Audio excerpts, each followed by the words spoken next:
Sarutobi Hiruzen, the reinstated Sandaime Hokage in Konohagakure, the shinobi village concealed among the leaves, sat in his office and gazed at the bassinet.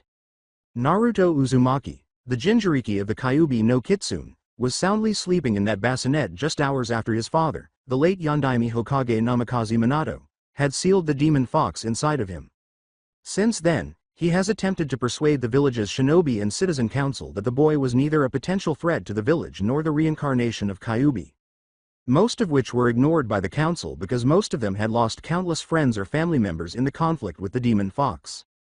Sarutobi had, however, succeeded in making it clear that he would not stand for any action against the baby and that a law would be passed that would prevent anyone from discussing the Kyuubi being sealed inside the boy or allowing them to discuss what had happened with anyone outside the council chamber. Any disobedience or evasion would be viewed as a violation of the Hokage's commands, and the offending party would be punished by death. Some, like his war advisor Danzo, saw the boy as an opportunity rather than a threat. The boy was viewed as the ideal weapon in the making by Sarutobi's old warhawk, who pushed for his transformation into the ideal instrument the village could use to fight foreign powers. Before the already troubled council could give his vote any more thought, Sarutobi shot it down. All right, the Sandaime felt it wrapped up, but it was unclear what the boy's future held. A knock on the door of the Hokage's office broke the train of thought. Even though it was late, the Sandaime guessed his advisors after the council members continued to protest his rule. After adjusting his seat with a sigh, he called out to the person present. "Enter." Danzo Shimura entered as the door opened. The limping, bandaged man entered before his lone good eye appeared to focus on Naruto's bassinet before attacking his former comrade in arms, Hiruzen. "Sarutobi, I insist that you reconsider my proposal for the son of our late Yondaime, not only for his sake but for the village's." Sarutobi folded his hands on his desk and sighed. "I've already gave you my opinion on that matter. Naruto will not become a tool for this village to use and lose any humanity in the process. It would disgrace my promise to his father for him to be seen as a hero to the village and be treated equally. I'm not going to change my mind on this matter." After scowling, Danzo turned on his heels and left the room, then turned back and slammed his cane down harder. "Mark my words, Hiruzen. Your compassion for peace and the boy's welfare over this village's future and security will not only disservice the foothold of power this village could possess, but at the same time be crippling the boy of any abilities he would gain by being under my tutelage. Your foolishness will only lead both down a path to total destruction." That was the last thing he said to the Sandaime. It had been too simple. On his way out of the village concealed in the leaves, a figure cloaked in the darkness moved quickly but discreetly in the heat of the late evening. Only a few hours had passed since the village had been devastated by the Kyuubi no Kitsune. As it arrived, hundreds of shinobi, civilians, and, sadly, Yondaime Hokage Minato Namikaze perished. But the village survived to fight another day because the Hokage's death coincided with the defeat of the terrifying Biju. Few people learned of the undisclosed aspect of the late Hokage's victory. The brilliant Hokage sealed the demon fox with a newborn, freshly cut and tied umbilical cord. He wished for the boy to be acknowledged as Konoha's hero in his final words to his mentors and the last remaining student. The Konoha Council ignored those remarks. The cries and shouts for the baby's death grew loud and numerous. Those who took the Yondaime's sealing craft seriously contended that it was horse. Sarutobi Hiruzen, the Sandaime Hokage who had been reinstated, had no choice but to order that the boy's secret would be kept a secret and that anyone who was stupid enough to tell him or anyone else what he held would be executed without a trial. The Hokage's mandate remained unwavering because anyone who informed the younger generation would also suffer the same fate. Some people, though, continued to oppose keeping the infant in the village. That's where Rabbit ended up. He had been a devoted member of the Anbu for 5 years, in addition to his 26 years of service in Konoha's shinobi ranks. Following that historic meeting between the Hokage and the council, he was called upon by the Hokage's advisors. His directive from the Hokage was to take the boy to the orphanage, assuming that the Kyuubi's attack had left him an orphan. The council's directive was to take him far from the village and abandon him in grass country, where he would meet his demise. The only order that could take precedence over the Hokage's order was the council's, which bore the seal of the daimyo of Fire Country. He had no way of knowing if the daimyo's seal was genuine, but orders were orders. He would be retired early, his whole life erased, and replaced by someone else who would put on his mask and title in return for his services to the council. Rabbit had no ill will toward the infant that slept soundly on his chest. He was totally confident in the Yondaime's skills. But in this line of work, orders came before personal opinions or thoughts, so he would do as he was told and then retire contentedly. It was getting late in the evening, and he was getting closer to grass country, which was once a significant point in the Third Shinobi War. He looked around for a potential spot to place the baby that would be visible from the highway, which used to lead directly to Kusagakure, the village tucked away in the grass. I hope this child has a better future and is adopted into a merchant family, learns a trade, and then fades into obscurity. Rabbit kept searching until the sound of rustling grass interrupted him. He put the child down right away and listened intently while drawing his kunai. Fire was not exactly on good terms with grass country. After the Third Shinobi War, there was still some obvious hostility, but it was better than with Rock or Cloud. Akusa ninja frequently attacked the patrols conducted in front of the nation. Rabbit was aware that their groups were typically in threes, so he would probably be able to look after them with little difficulty. Are you sure you heard someone over here, Furball? I'm not one for taking pets out for walks, ya know, said a stern tone. For the last time, you insipid biped, I'm not a pet, was the reply issued in a somewhat agitated tone. Oh, Red, Sid, cram it, you're giving me a headache, exclaimed a girl. I think I see someone over there, let's hurry it up, another person responded. 4 of them might make things more difficult, Rabbit thought. A different female voice said, remember Cloud, let me do the talking this time. You keep on scaring away the others we've tried to come in contact with. Rabbit prepared himself by thinking, 5. This might be more difficult, but I'll try, at least. He steadied his grip on his kunai. The person identified as Cloud complained, it wasn't my fault, Tifa. As their voices grew closer, Rabbit kept a close eye on the area where they would undoubtedly make their entrance, but he was surprised by what he saw. A red creature with a disheveled dark mane that appeared to be a hybrid of a wolf and a lion stood about waist high. It gave him a questioning glance before fluttering its tail back and forth. The tip of the tail was burning, or more accurately, it was creating the flame. A summons. This is a bad thing, I'm in over my head. He glanced quickly to the side and noticed that the infant was still asleep. I need to retreat. I'm sorry, child. I must now part ways with you. Just as the other people's silhouettes were beginning to take shape, he leaned down, pulled a letter from his cloak, and pinned it to the baby's clothing before getting up, turning around, and pulling out a smoke pellet. I'll tell them that I succeeded, but I hope you forgive me in the future for doing this to you. The smoke screen it produced as it was thrown to the ground allowed him to escape back into the night. The animal started sniffing the air, and its friends joined it. The red beast continued on to the grass where it discovered a sleeping baby with blonde hair and 3 whisker marks on both cheeks. The masked man's long gone. However, it said. He was soon approached by the group. A woman with long, flowing black hair grinned and picked him up, rocking him gently so as not to wake him. Well, what do we have here? She asked. The group's adult male blonde said, that guy left in an awfully big hurry. He was observing the area where the man had vanished. A shorter, spiky man with paler blonde hair remarked, he looks like a baby version of you, Blondie. He joined his female friend, who was rocking the boy slowly in her arms, and his friend ignored him. Before long, her gaze strayed to the letter affixed to his infant attire. She carefully removed it so as not to wake him, then gave it to the man beside her.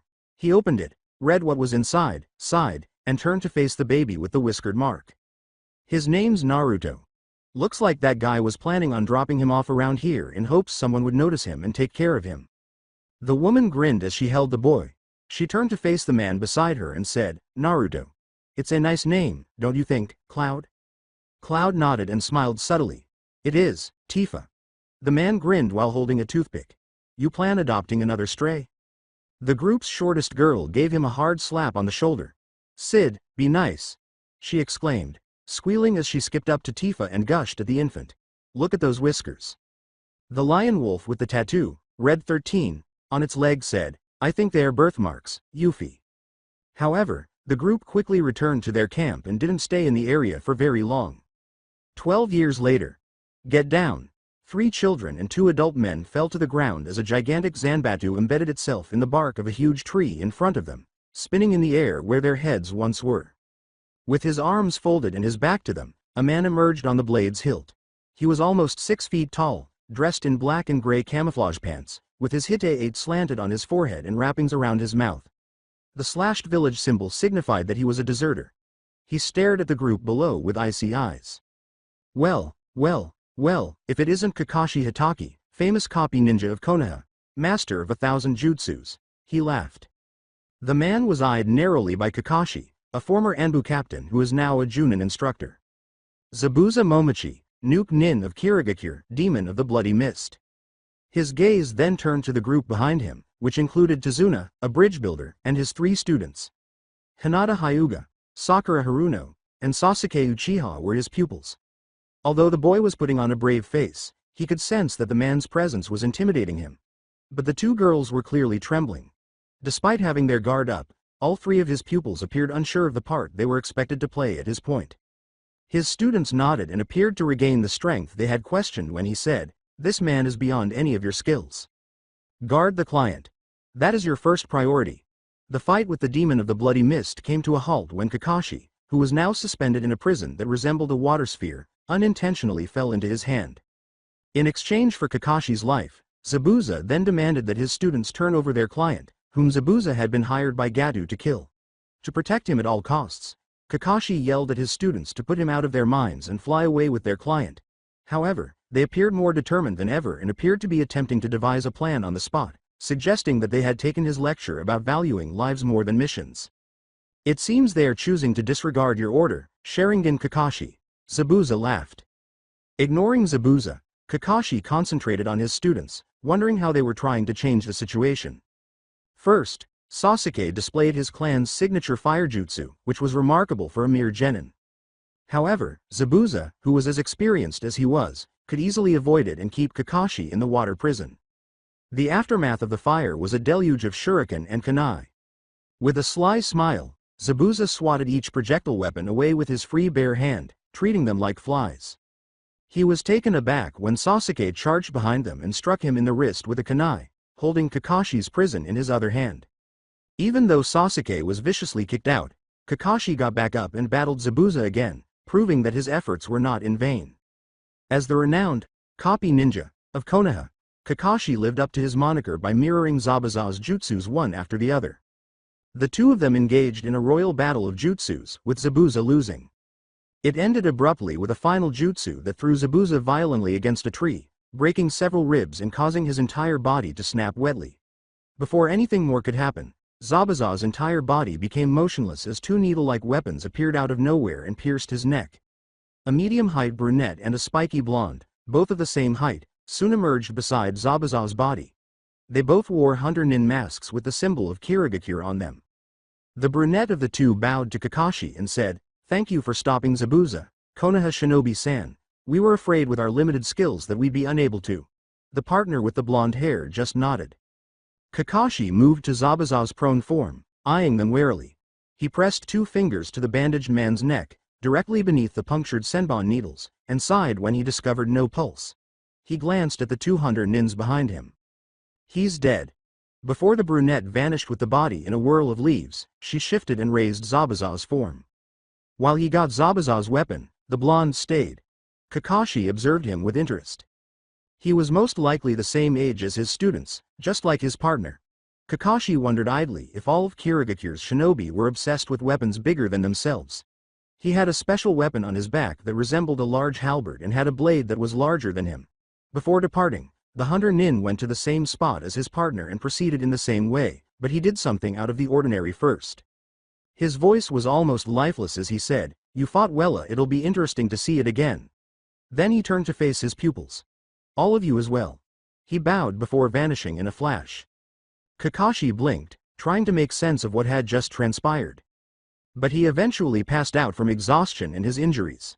His pupils rushed up to him, and soon Sakura and Hinata were attempting to help him. Later, the whole group was positioned at Tazuna's house. Tsunami, the daughter of Tazuna, was amiable and embraced them all. But Inari, her son, appeared to stay away from them. Both Sasuke and Kakashi were recovering from their wounds, with Sasuke being the first to do so. Kakashi called all of his pupils into his room as soon as he was well enough to stand again. "I'm going to be teaching the 3 of you more extensively in this week. Other than chakra control, we're going to be working on jutsus, weapons training, and taijutsu spars that are going to be to the breaking point," Kakashi said as he gazed at each of his pupils. Before long, Hinata held up her hand. "Yes, Hinata?" Stuttering, the pale-eyed Hyuga heiress glanced at the ground. "Anyo, Kakashi-sensei, why are we getting p pushed s so hard?" With a sigh, Kakashi closed his eye and then opened it, appearing exhausted. Hearing his students' collective gasp and the ensuing confused outbursts, he said, "Well, for one, I believe Zabuza's still alive." He then started explaining to them the true nature of Hunter Nins and how the two who were allegedly responsible for Zabuza's death did not act or behave like Hunter Nins. So, most likely, Zabuza is healing like I am and he will soon be after Tazuna again, with his two accomplices, one of whom fights with large weapons like Zabuza and the other is an unknown. That's why I'm having you three be pushed beyond what's necessary. The three nodded, and although Sasuke appeared determined, his two female teammates appeared anxious, Hinata more so than Sakura. Elsewhere, the body of their capture was placed in a bed in an undisclosed location by the same two Hunter Nins.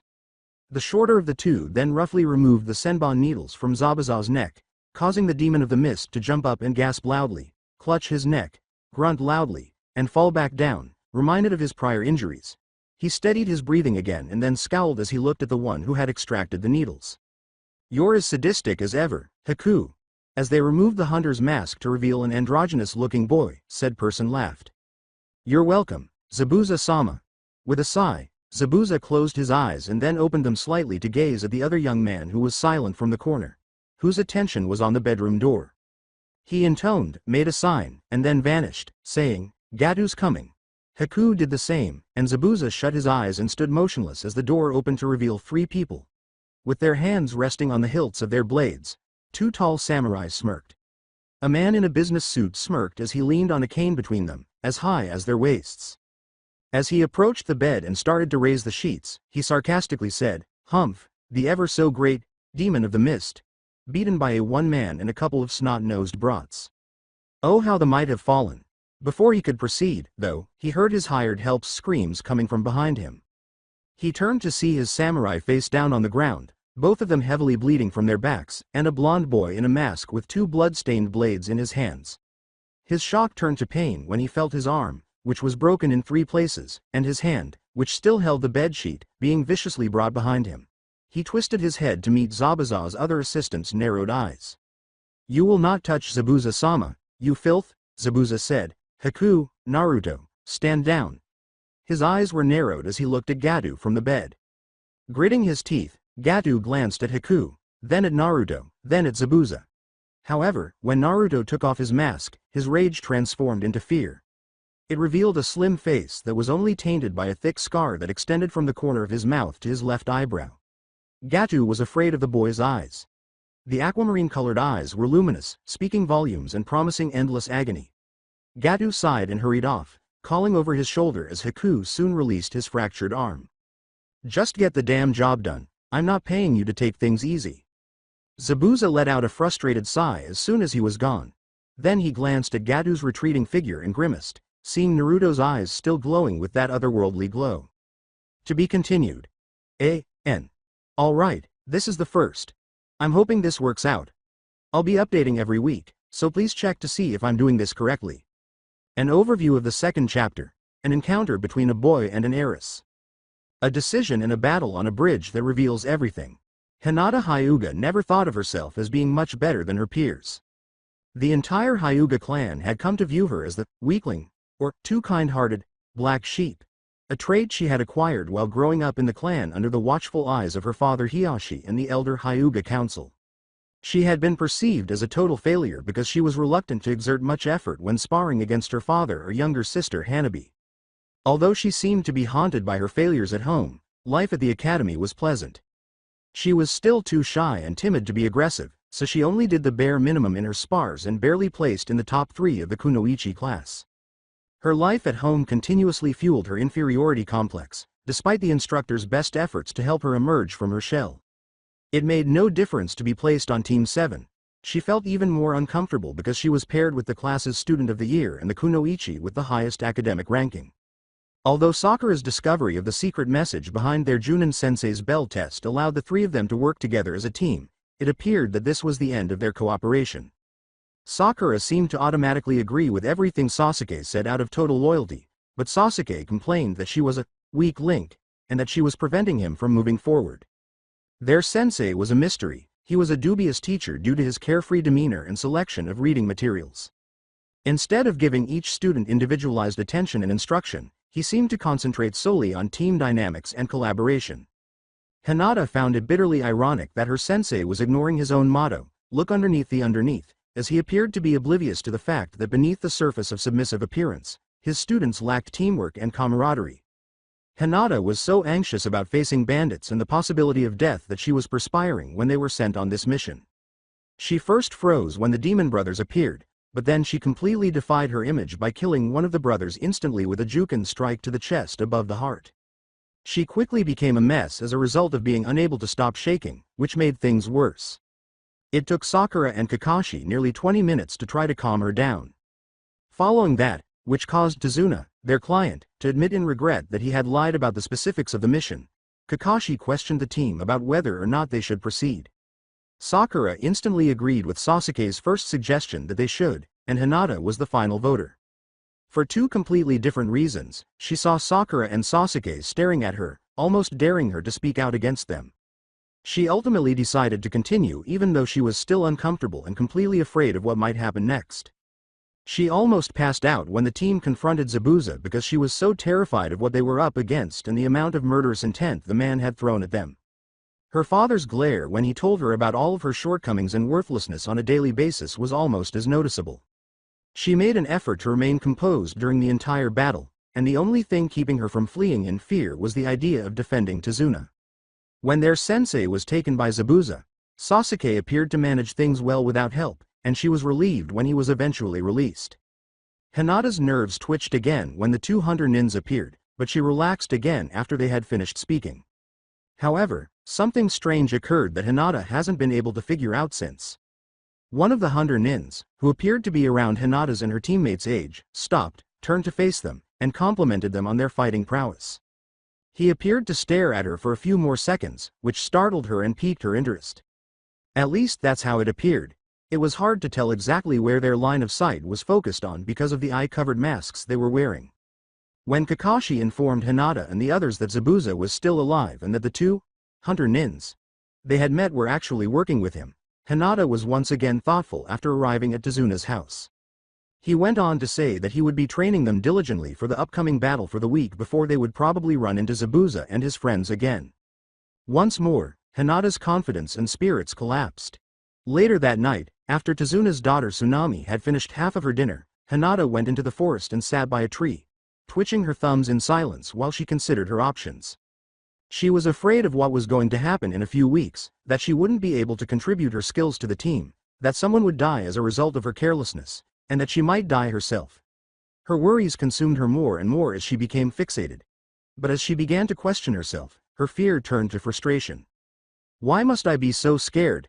Her frustration quickly gave way to irritation, which led to serious questions. Why must I be worried all the time?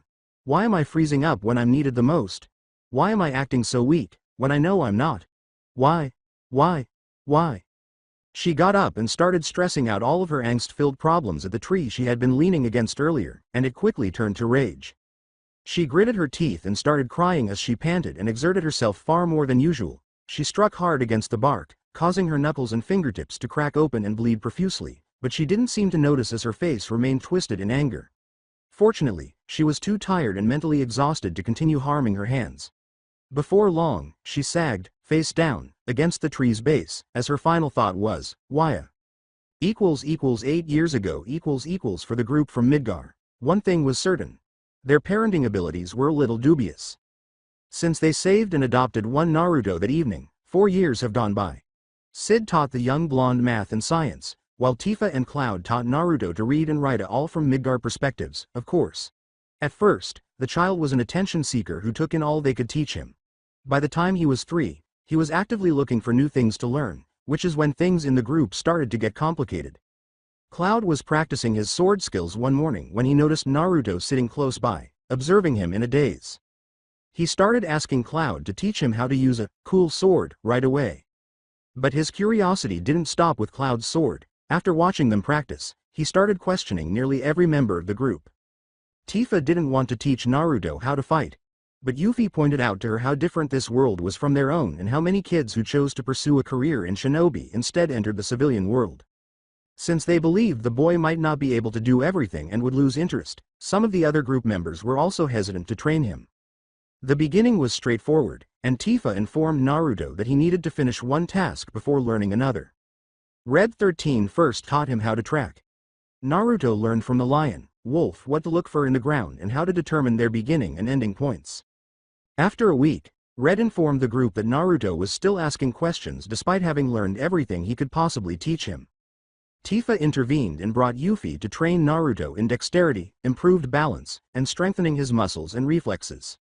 In addition to his reading and writing assignments, he was instructed to practice these every day. By the end, he appeared to be even more committed to learning, at least as committed as a 3.5-year-old could be. Tifa remained skeptical about receiving weapons training. But after a gang of bandits attacked their camping area, Naruto found himself helpless against one of the group's young members. Naruto suffered numerous cuts and bruises in the end, along with a broken hand. Tifa had finally come to terms with the fact that Naruto needed to develop his self-defense skills. Since then, Tifa and Yuffie have trained him in hand-to-hand combat and weapon handling, while Cloud and Sid have started training him in sparring.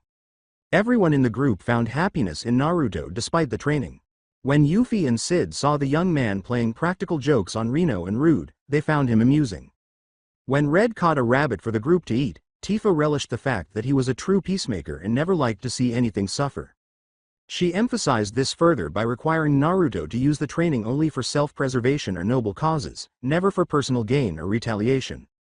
Additionally, Cloud made it clear that Naruto was only allowed to teach his fighting style to family members. Despite their intense challenges, Naruto never gave up and complied with all of their requests. His reading and writing abilities were on par with those of a person years older by the time he turned 4. His tracking, science, and math abilities were outstanding. He was becoming incredibly flexible, ambidextrous, and nimble as a result of the physical skills being drilled into him. It goes without saying that Naruto was headed toward becoming a strong person. He wanted certain things, though, but he was afraid to ask for them directly. Naruto had just turned 4 years old, and he was ecstatic. When some of the members joked that it would be a really cool sword, when asked what he would wish for, Naruto shocked them by becoming very quiet and showing signs of nervousness while glancing at Cloud and Tifa. With concern, Tifa said, "What's wrong, Naruto?" She had never witnessed this from the vivacious young person. After swallowing and fiddling with his thumbs, Naruto slowly glanced back up at Cloud and Tifa, with Cloud raising an eyebrow. See Cloud, Tifa. Could I call you a? Can you be my mom and dad? After he had asked his question, there had been no more jokes or conversation. Everyone was watching the couple, and the whole place had a somber vibe. Cloud's eyebrows were raised, and Tifa was grinning widely. Tifa hugged Naruto tightly and said, "Of course, Naruto. You can call us that, if you want to." Reno told Naruto, "And you can call me your Uncle Reno," as he gave him the thumbs up. Naruto shook his head and said, "Nah, you're just Reno."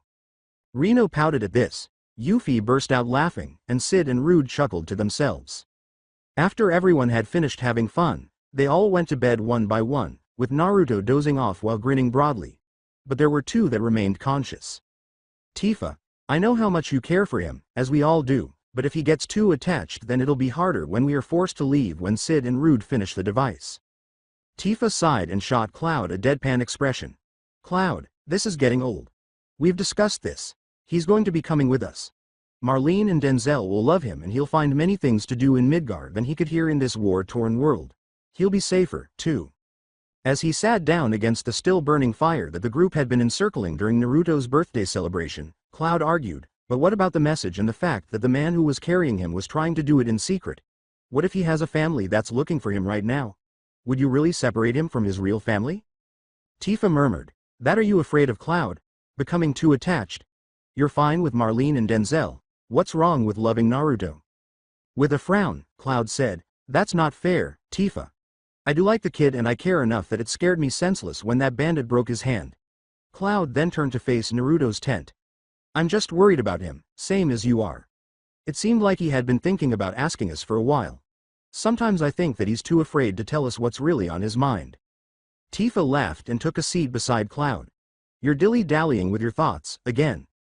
Cloud, he's just turned 4 and this was an important question for him.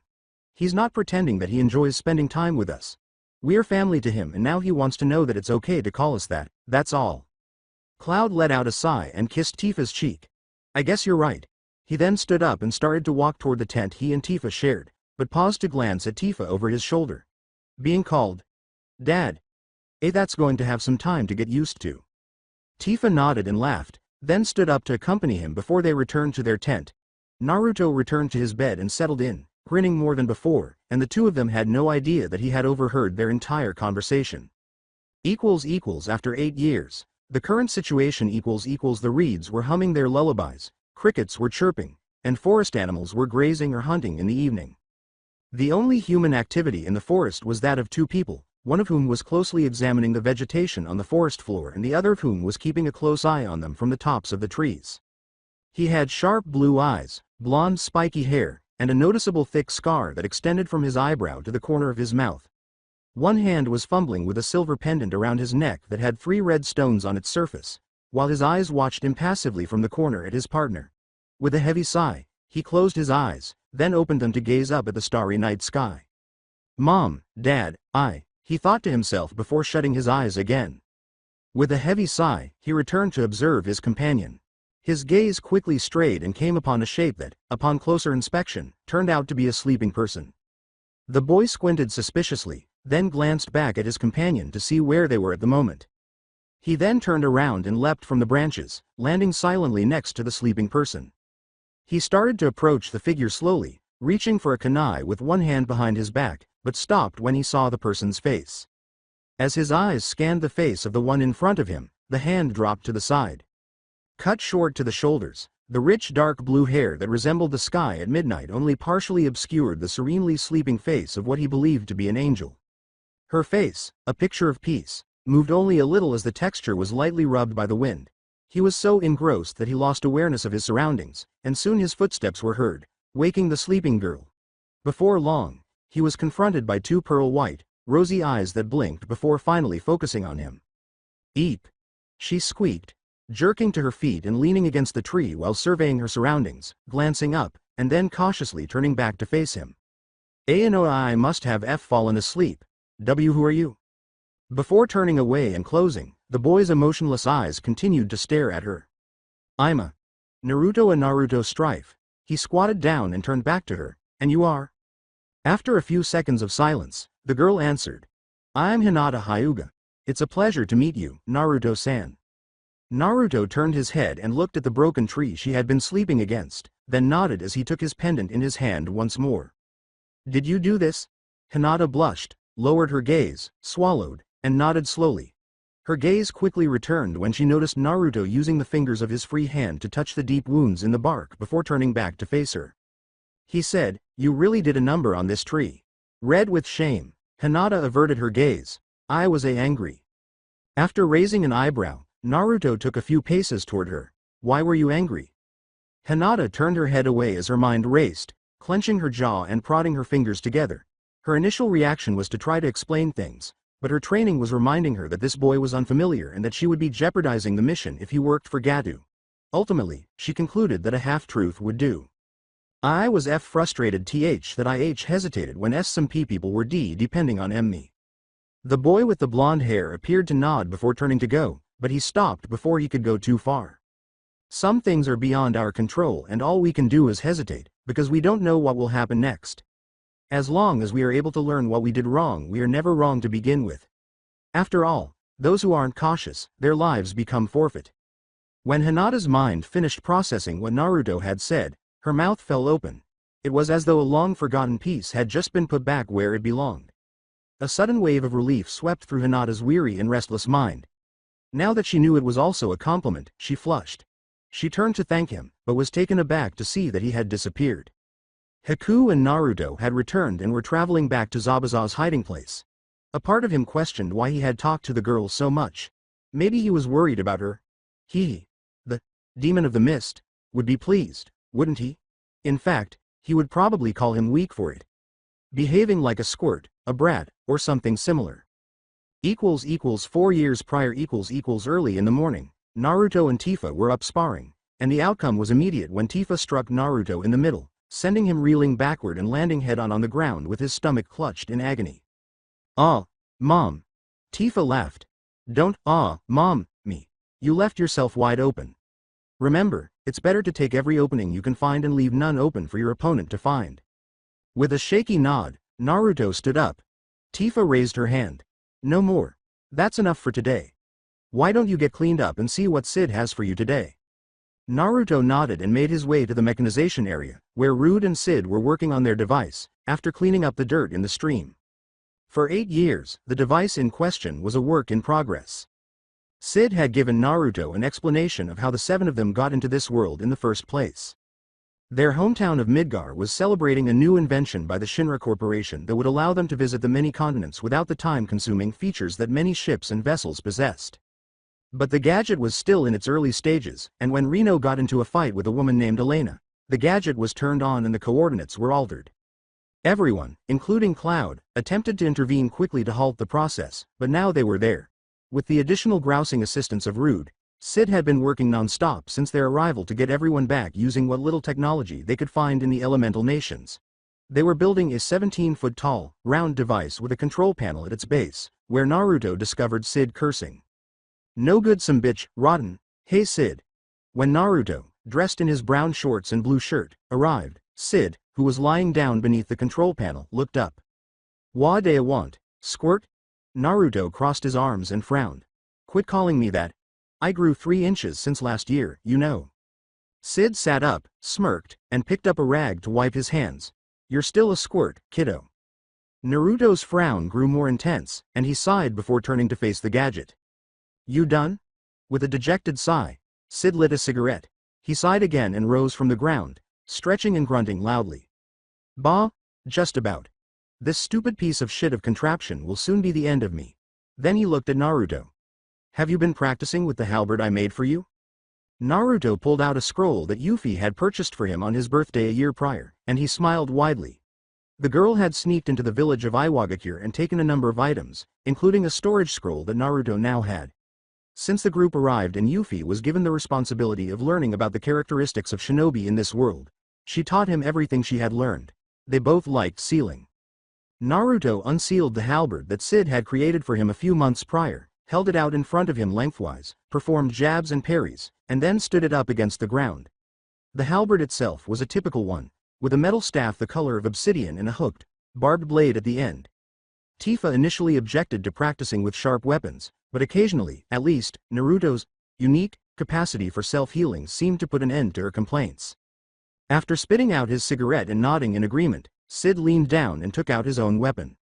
Now, squirt, let's go over the basics again.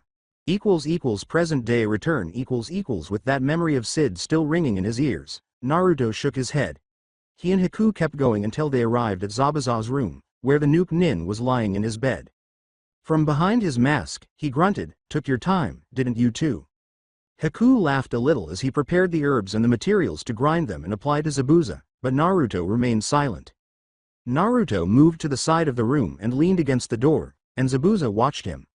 The only reason Zabuza was suspicious of this one was that he could never tell what the Gaki was thinking. What is it? When Naruto's bright eyes scowled at him, the scar made the expression even more noticeable. Gato is going to betray us. Zabuza nodded. And, not like the imp can do anything without muscle backing him. Not to mention he knows what I'll do to him should his small mind even think of such a thing. That Junin's going to be a problem. His students, more so if they get any stronger, Naruto said, closing his eyes.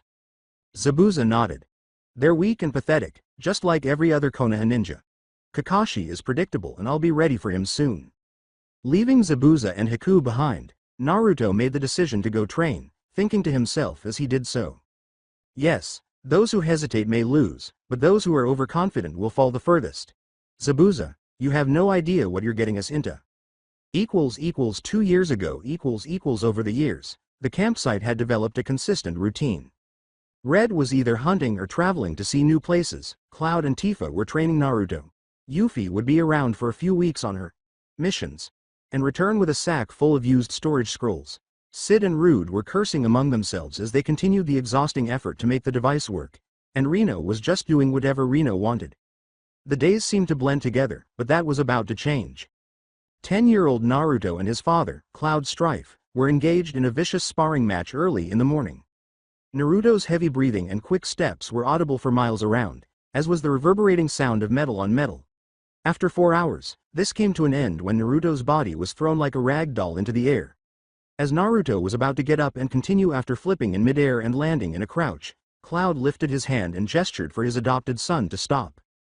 He grinned and said, "We're done." Breathing heavily, Naruto rested his body against the handle of the sword Cloud and he had made for his 9th birthday, looking frustrated. "Come on, Dad, pant, I can still go some more." With a sigh, Cloud put his weapon on his shoulders and said, "Yeah, but unlike you I'm not made of stamina. Besides," before turning around and starting to walk back to the campsite, "we've covered everything I could teach you." "You're serious?" asked Naruto, raising an eyebrow. Cloud nodded and turned around again. "All you lack is experience, but all that can come with time." With his thoughts racing at this realization, Naruto cast his gaze to the ground. "Hey." Glancing back up, Naruto saw Cloud wearing a serious expression. "Tifa and I want you to have a somewhat normal life. Don't be in a hurry to do everything. You've already completed everything Sid, Red, and everyone else had to offer you. Take a break this time." Naruto grinned and gave a small laugh. "Yeah, I'll try, Dad." With a nod, Cloud started walking back, leaving Naruto to pick himself up and trail behind. In recognition of Naruto finishing his final task, which was Cloud's sword fighting, everyone had a small celebration later that evening. The celebration continued into the night until everyone made the decision to go to bed, and everyone was in a good mood. When things got complicated in the morning, everyone was gathered to eat the cooked fish that Rude was serving. For the first time since they knew him, Naruto was bedridden and suffering from a fever. Unfortunately, he was still human even though he was normally impervious to all diseases. Tifa occasionally entered to dab at his brow with a cold washcloth, but until now, no one else bothered him as he tossed and turned in his delirium.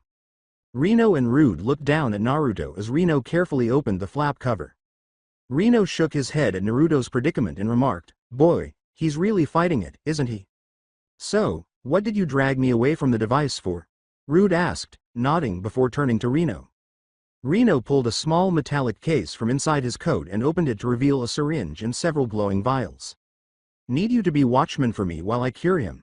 When Rude realized what was happening, his brow furrowed. "The boss said it was untested and you're going to use it on Naruto.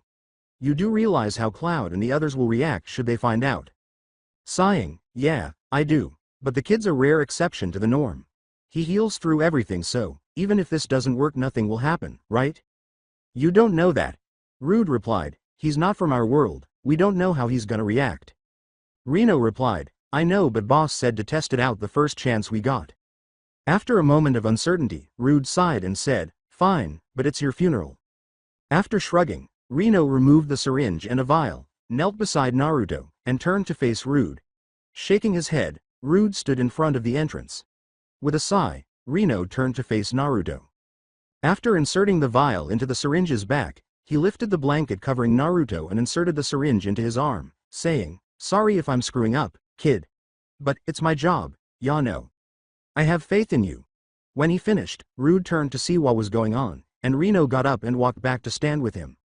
Nothing happened at first, but then Naruto's breathing became easier and his face began to regain its color. "See, alls," Rino sighed with relief, but was cut off when Naruto's body started to convulse and go into unpredictable spasms. Then Naruto let out a painful scream. "What the hell's going on?" Rino swallowed when he turned to see Tifa frowning in front of Rude. Her gaze then shifted to Rino and what was in his hand and Naruto's tormented cries still raging. Tifa threw Rude and Rino out of the tent after grabbing them by the collars. She hurried to Naruto's side and did her best to soothe him, but he was unresponsive to her touch or words. After quickly leaving the tent after picking him up, Sid, Yuffie, and Red were all around her, wondering what in the world was going on with her son. While Rude lay unconscious nearby, clutching the syringe in his other hand, Cloud was choking Rino. Cloud screamed at the man with the red hair, "What the hell was that you gave him?" and then let him go. "It's a new thing the boss wanted to test out before he puts it on the market." Rino dusted himself off and coughed before turning to face Cloud. "It's particles containing cloned Genova cells with..." Cloud's eyes burned with Mako energy as he choked Rino. You gave him Genova's cells?" "Cloud, stop," yelled Yuffie. Cloud glanced at everyone before focusing on Tifa, who was still holding Naruto, who had become motionless. Cloud's expression changed to one of panic. While Rino coughed a lot, he dropped him and went to join Tifa and Naruto. What I was trying to say, yeah, it's Genova's cells but they're diluted by energy taken from the life stream. It doesn't have the same dangers but still has the same properties as what you have, Cloud. What about the effects of geostigma, will he experience those as well? Red inquired. Reno nodded. He shouldn't, at least that's what boss said, and no, before you even ask, the Sephiroth factor is out. Tifa cried out in alarm as a red mist appeared to be seeping from Naruto's midsection, interrupting everyone's yelling at one another. As the red mist continued to pour from Naruto until it took the shape of a massive nine-tailed fox, Cloud and the others assumed a combat stance.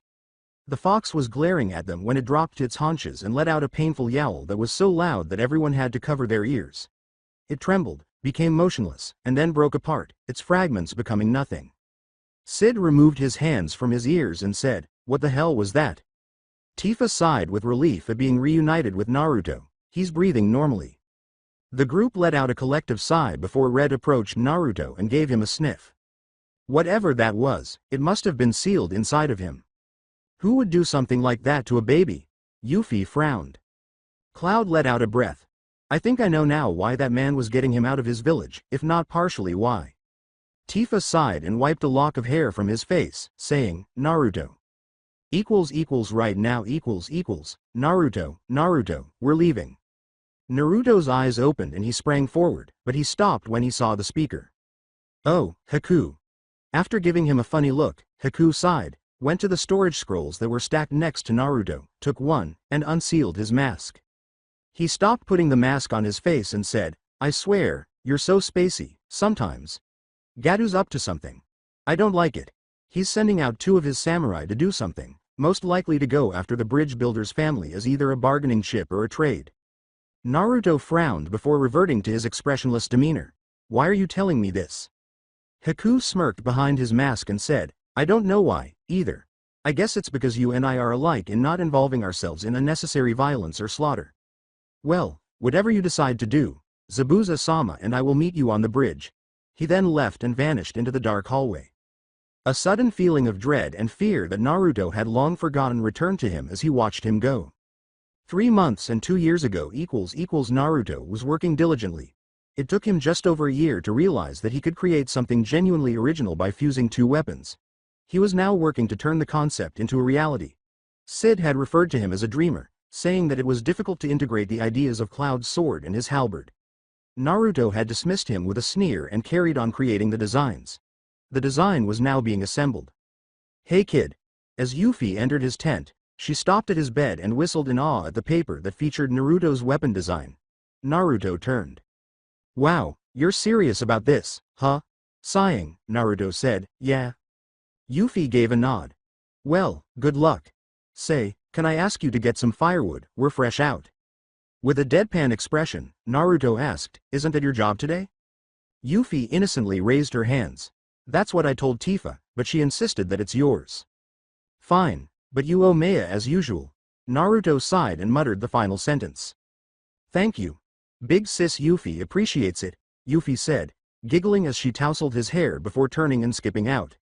With a sigh, Naruto stood up and left.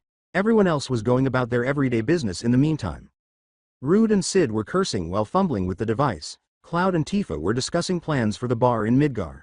Red was sleeping and snoring a little, and Reno was asking Yuffie for one of her scrolls only to be laughed in the face for his efforts.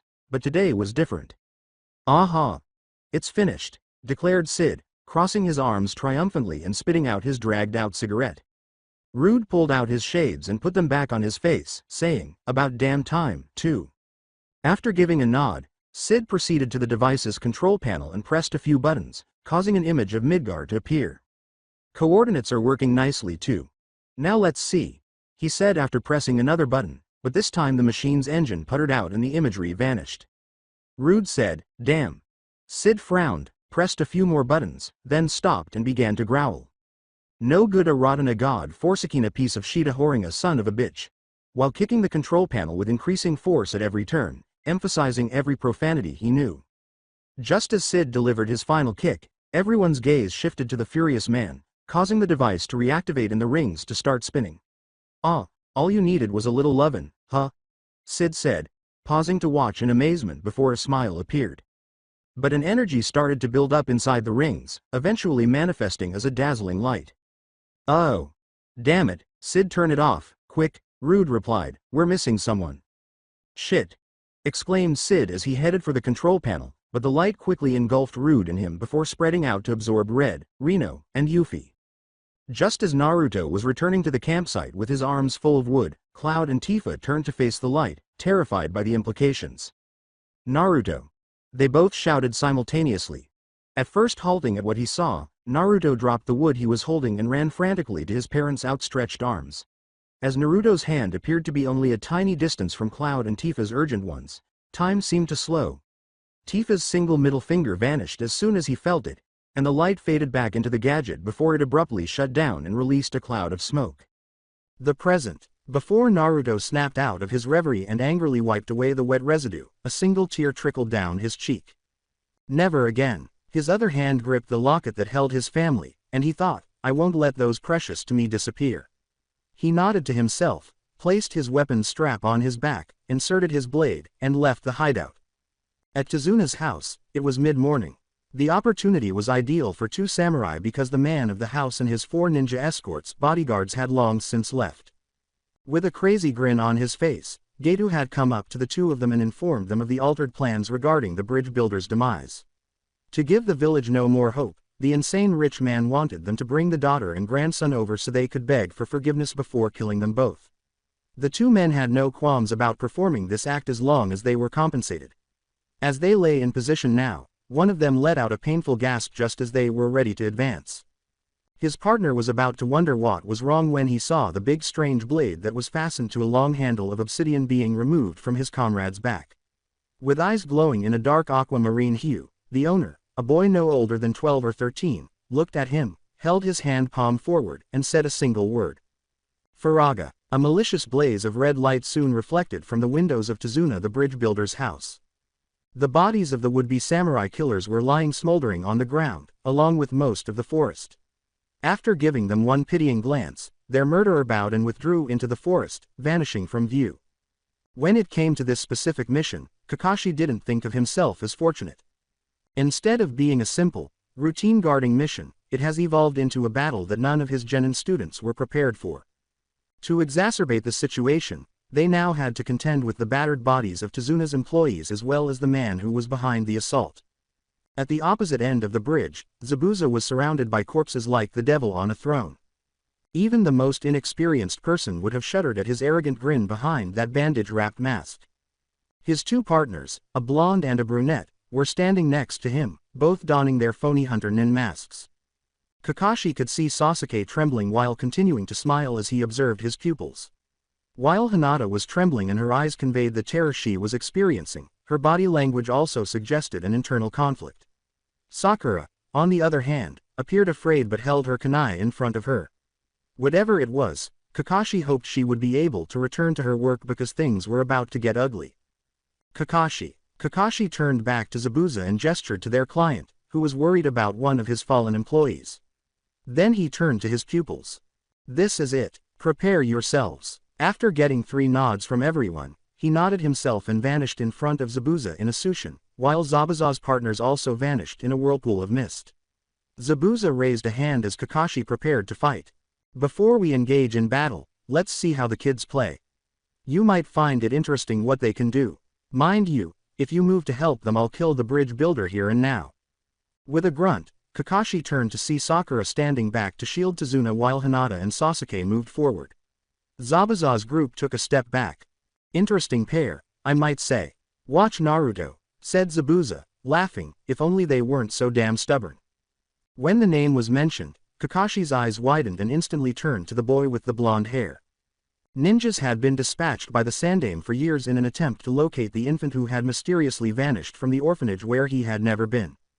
The Sandaime had given Kakashi and a few others a covert order to be cautious when on missions after realizing that someone might have gotten to him and that the people of Konoha appeared unaware of his departure. In the aftermath of the Kyuubi attack, Kakashi himself had only seen his sensei's son as a baby, but he was too distraught over his sensei's passing to take any action.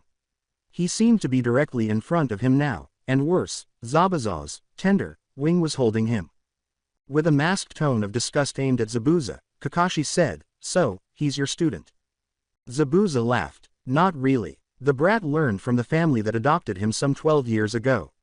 I happened to find him protecting that campsite he called a home a year and a half ago. Apparently, the stupid Gaki was sure that his family would come back for him after leaving a year or more earlier." Saddened by the irony of this child's life, Kakashi nodded. Wondering again how this terrible mission was going to end, he returned his attention to the battle. The infamous prodigy of his year, the last member of his notorious clan, and the brother of the clan's murderer, Sasuke Uchiha, eagerly awaited his new rivals. Both appeared to be equally strong, and the one brandishing the weapon would turn out to be just as lethal as Zabuza. He grimaced in disgust as he watched his other teammate attempt to pull away from her, distressed by the circumstances, and adopt a combat stance. "Stay out of this, Hyuga. I can take them both. You protect our client like Haruno." The timid girl gave a headshake. "And no, IW will be fine." Sasuke mocked her feeble attempt at bravery, saying, "Fine, just don't get in my way." He charged forward to fight without even waiting for her to acknowledge. As Sasuke started his frantic run towards the two of them, Haku sighed. He then made a hand gesture and vanished, leaving Naruto still rooted and watching Hinata through his mask. "Fools rush in, I believe the saying goes. I can take care of this one." He thought back to the conversation he had with her and wondered how far the girl would go to try to resolve whatever personal problems she was dealing with. He didn't have to wait long because it appeared that she saw the other boy's bravery as an opportunity to start herself, and she quickly moved to take his place. Naruto nodded to himself, pulled out his weapon which made the girl stop far away and drove it into the ground beside him. Then he grabbed a pair of black mesh gloves from his side and put them on. Although he wouldn't say it aloud, he found it amusing to see the curiosity on her face and thought it made her look adorable. He vanished from her view and then resurfaced in front of her, reaching out and putting his fist in her stomach, clearing her mind of all thoughts. Before using her legs to change course, the girl flew a good few feet. Then she cleared her throat, stood back up, and repositioned herself. Before the kicking and blocking exchange began, Naruto nodded and vanished from view. "Damn brat, he just has to be stubborn, doesn't he? Should have used his blade and killed the girl and made for Tazuna." Zabuza sighed. Unbeknownst to him, Kakashi was breathing a sigh of relief because his student's battle with his sensei's missing son was evidence that the demon of the bloody mist had not transformed the boy into a monster. Whatever he was, he appeared to have a sense of justice and was testing Hinata's taijutsu skills rather than engaging in a one-sided kenjutsu battle. Putting his relief aside, Kakashi became serious and turned to Zabuza. "All I can see is death," he said, pulling up his Hite-8 to reveal his Sharingan, which was spinning wildly. "I think I've seen enough. I know my students will come out of this alive. You Zabuza." Despite her fear, Hinata had never been more driven in her life than she was at the moment. She wasn't sure if it was the struggle for self-perseverance or the adrenaline coursing through her. But she was aware that if she lost this battle, a kind woman and her grandson would have to bury their loved one, and she could not allow that to occur. Resolved, Hinata put more effort into the battle and managed to deliver a blow that sent the boy's mask flying. Hinata's world fell apart once more when she saw the face that had given her the words of support she had sorely needed in those woods. "Why do you hesitate, again? Aren't you trying to change that about yourself?" Before Hinata realized that the fight had ended and that Naruto, the boy, was staring at her, she blinked. But in spite of their roles, another urgent question surfaced. She questioned, why are you doing this?" Naruto let out a sigh. "I wasn't going to kill him." Confused, Hinata blinked once, then again. Naruto produced a scroll. "Inside here is the head of a murderer and thief who bears a striking resemblance to Tazuna-san over there. My plan was to make him disappear a while and make Geto forget all about him. I would have lied to Zabuza and Haku that I had made the kill." Now that the desire to fight had faded and the adrenaline had worn off, Hinata was unsure of what to believe and was painfully aware of how forcefully the boy had attacked her. However, her focus was quickly distracted. "Zabuza-sama." Naruto also turned his head, and he soon started talking frantically. "Haku, wait, don't." It was too late, though, as Haku made himself reappear in front of Zabuza, who was restrained by Kakashi's nin dogs. He then struck Zabuza in the chest and heart with the Reikiri Kakashi had sparkling in his hands. Naruto was experiencing his world collapsing once more. In particular, the death of one Haku, partner to one Zabuza Mamachi, the demon of the bloody mist, took place on the Bridge of Wave, which is Tezuna's legacy and a symbol of hope for Wave's residents from their oppression. His killer, Junin Sensei and one Kakashi Hatake are members of Konoha's 7th team. Currently, Naruto Strife was the one being stared at. As Naruto approached Haku's motionless form, time seemed to stop. When he got there, he slumped to his knees and cast a shadow with his hair covering his face. Naruto stood after placing a hand on the icy form without saying anything else. Naruto. Kakashi opened his mouth to speak, but something heavy struck him in the face. His body rolled and skidded until he managed to stand again. As he stood up again, the blood seeping from his broken nose dampened the entire lower portion of his face. Kakashi was about to try a reapproach with the blonde-haired boy when he realized that he was now back in front, rearing another blow, and snapped it back into place while he recovered his breathing so he could speak. With her arms spread wide, Hinata leapt between them, seemingly giving him a reprieve. "Stop, and no more, pleasia," she yelled. Naruto's Mako-infused eyes and angry face twisted before everything fell away and he turned his back. But then his head turned slightly, and he vanished from sight, only to reappear beside Hinata, catching an arrow inches from her head. His eyes narrowed as he heard laughter reverberating throughout the room, with its origin now identified as being at the opposite end of the bridge, where Geto, in all his diminutive splendor, stood with almost 500 samurai, mercenaries, and other villains and scum, all of them grinning. The men around Geto snickered as he yelled, "Ha! Demon of the mist, my ass! What, demon? Can't handle a bunch of snot-nosed kids." Instead, still restrained by Kakashi's nin dogs, Zabuza snarled, "Geto, what are you doing here? Isn't it obvious? All your boasting and you can't handle anything, doesn't matter anyway as I wasn't going to pay you in the first place. All you ninja are way too damn expensive and it's rare when you get the results you pay for with you missing nin." "Well, these guys," he said, smirking as he pointed to the surrounding him, "will get you what you pay for. You little son of a bitch, you were planning this all along, huh?" Zabuza snarled again. Geto laughed. "Men, give me his head, along with his 2 little helpers and I'll pay the retriever double what I promised. Bring me the girls there, especially that white-eyed wanderer." Naruto's eyes practically exhaled Mako vapor as his face returned to its angry expression. With a seductive smile, Geto concluded, "And I'll make you a very rich man." Turning to face Naruto, Zabuza said, "Don't even think it, brat, he's mine." Naruto turned and walked back to where his blade was after giving Zabuza a sidelong glance. "You have 10 seconds. Zabuza turned to Kakashi and smiled behind his bandages. "Gotta kunai, copy nin." The demon caught a kunai that Kakashi threw to Zabuza after nodding. Then, before he spoke, he glanced ahead. "Prepare yourself, Konoha ninjas, you're in for quite a show." With his eyes as vivid as a wolf on the hunt, he launched himself into the throng. He made a beeline for Geto in the center by hacking and stabbing his way with the kunai. With morbid curiosity, Kakashi watched, but when he turned to see where Naruto had disappeared, he was gone. But the sun was obscured, and he received his first hint as to the blonde's location. Glancing up, he witnessed the boy with his enormous bladed halberd descend from the sky and land on an unwary bandit for hire, piercing through him and disemboweling the unfortunate man. Astonished, the men dispersed to the rear, leaving Naruto in the middle. With a sickening squelch, Naruto removed his blade and climbed off the dead man's back. He removed the blood and intestinal fragments from the blade with a few deft swings before remaining motionless and waiting with his eyes wandering. One voice exclaimed, "He's just a kid, he just got lucky, let's kill him." This led to multiple yells as everyone in the circle started to move forward and rush in the direction of the blonde-haired swordsman. Naruto just raised his blade above his head and used his hand and arm to spin the halberd above his head. The halberd then started to gather energy until it was glowing aqua blue. A samurai, the first man, approached from behind the preteen and prepared to stab him in the back. Naruto turned, lowered the blade, and sliced the man from shoulder to hip, his gaze averted. Naruto saw all the thugs approaching as his opponent fell to the ground instantly.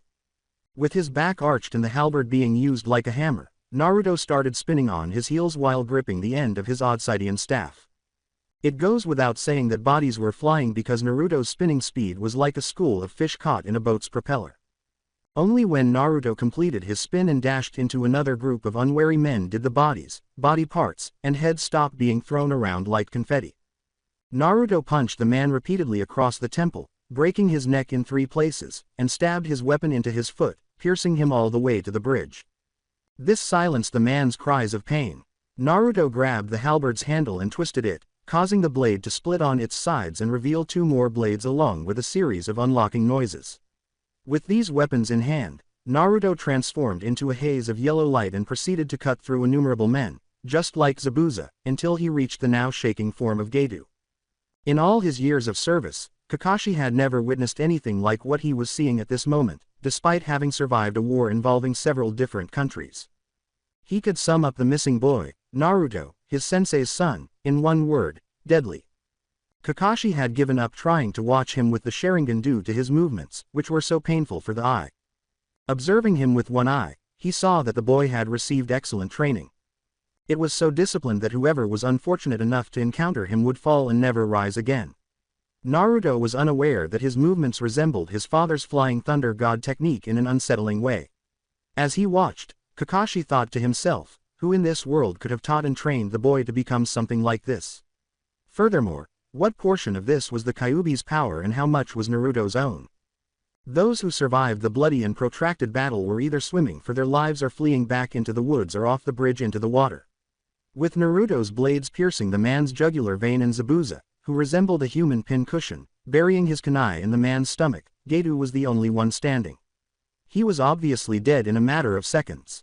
As his body began to heal from the wounds it had sustained, Zabuza grunted, "Damn Nabrata always gotta to show off, don't you?"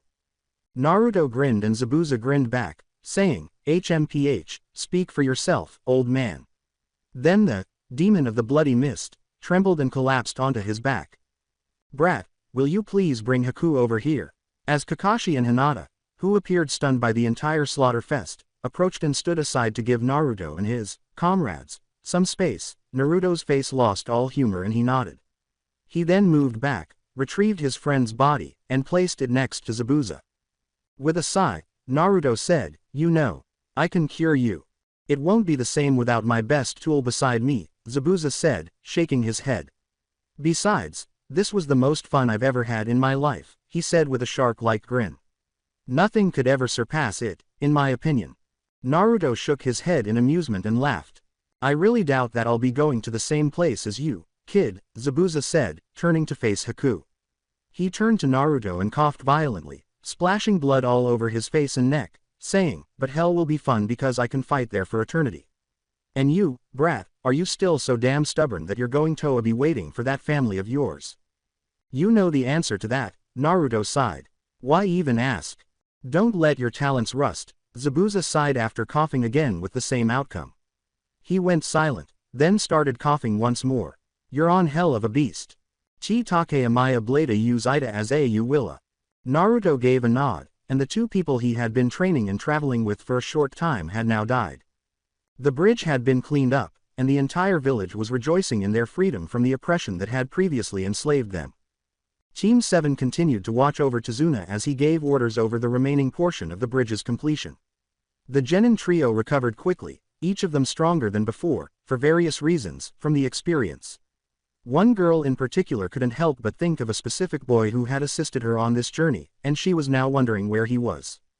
"To my dearly departed friends," was etched on a rock standing on the rock, and no names were given for hunter nins who still reclaimed bodies, even if they were buried. The boy was now standing at the base of the burial plot he had made for Zabuza Momochi and his partner Haku, deep in the forest where Haku had searched for herbs to heal Zabuza just days earlier. With a sigh, Naruto held his locket and said a silent prayer before turning around and seeing Junin Kakashi Hatake of Konoha, who waved lazily while reading a novel covered in orange. "Yo." Naruto gave him a strange look, then sighed and turned to leave. "You must be somewhere, right?" Turning around, Naruto said, "Yes, I do." With a sigh, Kakashi closed his book and walked to the base of the tombs, saying, "Zabuza told me that before he found you that you were waiting for your family to return." Naruto didn't say anything, showing no signs of being impacted by what the man had said. Kakashi went on, "I recognize the value of family." He turned around and said, "Naruto, what if I told you that there was a man who considered you family and who was looking for you for 12 whole years? It's good that you haven't lost hope, because most people in this day and age do." Kakashi was aware that it was only partially true, as the Sandaime considered the entire village to be his family. Dad said that I probably had family looking for me, though Mom felt otherwise as to the circumstances of how they found me, Naruto said, raising his eyebrow an inch before it fell back down, and he laughed. What if you could come with me and meet this man and, in exchange, he could help you find your family, the ones that left? Kakashi asked, nodding, his heart full of hope. The most important question at hand was whether Naruto would accept this. Wearily, the boy closed his eyes and rubbed his fingers into them. His mind processed everything this Konoha ninja had said, weighing his options as Sid had advised him to do in any challenging circumstance. Eventually, though, he discovered the solution. On one condition. With his ears open and eager to hear the answer, Kakashi nodded.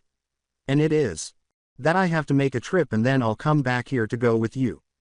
It was easy enough, but Kakashi nodded. As he picked up his book, Kakashi, I smiled, and said, in that case, why don't I send one of my students to accompany you, that way it won't be boring. And since you've become chummy with her, Hinata will be the one. Though he wasn't sure what it was, Naruto had the impression that something was lacking from the one-eyed ninja's remarks. Then he vanished into a cloud of mist, saying, have her meet with me here in the afternoon tomorrow and we'll go. Hinata was still unsure of her role in this. Yesterday, she was approached by her sensei, who surprised her by telling her that he was proud of her for overcoming her depression and standing her ground against a stronger opponent. He then gave her this mission, which he considered to be C-ranked. She was to travel with Naruto, learn as much as she could about him and his upbringing, and give a detailed account of this campsite, where he had grown up and any peculiarities about it. Hinata was a little, if not completely, reluctant to do this because she was still shocked by what she had done on the bridge, and so here she was, walking silently beside the blonde halberd wielder. So, tell me about Konoha. The question from her escort jolted her out of her reverie. What would you like to know? Curing herself for not stuttering in spite of her nervousness and awkwardness, she asked. Well, supposedly I came from there, so I'm curious about it, Naruto shrugged. Other than saying that it has, way too easy, security, my big sister Yuffie had nothing to say. He must be kidding, because Hinata's eyes widened at that bit of information, as she had always been taught that Konoha had one of the strictest security systems in all the elemental nations. Did she really say that? Yes, but she says that about all the shinobi villages, Naruto smiled. Nothing is impossible for her to sneak into. This one time, she told me that. As he continued, he talked about Yuffie and the rest of his family and the stories they told him. In exchange, Hinata did her best to describe all the positive aspects of Konoha and the places she truly enjoyed, but she was unable to say much about its people and the young people in their age group because her life kept her from getting to know them and because she was rarely permitted to mingle with regular people because of her affluent family. To put it briefly, she was starting to really like Naruto because of his captivating energy and the fact that he never chastised her for her mistakes or her stutter. With the exception of the time spent with her late mother and her innocent sister at the time, this was likely the most memorable and peaceful period of Hinata's life. Naruto liked this girl because, despite her self-consciousness and self-doubt, she was entertaining to be around, had such a tender heart, and shared his mother's distaste for violence and perverts while working tirelessly to try to improve a difficult situation in her family life. The two carried on talking as they entered the deserted campsite, and then they stopped talking as Naruto went around gathering items he had buried in the unmarked grounds surrounding the campsite, which turned out to be storage scrolls, which he then put into a pile underneath another that was rolled out. After cleaning the area a little, he took a knife from his ankle and proceeded to a tree that had the name Naruto marked at the top with horizontal lines that ran almost to the ground. Above the lines were ages, and above the top one was where Naruto scratched in the bark. When he was done, he joined Hinata and gestured for the two of them to depart. "I'll be in Konoha Naruto," was written by him, and when Hinata looked back as they were leaving, she could hardly read it. Kakashi's explanation to Sasuke and Sakura that they were taking Naruto with them because the Hokage was going to see him was one of the reasons the trip back to the village concealed in the leaves was so quiet. At first, Sasuke was offended by the notion that their adversary would accompany them. He soon started attempting to provoke the blonde into a fight, but Kakashi stopped him. Hinata had attempted to talk to Sakura and persuade her that Naruto wasn't that kind of person, but Sakura was frightened by his display of power at the bridge and thought he was going to kill them all while they slept, so Sakura told her to stop and go away. Thus, This is their location and the reason for the deafening sound of the wind blowing the leaves. However, the sight of the village's gates lifted everyone's spirits. Naruto in particular, as he was unable to tolerate long, uncomfortable silences. The journey inside was intriguing after they passed the gate guards. The five of them walked slowly to the tall tower while everyone in Konoha watched their backs, unnervingly. From what Naruto could tell, most of their eyes were focused on him, to the point where he questioned whether he was actually clothed or naked. The journey was strange, but Naruto was captivated by the images of men, women, and children jumping on rooftops everywhere, buildings of all shapes and sizes numbering in every direction. Did he truly come from here? When they reached the very top of the tower, their journey came to an end, and Kakashi told his students that since it was only a field report and whatever Naruto and the Hokage were going to talk about, they could now go home if they so desired. Sasuke and Sakura made the quick decision to simply leave, but Hinata stayed for an unknown reason. She waited with the two until the Hokage's secretary declared that they were free to see him, and as they entered, they were greeted by the gracious but weary face of the village's elder ruler. "Welcome back Team 7, although it seems you're missing 2 of your members. They've decided to retire to their homes," Kakashi said with a nod. The Hokage gave a nod, and his gaze followed them until it settled on Naruto. "Who is this, may I ask?" Kakashi took a step back, letting Naruto advance. When Hinata and he returned from the campsite, Naruto took in the man Kakashi had spoken to him about. He was elderly, but he had wisdom in his eyes, and that an experience made Naruto feel small again for the first time. Naruto took a deep breath and bowed. "My name is Naruto Strife, Hokage-sama." As his eyes widened and his pipe fell from his mouth, the Sandaime Hokage, sensei to the Sannin and leader of the village concealed in the leaves, felt the world roll off his shoulders. Naruto. Naruto was a little self-conscious. How could he not be with the village chief staring at you for what seemed like minutes? The Hokage was startled out of his reverie by Kakashi's clearing of his throat, though, and the man immediately went around his desk to stand in front of Naruto, his hands on his shoulders and his eyes darting around, taking in everything before he sighed. He closed his eyes, let out a breath, and opened them again, saying, "It's really you, you're all right. Where have you been all these years, Naruto?" More anxious than ever, Naruto closed his eyes and inhaled deeply before opening them to gaze into the face of Konoha's leader. "I was with my family." Before they calmed down, Hiruzen Sarutobi's eyes widened. "I see," he grinned. "Could you tell me about them? I would like to know what you have been doing for the past 12 years. Naruto looked into the old man's eyes and realized that his return had given the shinobi leader a new lease on life. Naruto could tell that the old man was sincere when he spoke, so he told him everything he could recall from his time spent living with the 7 members from a place called Midgar. Up until Naruto was describing his achievements at the age of 10, when he mastered the fighting and weaponry choices of his mother, father, Yuffie, and Sid, the Hokage never interrupted him, merely nodding along. "You could accomplish all of that by the time you were 10 years old."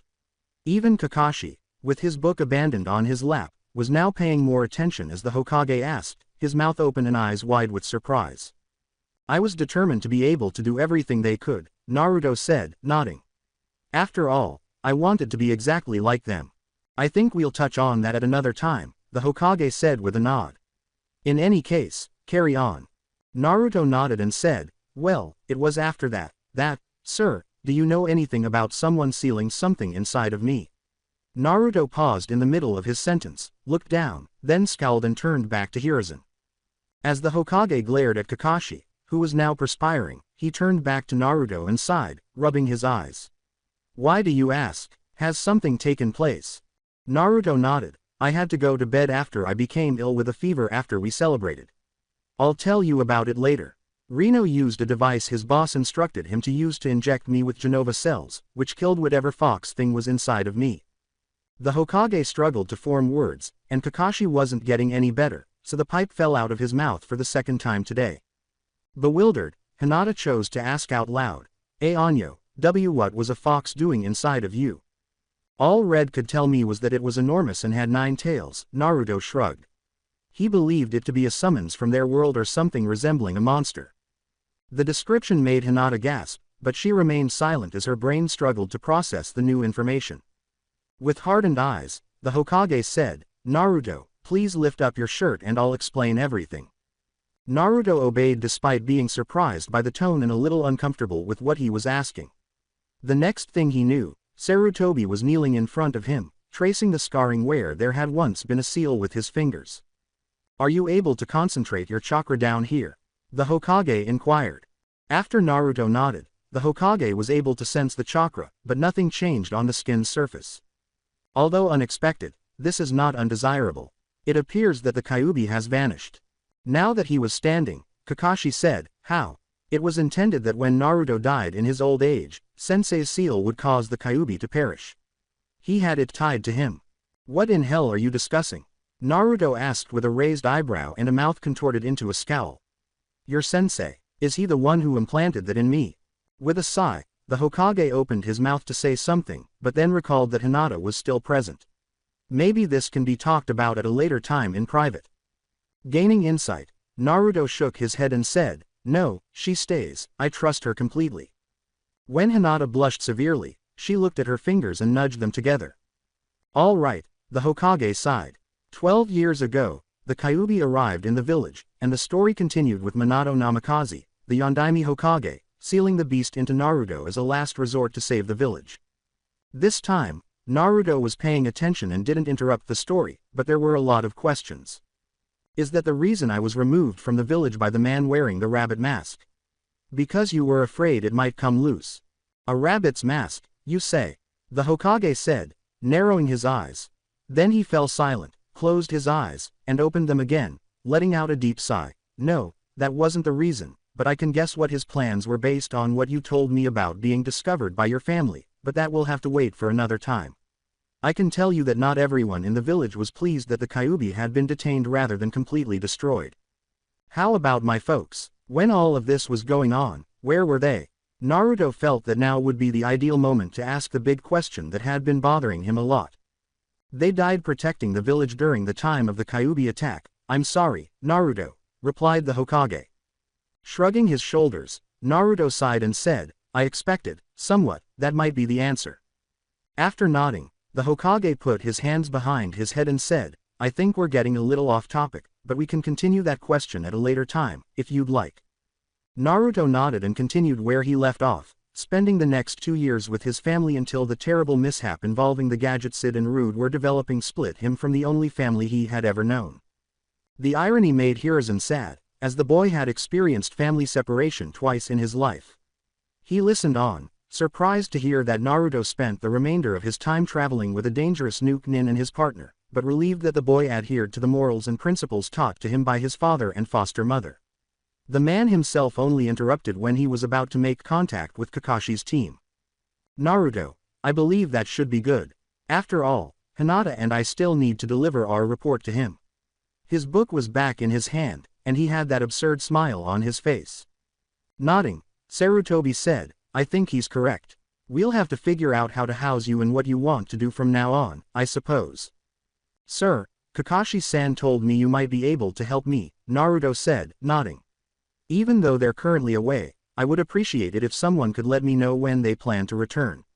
I really don't have much else to do aside from that." "Well, for the time being, I can give you an apartment to stay in the village," the Hokage said, nodding before returning to his desk, sitting in his chair, opening a drawer, and taking out a key.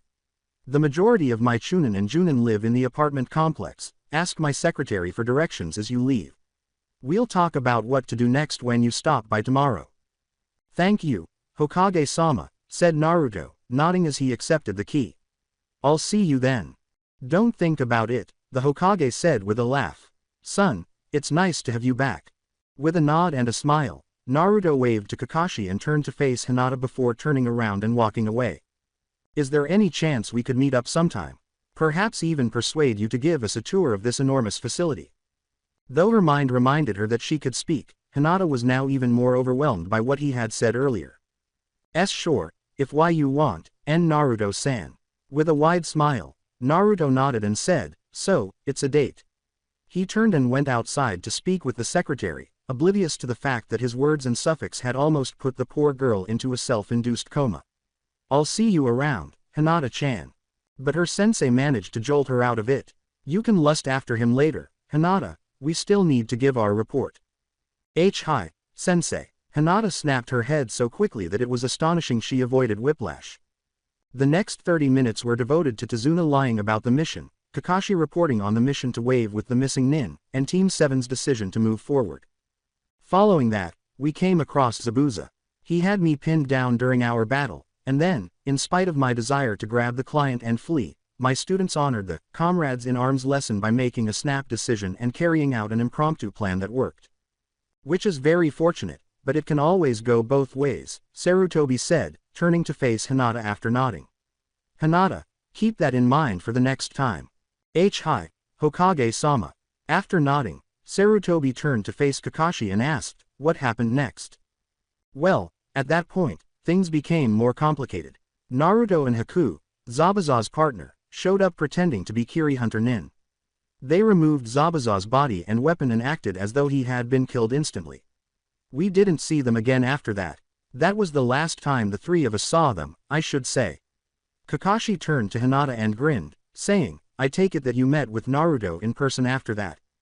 Hi, I was practicing in the forest and fell asleep due to exhaustion, Hinata said, blushing at Kakashi's suggestive jokes but nodding in agreement. He asked me what I was doing outside after waking me up. I informed him of part of the reason because I was unsure if he was actually employed by Gedu. Which, young lady, was the right choice to make. Go on, please, the Hokage grinned. Blushing with admiration again, Hinata nodded and said, he gave me some words of encouragement and then disappeared and I didn't see him until the bridge. Then Kakashi returned and recapitulated the events of guarding the client before guarding him on the bridge that morning, while Zabuza held him and the two watched the battle between Sasuke and Haku and Hinata and Naruto. The written report goes into great detail about how Sasuke was subjugated by the boy and his bloodline, so Sasuke's battle against him was minimal. But the battle between Hinata and Naruto. Hinata explained that her fighting style was ineffective against Naruto's unfamiliar taijutsu form, which Kakashi compared to what made a guide is when he opens a gate or two. Actually, that's how Naruto moves in general.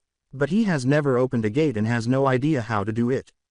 I think I'll have to ask Guy to watch Naruto's style and see if he can identify its origins, Sarutobi said, nodding. Anyway, carry on. Unfortunately, as I was about to put Zabuza to death, his partner intervened and took my Raikiri instead.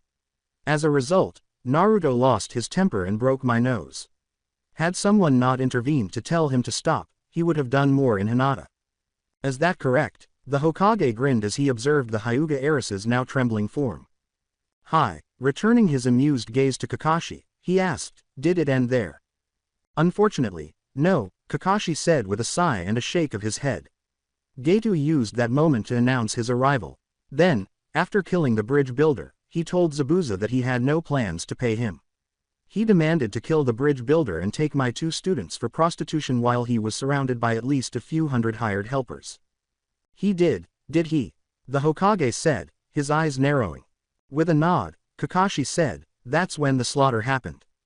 Slaughter. Sarutobi arched an eyebrow. Zabuza and Naruto decided to have a little contest to see who could kill Getu first. The Hokage turned pale and said, pardon me. Kakashi gave another nod. And, all right, let me state this.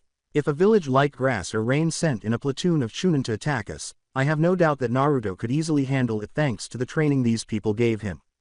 The Hokage sagged back into his seat, his jaw slack and his eyes wide. Ignoring the curious looks he received on the way to his new apartment, Naruto whistled, though he tried his best to ignore some of the whisperings he heard. Wow, that boy looks dangerous with that scar. Did you hear that the demon has returned? I'm positive that boy has killed. He smells like blood, and he's not even a ninja. He heard all of these and more, and all he could do was scoff. As he finally arrived at the complex and located his room, he sarcastically said to himself, yup, never living here was a tragedy. After inserting the key into the slot, he opened the door to reveal a modestly furnished one-bedroom apartment, saying, well, might as well make myself comfortable. Subsequently, Naruto removed all of the scrolls and set them on the kitchen countertop, muttering to himself about their contents as he inspected each one. Finally, he opened the final scroll, which included images of his family, some of the fun times he had spent with Haku and Zabuza, and a few random pictures of the wilderness that he had taken when he had gone a bit crazy with the camera.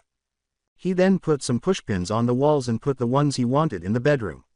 He then opened his weapons, placing the halberd and Zabuza's sword against the wall, followed by the field knives, kunai, shuriken, and Yuffie's spare giant shuriken on the table.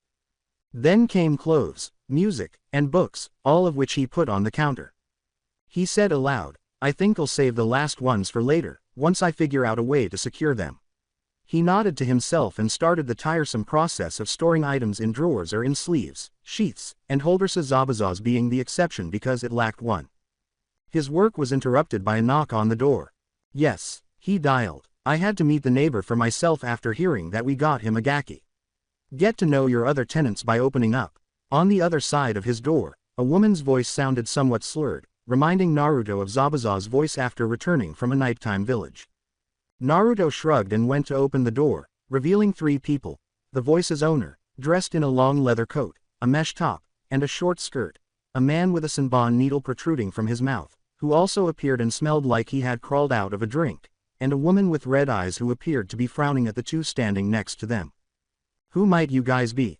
Naruto asked, raising an eyebrow.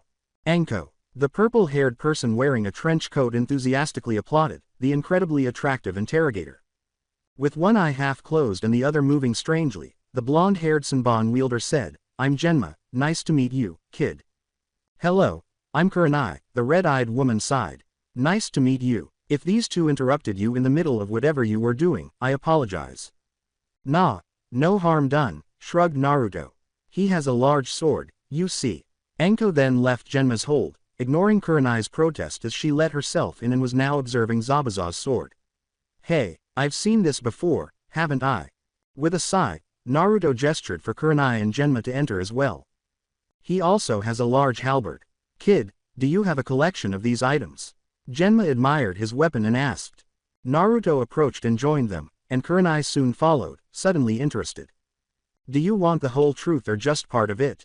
Kurenai added, glaring at Genma and Anko. "How about we start with names first? After all, it's we who rudely came into your place." He swatted Anko's hand as he attempted to pick up his weapon, saying, "Well, I'm Naruto Strife, it's a pleasure." When Anko, Genma, and Kurenai heard the first name, their eyes widened. "You're Naruto, right?" Like in Naruto, still in her tiny drunken days, Anko asked. Sighing, Naruto said, "Yeah, I guess." Kurenai gave him a close look and said, "Have you seen the Hokage yet?" "Just finished with him," Naruto said, nodding. "He set me up here, after all." Kurenai nodded, but she was too damn interested in some things. "Where have you been all this time?" Genma and Anko were also intrigued and appeared to have instantly grown up. "I can tell I'm going to be asked this a lot," Naruto sighed. "Alright, sit down, and I'll tell you because I think we'll be spending more time together." Naruto cleared his throat and ran his fingers through his hair while his three neighbors took their seats.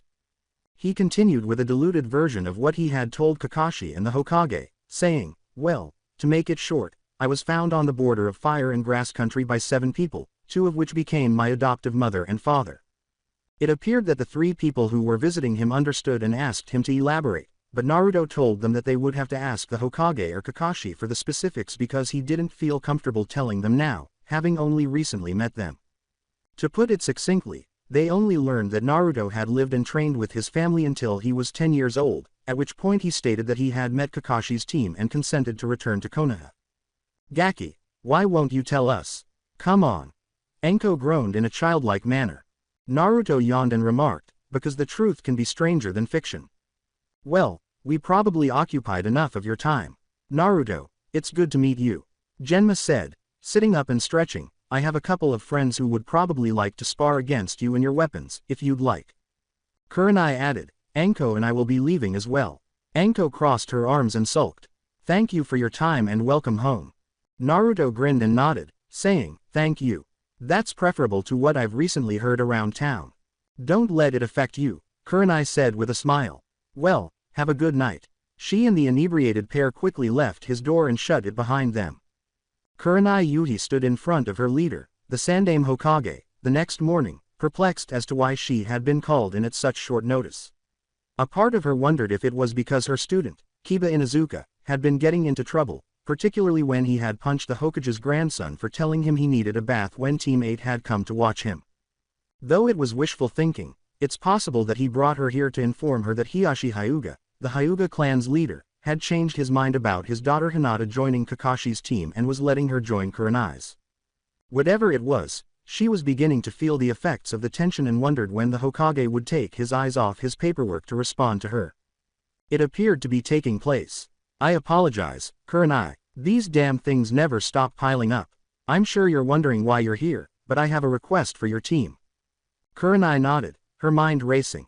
Yes, sir. I am aware that my son and Kakashi intend to submit their teams for entry in the upcoming Chunin exams. Unfortunately, your team lacks a member who can qualify. Sarutobi watched her with his hands resting on his desk. Kurenai nodded. She was going crazy with anticipation, but her face didn't show it. Well, I have someone in mind to fill the slot, the Hokage sighed. I'm willing to accept his at least partial interest in becoming a shinobi for this village, as we've already spoken this morning. Now, it's important to test him. It was too much for Kurenai. Who is this boy? Naruto Uzumaki, or as he is called now, Naruto Strife. Him. Kurenai's eyes widened. As he put down his pipe, Sarutobi appeared amused and said, I take it you've met him. Briefly, last night at his apartment, Kurenai said with a nod. Enko and Genma wanted to meet him, and I was accompanying them. He didn't say much about himself, but he did tell me a little. With a nod, Sarutobi said, he has good reason to. He then pulled a thick folder out of his desk drawer and gave it to Kurenai, saying, read this and let me know what you think. I'll complete these final 4 documents while you read. Kurenai nodded, took the folder, and started reading the papers quickly, thinking that by the middle of it, it was all a joke or a prank because a lot of what Kakashi, Hinata, and Naruto said seemed too unbelievable. Her mind, however, kept returning to what Naruto had said the night before. Because the truth can be stranger than fiction. Even though she now understood what he was talking about, she read on, fascinated by the material, and by the time she was done, her mind was worn out. So, what are your thoughts? The voice of the Hokage yelled. Kurenai raised her gaze to her leader and asked, Hokage-sama, are you certain that adding him to my team will be successful? He is undoubtedly a stealth fighter, but my team is used for reconnaissance and tracking. I firmly believe that he would perform better on Kakashi's and, for that matter, Hinata's. We've discussed this previously, Yuhi-san, Sarutobi sighed. The council and Hiashi are unyielding. In addition, Hinata is improving on that team, as you have read. Do you really want to start from the beginning? Kurenai let out a sigh, I suppose not. As long as she's doing well, she said, turning back to Naruto's file. As far as Naruto is concerned, I'll make the best adjustments I can, but I'll let the team decide whether or not he joins. Will that be okay with you? We'll wait and see about next year's graduates if it doesn't work with your team, Sarutobi said with a nod. Give him the benefit of the doubt, though. With a nod, Kurenai got up from her chair and said, well, if that's all, Hokage-sama, then I'll be going to meet with my team and discuss it with them prior to meeting with Naruto. I wish you luck. You might want to review things again, so keep that file close at hand. But unless Naruto or I decide otherwise, don't share any of it with your 2 students. After giving a nod, Kurenai saluted and left. She soon gathered her 2 students and brought them to her favorite tea parlor to talk about the situation. They were both silent until Shino spoke. It's only logical that we have a 3rd member, but I reserve my thoughts and decision until after we've met with him and see what he'll be able to provide to the dynamic. Akamaru yipped in agreement on top of Kobe's head as Kiba gave him a funny look and said, dude, remember, small words when you're around me. Basically, wait and see, Shino said, adjusting his glasses. After giving Kurenai a nod, Kiba said, I have no problem as long as the newbie knows we were here first and not try to take charge. Good, because we're meeting with him in an hour to go over the basics and then, Kiba, you'll spare with him, Kurenai said, nodding, happy that Kiba was composed today for once. I'll test the 3 of you after that, and if you've accepted him, we'll go on some missions together. Both of them gave a nod. Kiba was the first to greet Naruto when he arrived with his big halberd on his back later that day. The 3 were meeting in the space that Team 8 had set aside for them, and both boys appeared eager, though you might never know with Shino. Whoa, that's enormous. With that thing on your back, how are you going to get around all day? Why is that scar there? After raising an eyebrow at the greeting, Naruto finally smiled and said, many years of practice and I'll tell you about the scar another time. He then extended his hand and said, Naruto Strife, pleased to meet ya. With a savage smile, Kiba tightly gripped Naruto's hand and shook it, saying, "Kiba, likewise." Shino walked forward and nodded to Naruto before Kurenai joined them. "Aburame Shino, you're welcome, Strife-san. You too, just call me Naruto, though," Shino stated. "I will take it under consideration." With a nod, Naruto turned to face Kurenai and said, "I feel like I need to see the other two with you." Kurenai grinned while Shino and Kiba appeared perplexed. "Even those two have to work occasionally, which is unfortunate for them but fortunate for me. But we're getting off topic," she said authoritatively. "Today, we're here to see how you, Naruto Strife, are capable as a ninja and what we, as Team 8, can benefit from having you on our team.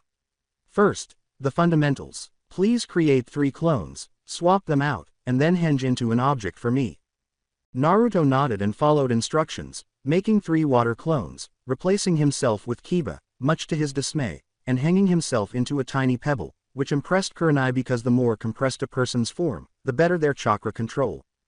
"Very nice. Now that those are resolved, let's conduct the fundamental meeting. I'm Kurenai Yuhi, and I enjoy tea ceremonies, sushi, and my 2 hopeless pals.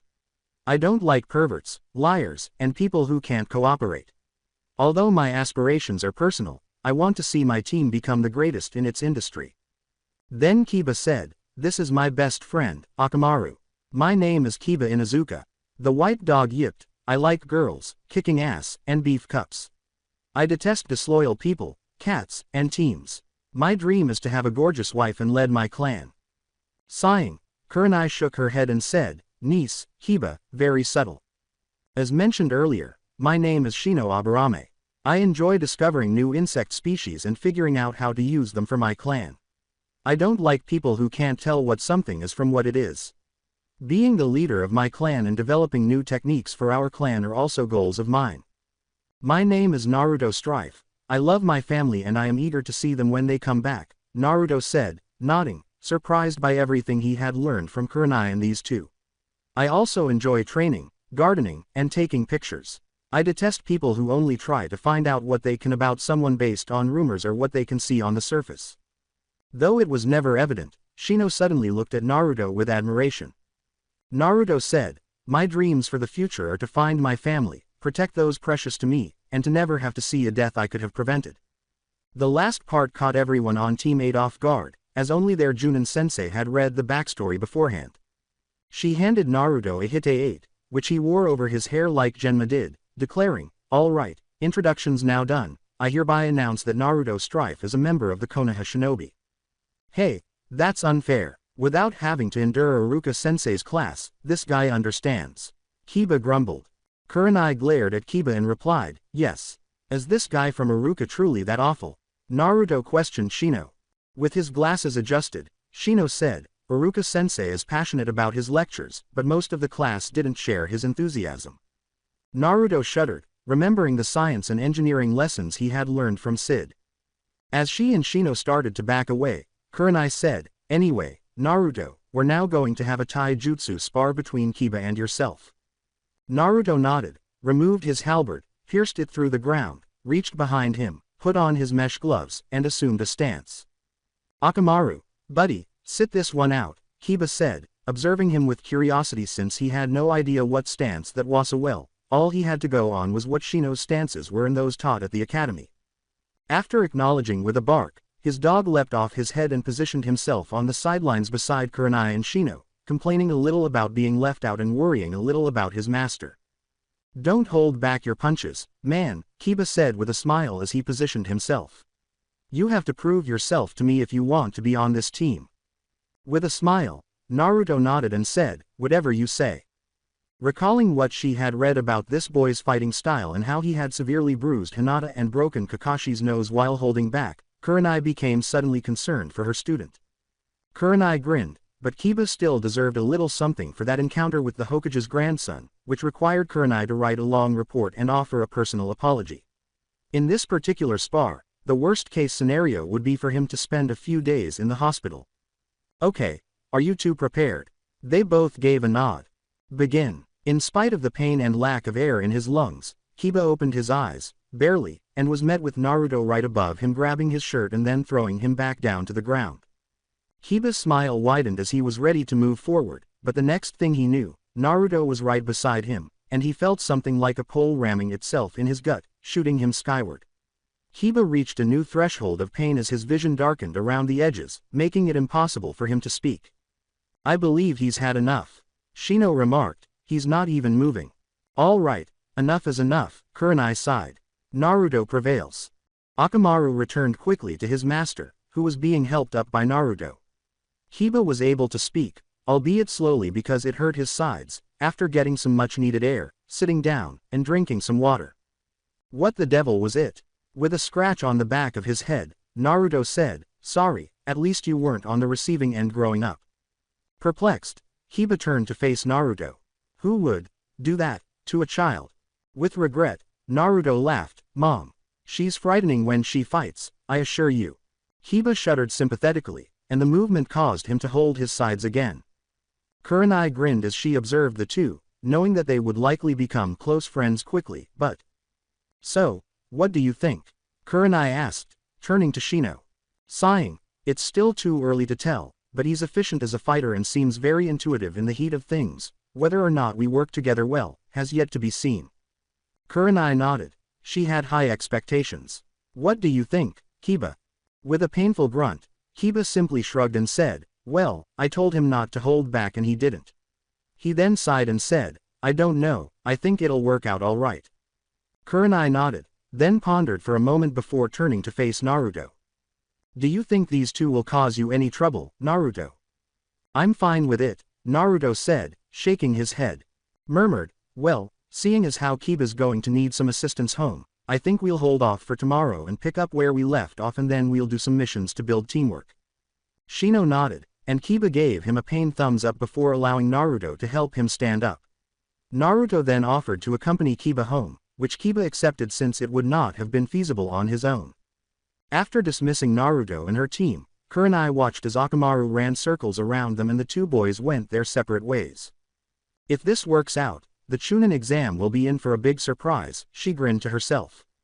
Kurenai was initially concerned about Naruto's compatibility with her team because of their distinct personalities. She was mistaken.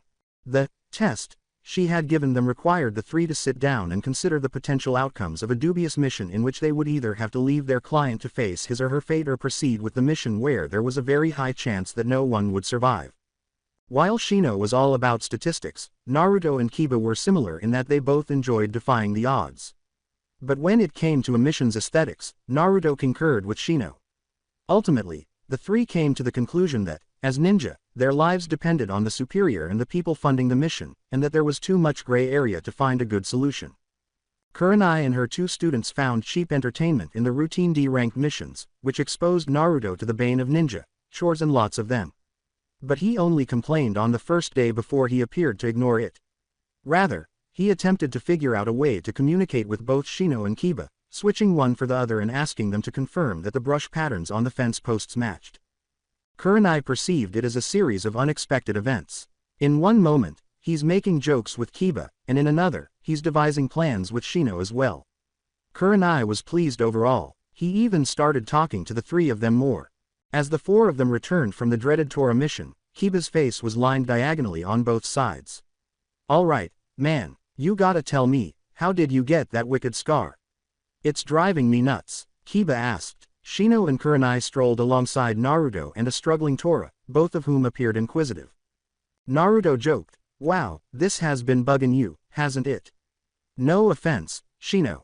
Very original, Shino hush. Dodging Tora's pointless jabs at him, Naruto sighed and ignored him, saying, well, okay, then. This happened when a year passed after my folks left. I was still pretty depressed over what happened and was staying in the campsite in hopes that they were going to return soon. Kiba looked at Naruto as though he had grown a second head and said, whoa, you stayed there for a year.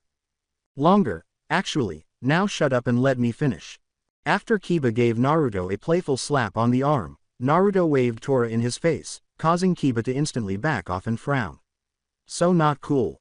Chuckling, anyway, yeah, I was there for that long. In fact, I had been there so long that I drew attention to myself from passerbys. I think word about me had spread and that's what drew a group of bandits to come knocking at my door. So they did that to you? Kurenai frowned. Naruto gave a nod. Kiba looked at him incredulously once more. Wait a minute, you totally kicked my ass when we first met and you told me your mom had taught you growing up. Why the hell did you let them do that? Kiba asked. This time, Naruto laughed and sidestepped the fist, saying, well, for one, my parents also taught me to learn self-restraint, something someone here is missing. You have to know, what they taught me can very easily kill someone. I was taught to not take lives without a purpose or for self-preservation. When they arrived, all they did was thrash me around a little, demanding for me to tell them where the goods I was guarding were. I thought that's all they were going to do. Sighing, Naruto pointed to his scarred face and said, but afterwards, they decided to act rash.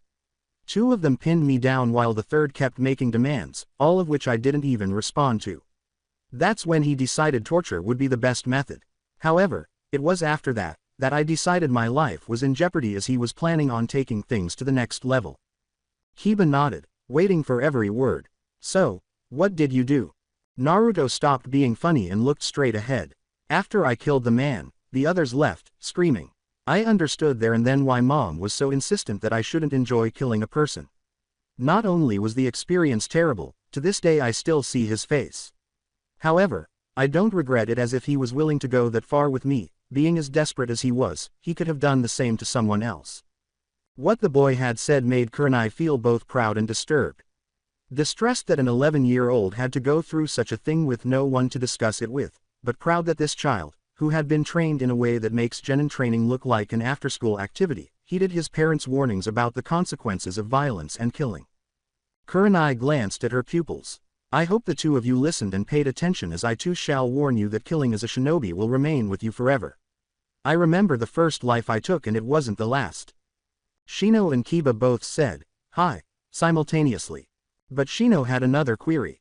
That still leaves out the year and a half before you met Kakashi's team. What happened to you between that time? Kurenai could sense Naruto's reluctance as she walked next to her pupils. Naruto appeared to beat her to it just as she was about to end the question before it became complicated. Naruto pointed to the Hokage Tower and remarked, another time, Shino, storytime's over, we're here.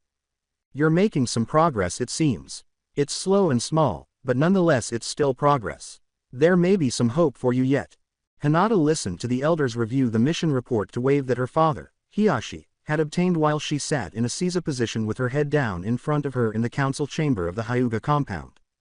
Kaori Hyuga frowned and said, you're still too easy on her, Hiashi-kun. She still needs more work to be a proper heiress of this clan. Hiashi didn't say anything, just nodded in acknowledgement. Otohori declared, very well, we've heard enough for today. We'll discuss more at a proper time. You are excused, Hinata-san. All of the elders stood up and departed, with none of them speaking to the girl, who continued to gaze at the floor and the tiny pool of perspiration on the mat beneath her. Since it would be impolite, Hinata would not dare raise her head and look them in the eyes. In addition, she was afraid of those faces, whose icy gazes gave her fathers a faint grimace. No, Hinata would wait for all of the elders to depart before getting her father's approval to do so. Only then would she be able to leave the compound safely and find a place to let go of the negative tension that had accumulated inside.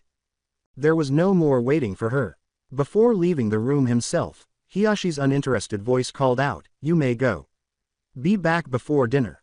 After bowing to her father's retreating figure and standing up on her unsteady legs, Hinata took a moment to gather herself before running for the door like a girl in a trance. A voice stopped her as her legs carried her to the compound's entrance. Running again. It's unbefitting for an heiress to do so, Hinata-sama. What would your father think? A snide voice spoke.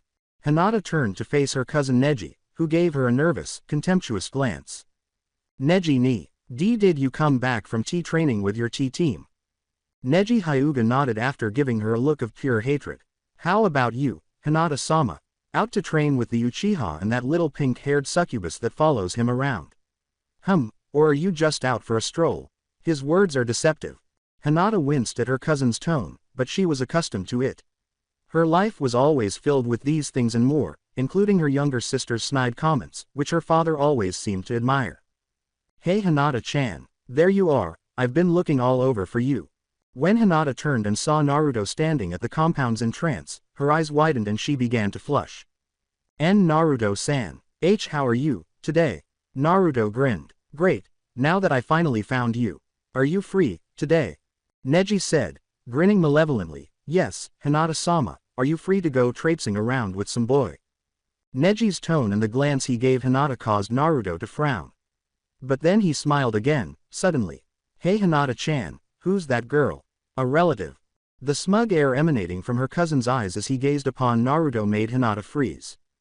Only a clan less commoner, such as yourself, would confuse genders. Naruto's smile widened as Neji's expression warned that blood would spill if this went on. Ah, don't get upset, pretty. I didn't mean to cause harm. Ignoring the expression, Naruto made the decision to stop this guy, whoever he was, from bothering Hinata. Naruto quickly took Hinata's hand and led her outside, leaving Neji standing there with a murderous expression that seemed to radiate killer intent for miles around. Well, Hinata, you can let her borrow your makeup later, you still owe me a trip around this place. When they were far enough away, Naruto turned to face Hinata, who was still in shock over his spontaneous save from her cousin and had a beet red face from the close contact. I'm sorry if I overstepped myself, but that guy was eager to hurt you, Hinata-chan.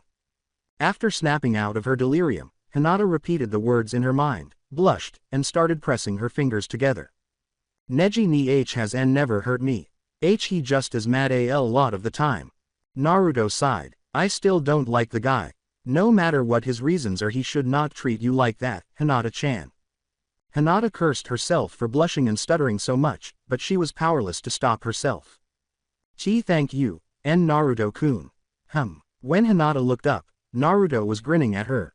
This was exacerbating the situation, as her heart began to race and her entire face began to heat up upon seeing that smile directed at her. What? Is there something on my face? She inquired. Naruto gave a headshake. Nah, it's just that you called me, Naruto-kun, for the first time. I like it. Whoa, Hinata-chan. Naruto had to catch her because the poor girl had passed out right away. He looked around and said to himself, damn it, way to go, genius. Now, what? After that, he discovered what appeared to be a ramen stand and thought it would be the ideal spot to wait for her to arrive. Naruto nodded to himself as he held Hinata's back for support and lifted her up by the legs after supporting her hands around his neck. As he carried her, Naruto gazed down at Hinata's calm expression, lost in a faraway world. Grinning, Naruto tightened his hold on her and walked over to the ramen stand. I hope it's okay with you, Hinata-chan, but I feel like I like you more and more when we're together. Before long, he seated her on the stool and gently placed her head and arms on the counter so that her weight was leaned forward. Then he turned to see an elderly man with his arms crossed watching him from behind the counter. Something up with your girlfriend, kid? Naruto sighed and said, yeah, she's had a lot, today. Mr. After blushing. The individual grinned. Just call me Chuki and everything's alright. What can I get for you kids? After glancing at the menu, Naruto said, I'll have a beef ramen and, I guess get her a miso one, just to be safe. Chuki nodded and said, good thinkin', kid. He then went to start preparing the meal while whistling an unidentified tune. As Hinata started to stir, Naruto sat back and turned to face her. Her eyes opened slowly, blinked twice, and then began to rub their fatigue. Anyo, where am I? Chuki called, your order will be up soon, kids. As Hinata sat up and looked around, her eyes quickly fell on Naruto, who was seated beside her. He smiled and said, hey. A few things became clear, and Hinata blushed. The first was how she passed out, and the second was her current location.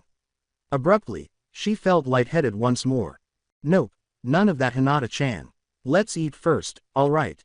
Snapping out of her predicament, Hinata nodded and fiddled with her fingers. After some time, she paused and made the decision to attempt striking up a conversation. Anyo, Naruto Kuna. Yeah, Hinata-chan. Hinata swallowed. She was feeling self-conscious but also happy. For her, this was all too foreign.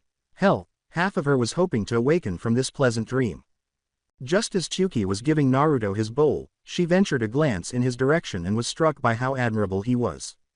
His exotic-looking scar curved from his eyebrow to the corner of his mouth, his sun-kissed hair draping over his forehead from the headband that fits over his head, and his eyes, which are sometimes a smoky turquoise green and sometimes a sapphire shine.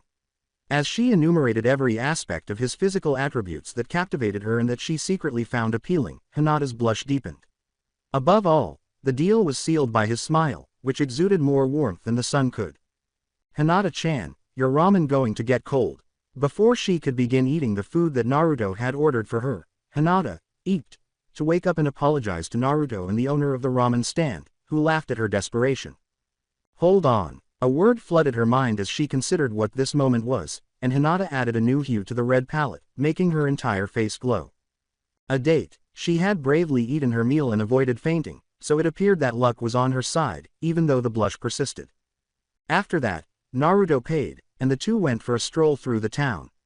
Naruto asked Hinata questions about specific locations, and she either responded or shook her head when she was unable to provide an answer. For what seemed like hours, the two kept traveling. That is, until Sakura rushed around the corner and chased two of his friends and a child wearing a long scarf into an alleyway. When Sakura's voice called, Hinata didn't give it much thought. "What do you think you're doing? He's just a kid." She was now frightened, and based on the look on his face, Naruto appeared to be as well. "Come on, let's see what trouble your teammate has gotten into, Hinata-chan." She blushed but nodded, still unaccustomed to the suffix, and the two of them whirled around the corner to a strange scene. A boy and a girl stood in front of Sakura. The girl, with her hair in twin pigtails on either side, stood next to the boy, who was wearing a black outfit and had some sort of paint on his face. The boy appeared unhappy as he held the young child up by his scarf. The boy made a fist in response, saying, "The little brat deserves a beating for not looking where he's going. Hurry up, Kankuro. If he arrives, we'll be in deep trouble." Kankuro brought his fist back and said, "Don't worry Temari, I'll be finished before he arrives."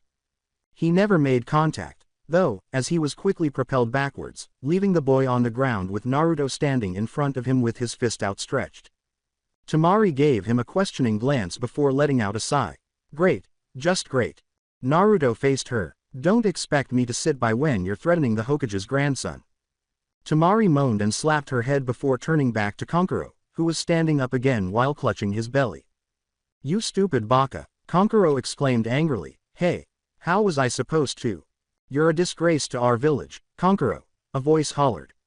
Its speaker soon materialized beside Temari in a swirl of sand, revealing himself to be a short red-haired boy with the kanji for love tattooed above his left eye and dark circles under his eyes. Kankuro stammered, "Gara, before the redhead cut him off. "Silence. Speak any more and I'll kill you myself." Kankuro swallowed and nodded rapidly. Gara gave Naruto a look that made the two Konoha women shudder. What's your name?" "Naruto Strife." "Yours?" He stated without emotion, "Gara.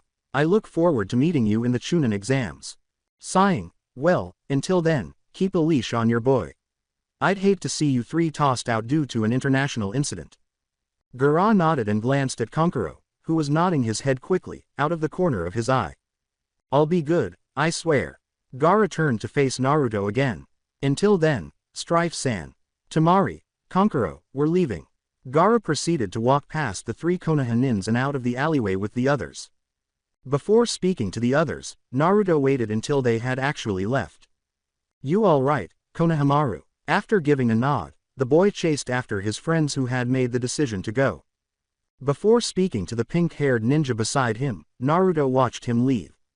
"Sakura, are you?" she shouted. "Stay away from me, you murderer." And then spun around, sprinting out of the alleyway as if her life depended on it.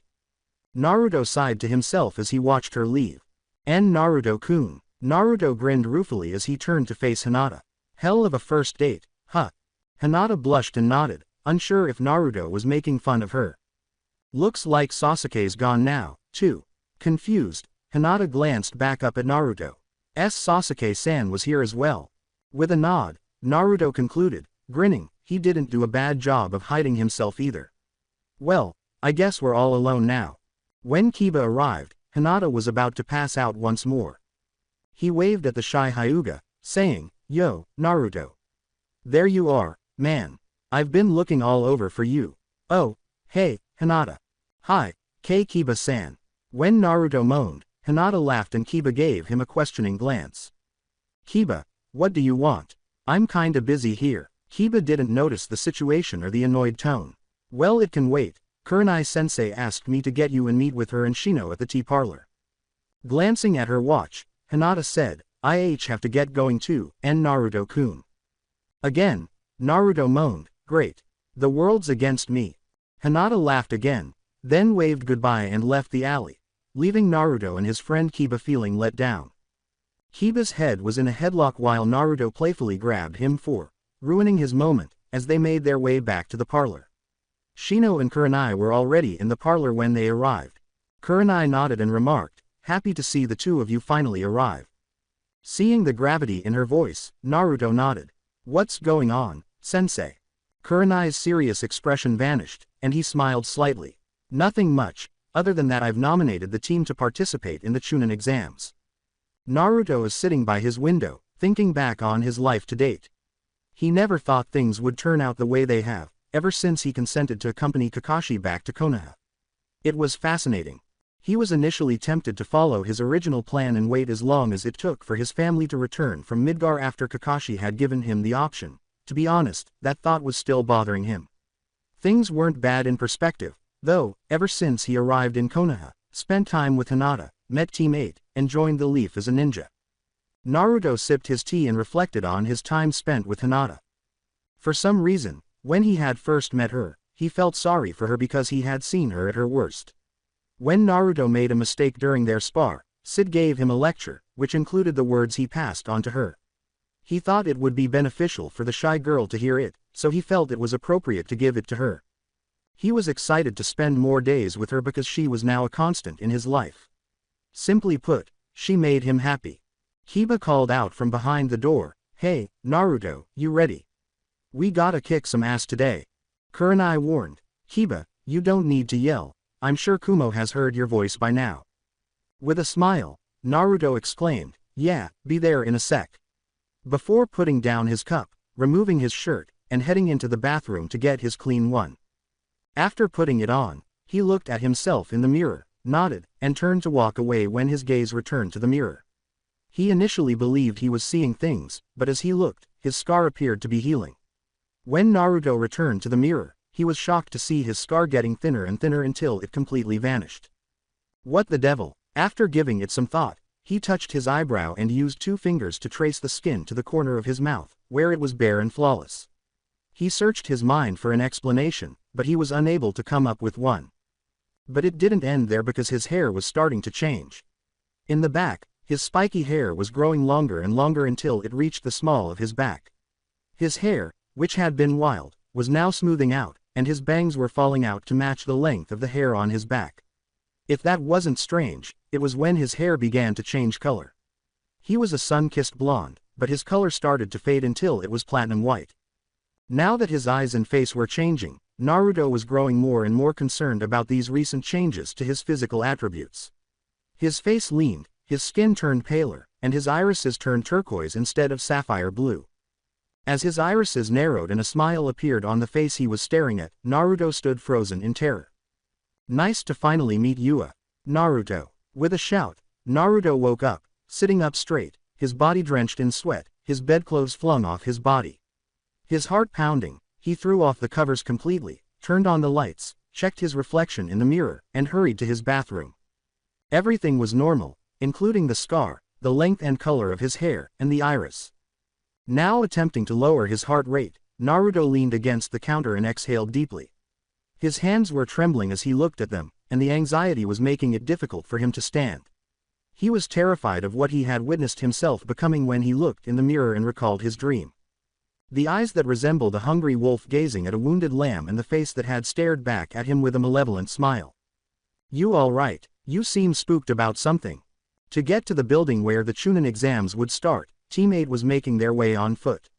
Naruto had remained silent ever since they arrived to pick him up. But when it came to Kiba, he could only remain silent for a certain amount of time. Nah, just jitters, but I'll get over them. You guys hear anything about these exams? Naruto said with a smile after shaking his head. Usually they comprise of 3 separate tests, other than that, information is tightly guarded. Even my father refused to part with any information regarding it, Shino said as he adjusted his glasses. As he fingered the scroll containing his halberd, Naruto remarked, well, I suppose we're going to find out. Well, whatever it is, I know we're gonna kick some serious ass today, right boy? As they entered the structure filled with Chunin aspirants from all over the elemental nations, Akamaru yipped in agreement with his master. There was a certain quality to each of these people. Even the older genin from Konoha seemed to stick to their own group and none were forthcoming. None of them were taken seriously by Team 8. They went for the stairwell and reached the classroom where they were to take their first exam after Shino told them they were still on the first floor and needed to go to the second. Strangely, Kurenai had come to greet them. Glad to see I trained you three to detect genjutsus. Well done. Kiba smiled widely, Shino nodded, and Naruto remained silent, staring at the ground. Kurenai saw it right away. Naruto, is something wrong? Naruto grinned broadly and said, nah, just hoping Hinata-chan's coming to this exam as well. After giving him a look that suggested she didn't think that was the true response, Kurenai sighed and said, I'm sure she'll be here. Now, good luck you three. Her students bowed to her and said, hi, before she allowed them to pass her and enter the classroom. Her gaze stayed on Naruto until the door shut behind him as she watched them leave. There were genin of all ages and nationalities in the room they had entered. None of them spoke to anyone outside of their three-man teams, suggesting that they were all quite serious. After giving them a quick glance, Naruto saw the Suna team huddled together and not even speaking to one another. There's the group I was telling you guys about, Kiba, don't look. Kiba scowled and turned away again. So, what's the big deal about them, other than the creepy vibe you get from the short guy? The doors opened and Team 7 entered, and Shino said, my intuition tells me that it'd best to avoid them as well. Sakura was asking him worried questions, and Sasuke's face was bruised and frowning, as if he had seen better days. The room full of strangers staring over the group with sneers or haughty superiority seemed to be upsetting Hinata, who was doing her best to mimic a turtle. Sakura's loud voice, which was also giving the team looks, didn't help either. When Naruto approached Hinata, he tapped her shoulder, causing her to eep and jump. Hinata exclaimed, startled and relieved, and Naruto-kun. Why you're here as well? Naruto laughed. You betcha, we wouldn't miss this for the world, right guys? Akamaru yipped, Kiba smiled widely, and Shino nodded. Sasuke-kun. Naruto and Hinata turned to see her teammate, who was being pursued by her team, be the victim of a flying glomp, thanks to someone named Ino Yamanaka. Sakura yelled, Ino pig. Get off Sasuke-kun, and started a tug of war with the already agitated Uchiha. Shikamaru Nara, whose gaze swept over everyone before focusing on the male blonde conversing with Hinata Hyuga, said, man, girls are so troublesome. The leaf emblem on the boy's bandana and the fact that Team 8 was talking, making him their third teammate, caused his eyes to narrow. His eyes narrowed because he was unaware that the two-person team had added a third member. As a result, his strategies and knowledge were now in disarray. But Choji Akamaiki, another teammate, saved him from the troublesome task of asking questions. With one hand continuously feeding himself from a canister of wasabi peas, the plump and amiable boy approached Team 8. Hey, you guys finally got a third member. Kiba smiled and prodded himself with his thumb, emphasizing, yeah, it took long enough but we finally found someone who's as tough as yours truly. As the resident gossip of Konoha, Ino was alerted to this information and, naturally, her focus was momentarily distracted from Sasuke to Team 8, focusing on the blonde who wore his Hite 8 over his head and hair like a bandana. Based on the obvious muscles in his arms and the confident look in his eyes, she could tell that this man was serious. With a sly smile, Ino turned to face the bashful girl standing next to him. My name's Naruto Strife. Pleased to meet you guys. Kiba talks a lot about you all. After worming her way around the group, Ino took Hinata's hand and pulled her away until they were separated from the others. Ino-san. So, what's the story with you and the new guy? Are you two dating? Hinata blushed and turned to face the ground. Año, maybe, I think. So how far has he gotten? Ino asked with a squeal of delight. What? Hinata asked, looking back up with a bright cherry red face. Come on, tell. Ino playfully nudged her with her elbow. A voice said, you guys are making quite the racket, you know. Everyone stopped talking when they noticed a teenager with short silver hair and bespeckles approaching them. His eyes were full of laughter and he had a knowing grin. Why should we? Kiba boldly questioned. Well, for one, everyone here's a little anxious and I doubt anyone of you wants to stir up any trouble this early in the game. The teenager replied. With a questioning expression on his face, Naruto questioned, who are you? After giving Naruto a brief glance, the teen with silver hair grinned broadly and said, "Where are my manners? My name is Kabuto." He made a small theatrical bow. "Is this your first time entering the exam, Kabuto-san?" Sakura inquired. He said, hesitantly, "Nah, it's kind of embarrassing but this is my 7th try." Ino slapped Kiba on the head after he said aloud, "Wow, you must really suck, then." "Baka, be nice." Kabuto laughed. "Well, in all honesty, I'm really not that special, so he's half right, I guess." Curious, Sasuke said, "So, is there anything you can tell us about this exam?" He then produced a stack of blank cards and placed them on the ground, saying, "Better than that, I'll show you all my info cards." Kiba snarled, "Hey, you liar, those don't have any info on them." Of course, they don't. Any person keeping valuable information would be wise enough to keep what he holds secret and out of sight. These cards all need my chakra to reveal any and all information on those that I've collected data on. Kiba, oat, as it finally dawned on her. Kabuto laughed, "I have nearly a completed database on everyone in this room." With curious eyes, Sasuke asked, "Can you tell me individual database on 3 people?" Kabuto grinned and said, "But of course. Alright, tell me what you can on Rock Lee of the Leaf, Sabuku no Gaara of Suna and a Naruto Strife of the Leaf." Hinata and Kiba laughed and snickered at Naruto when he asked, pretending to be surprised, "Seriously? You can't just talk to me, can you?" Disregarding them, Sasuke turned to face Kabuto with anticipation.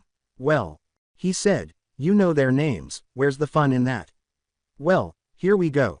A flash of light from his fingertips caused the card that had been blank to quickly fill with text and an image of the person in question. Rock Lee, genin of Konoha, unknown parenting, is proficient in taijutsu but is unable to use any ninjutsu, due to a problem with his chakra circulatory system. He's a member on Team Guy and partnered with Tenten and Neji Hyuga. The group themselves have done over 12 C-ranked missions and 1 B-ranked. Not bad.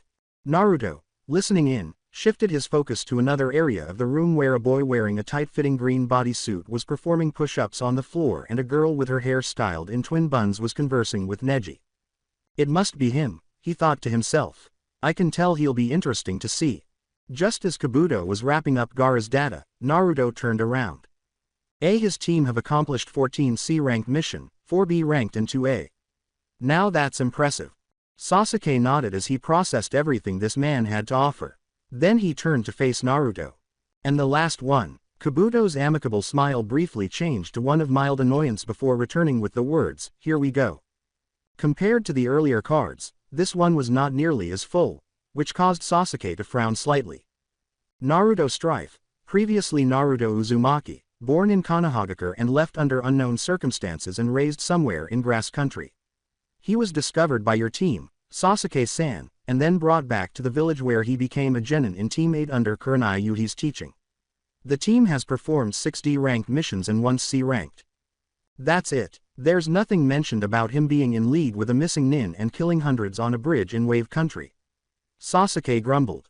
All of Team 10's attention, along with Kabuto's, was focused on Naruto, aside from Teams 8 and 7. Kiba growled and said, "Is there a problem?" Choji questioned, "You guys knew too?" With surprise. Shino gave a nod. This information is already known and after a discussion it is irrelevant.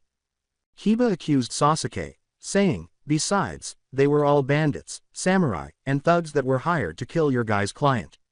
What's your problem?" Kabuto continued to stare at Naruto, who was distracted by the trivial arguments and bickering. "It's not supposed to happen that the information I gathered about you is incomplete.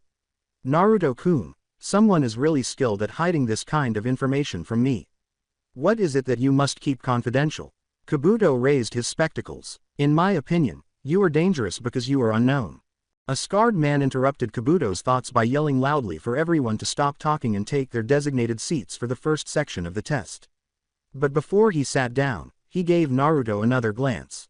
The writing test, if it should be called that, was nothing special because it was essentially a lesson in infiltration and scare tactics, which Naruto had been taught by Zabuza when he was 11 years old. Other than that, it wasn't particularly interesting. Things became a little risky when Hinata was losing her advantage because of the pressure, but Naruto's comforting hand squeeze seemed to calm her down. However, Naruto's neighbor Anko Midarashi's theatrical and comical appearance made the afternoon interesting. She looked hungrily at a genin attendee from another village and said, "Boy, Ibiki, you're getting too soft. Look how many of them are still around. Not to mention they all have their arms and legs still attached." The attendee wet himself. She began to wave her arm, saying, "Oh, look. There's Naruto. Hey Rumi." Naruto rolled his eyes as everyone turned to stare at him. He whispered, "Hi Anko." Anko instructed them to meet her in training area 44 following the hysterics. The journey was exhausting because nearly every Konoha Chunin candidate wanted to know how the scary proctor lady knew him. When the large group reached their location, which was heavily forested and surrounded by gates with barbed wire on top of the atmosphere, became quieter. "Welcome, one and all, to the second part of the Chunin selection exam, also known as the Forest of Death," Anko exclaimed with pride. The name of this specific location made some of the extremely green genin pale. Others, meanwhile, discussed the spectacle with their groups in wonder and interest. "In this part of the exam you have but one objective," Anko continued by raising 2 scrolls. "To keep with you the information that you are given and to steal information from others. Once you've done this you'll then proceed to tower in the middle of the forest. Now should you not have both of these scrolls, or if you are short of a teammate or two, you'll be disqualified. Any questions?" A Rain Country genin questioned, "What happens if we decide to see what's inside of the scroll?" "Be my guest and find out for yourselves, but you'll not like what you'll find," Anko said with a menacing grin. Gaara asked, "To get the other scroll, can we kill?" "It's not against the rules but you can if you feel it is necessary," Anko said, narrowing her eyes. Naruto inquired, "What's the time limit?" In response, Anko said, 5 days. As he fed himself a handful of chips, Choji exclaimed, "F5 days. What about food?" The participants' eyes widened as Anko shrugged and said, "Eat your comrades for all I care." Then she let out a loud laugh. "Man, you guys are gullible. The forest is filled with the tastiest critters, but it also has the most poisonous ones as well, and there are things in there that'll hunt you." While Anko took an armful of papers and began distributing them, many of the groups exchanged anxious glances. "Sign these forms before your group receives a scroll, this prevents us from being accountable if you should die out there." As he transformed, Naruto whispered to himself, "Oh joy." He shuddered as Anko whispered in his ear, "Careful Blondie, I just might chase after you myself in there." Hiba pushed Naruto after she had gone to pass out more forms. "Dude, how does that scary hottie know you, exactly?" Naruto breathed deeply, "She lives in the same building as I do." "Nothing more than that." Shino whispered, "She's good at getting under others' skin or pants." Hiba didn't hear the last part. Nodded, "She's second in charge in the torture and interrogation squad." Whitening, Hiba said, That sucks." Sighing, "Forget about Anko, for right now. How do you guys want to handle this part of the exam?" "A trap is usually best, but considering the contestants, it might not be best to squander our time waiting," Shino said, adjusting his glasses. Hiba replied, "I say we find a weaker group and we dish them out and take their scroll." "How do you purpose we find such a group or if they have the scroll we need?" asked Shino. Hiba looked around and scratched his head before shrugging his shoulders. Naruto stated, "It's actually not a bad idea. It'll eliminate competitors and eventually we will find someone who has the scroll we need." "Agreed, but how will we know we're not the predator but the prey instead? How can we make sure we don't run into those who are out for blood like the group from Suna?" replied Shino. Thinking, Naruto put his hand to his chin. "Well, we can observe them long enough to determine their strengths and motivations. However, I suggest that we don't spend longer than 30 minutes as we'll be wasting time if we focus on a group for too long." With a nod, Hiba said, "I'd rather finish this one early, anyways." In agreement, Akamaru yipped his head. After Shino gave a nod of approval, an unidentified Chunin approached their group and gave them their scroll, which Shino concealed inside his cloak. The group was unaware that Kabuto was observing them with curiosity.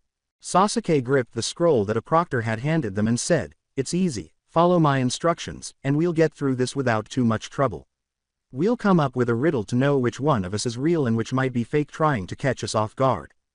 Hinata looked around at some of the contestants, who were smiling fiercely, and asked nervously, Anyo, what should we do if we run into AG group out for blood?" Without even turning to face Hyuga, Sasuke remarked, "Simple, Hyuga, we beat them." Sakura tried to cheer up the anxious girl by saying, "Sasuke-kun's right, Hinata. As long as it's no one from that Suna group, we'll be fine. Even then we'll fight them. Sasuke replied, this is a test to see who's the strongest group. Don't get in my way of passing this exam, Hyuga. Sakura was not going to argue anytime soon, and Hinata winced at the sinister tone of Sasuke's voice.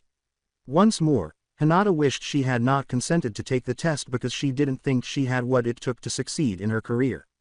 But after speaking with Kurenai and Iruka-sensei, she made the decision to go and support her team exclusively. Kurenai added that Naruto-kun would be upset if he didn't see her there, at the very least. Hinata briefly forgot all of her worries when she thought about the blonde-haired halberd wielder, and a smile appeared on her face. Despite everything she thought was wrong with her, she was thrilled to have met him and considered herself fortunate that he liked her. Hinata's eyes darted around as she continued to think about him, hoping to at least get a glimpse of him before this portion of the test began. She discovered him talking to his team close to one of the gates. In private, she grinned to herself. She felt a wave of relief because all she needed to finish this was the idea of him being close to her right now.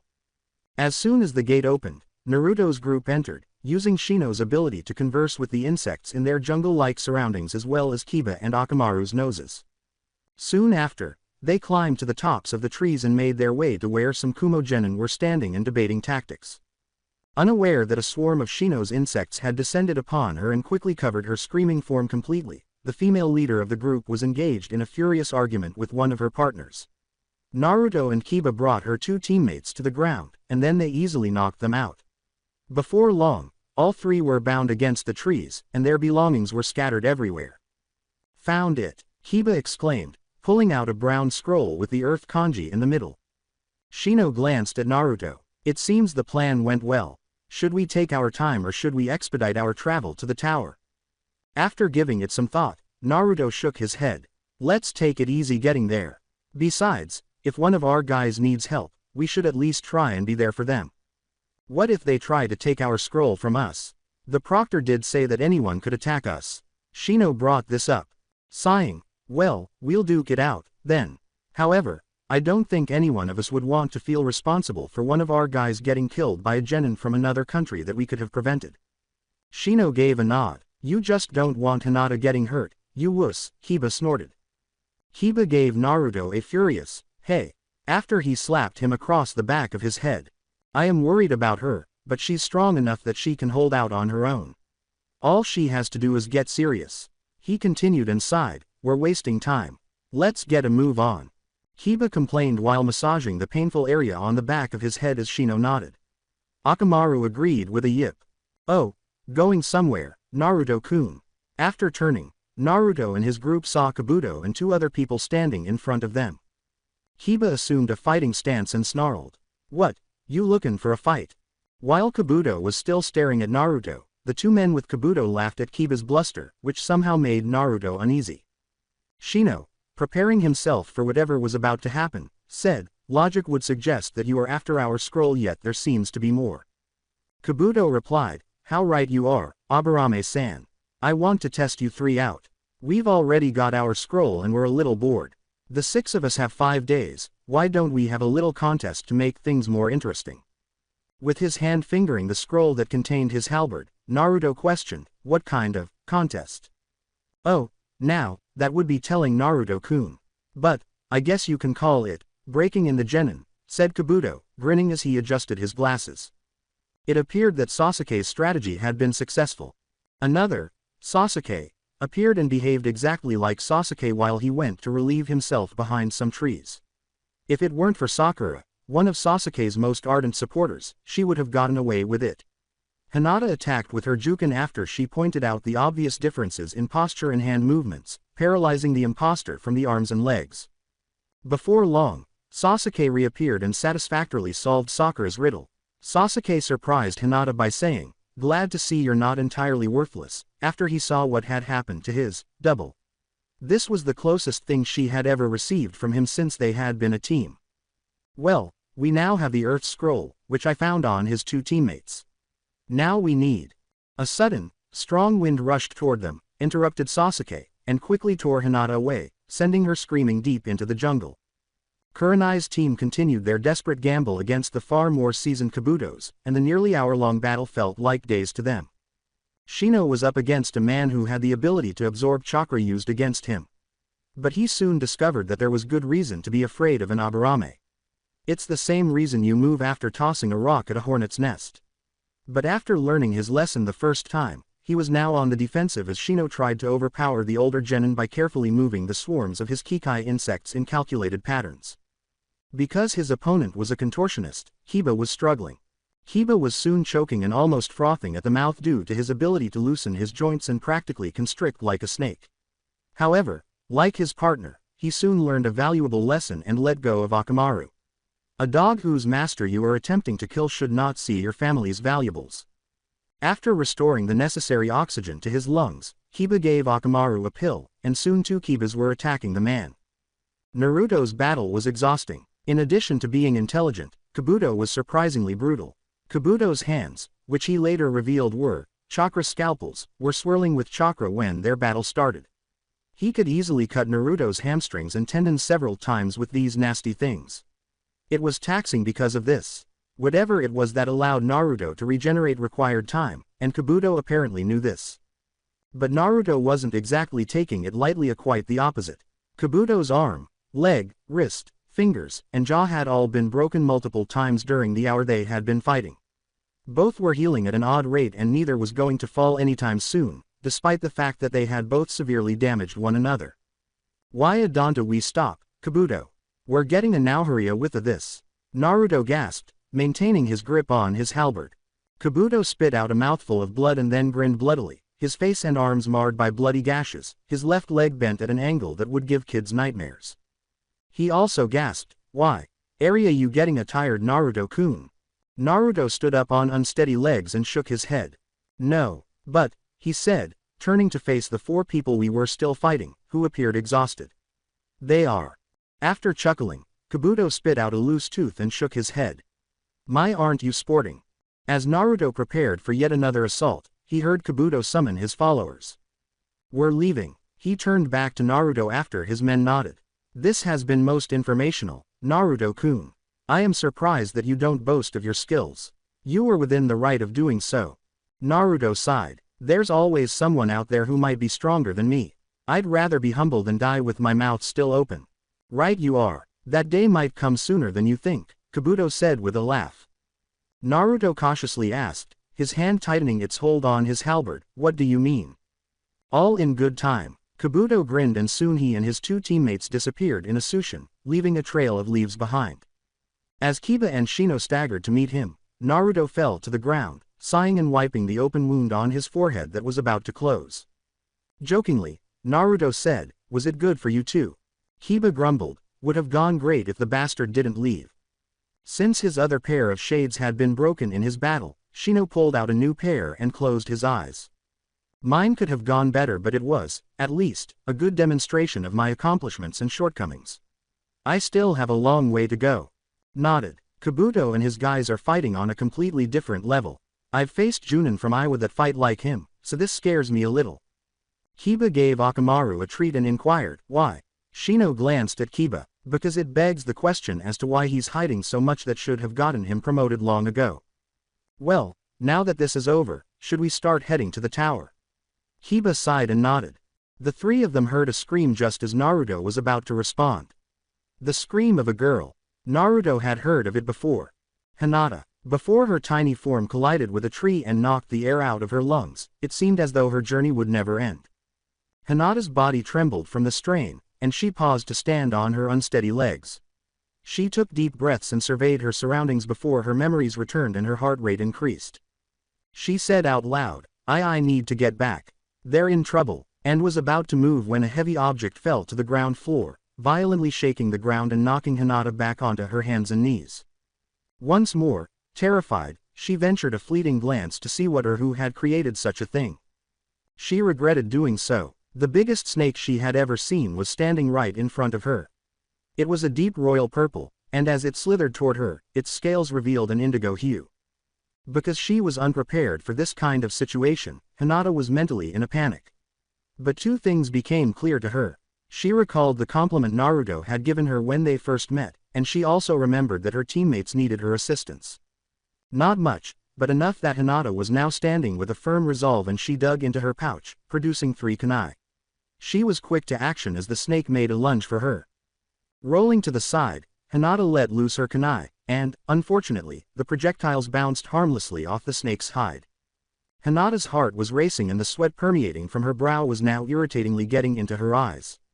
Her hands and body were shaking due to the adrenaline rush, and only her instincts, applied with her reaction timing, saved her from death as her scaly opponent made a strike at her. However, the soreness of her legs, coupled with the weariness that was growing from her small form, caused them to buckle, and she soon found herself falling to the ground like a marionette that had its strings cut. The snake eyed her like a wounded animal, ready to be seized upon, as it slithered towards her. Fear, exhaustion, and panic welled its way up inside her as she trembled. Hinata closed her eyes, awaiting death's embrace. A sudden calamity broke her from her acceptance, and she opened up heavy-lidded eyes to see Naruto, holding back the snake's open maw with his halberd, grunting from the stress on his arms. "I'm pretty sure I saw a 'Don't feed the animals' sign around here, somewhere, Hinata-chan." Hinata blinked, half expecting for this to be a dream, but in the end, it was true. Naruto-kun had came and rescued her. Naruto-k, hang in there, Hinata-chan. Naruto interrupted her, "Let me take care of Scaly first." Hinata nodded, tiredly, and watched as Naruto's eyes glowed in a brilliant aquamarine color as he turned back to the snake. With a strength one would expect from legends, Naruto pushed back the slithering monstrosity and swiped out, earning a painful hiss and for blood to come pouring out from the wounded mouth of the snake. Naruto then grabbed the end of the obsidian pole and began swinging the weapon like a hammer. The snake, unaware of the potential danger in assaulting this person, driven by its instinct, lunged forward only for Naruto to stop in mid-swing. His blade, catching on the already torn piece of flesh hanging loose in the corner of the reptile's mouth, tore deeper and went its way through the muscles of the jaw and into the body itself till it reached the end and came out with blood and scales. The snake twisted and writhed before it erupted into a plume of smoke and thus disappeared entirely. Naruto waited for a moment before heaving a sigh and then turned to see Shino administering some chakra and food pills to Hinata.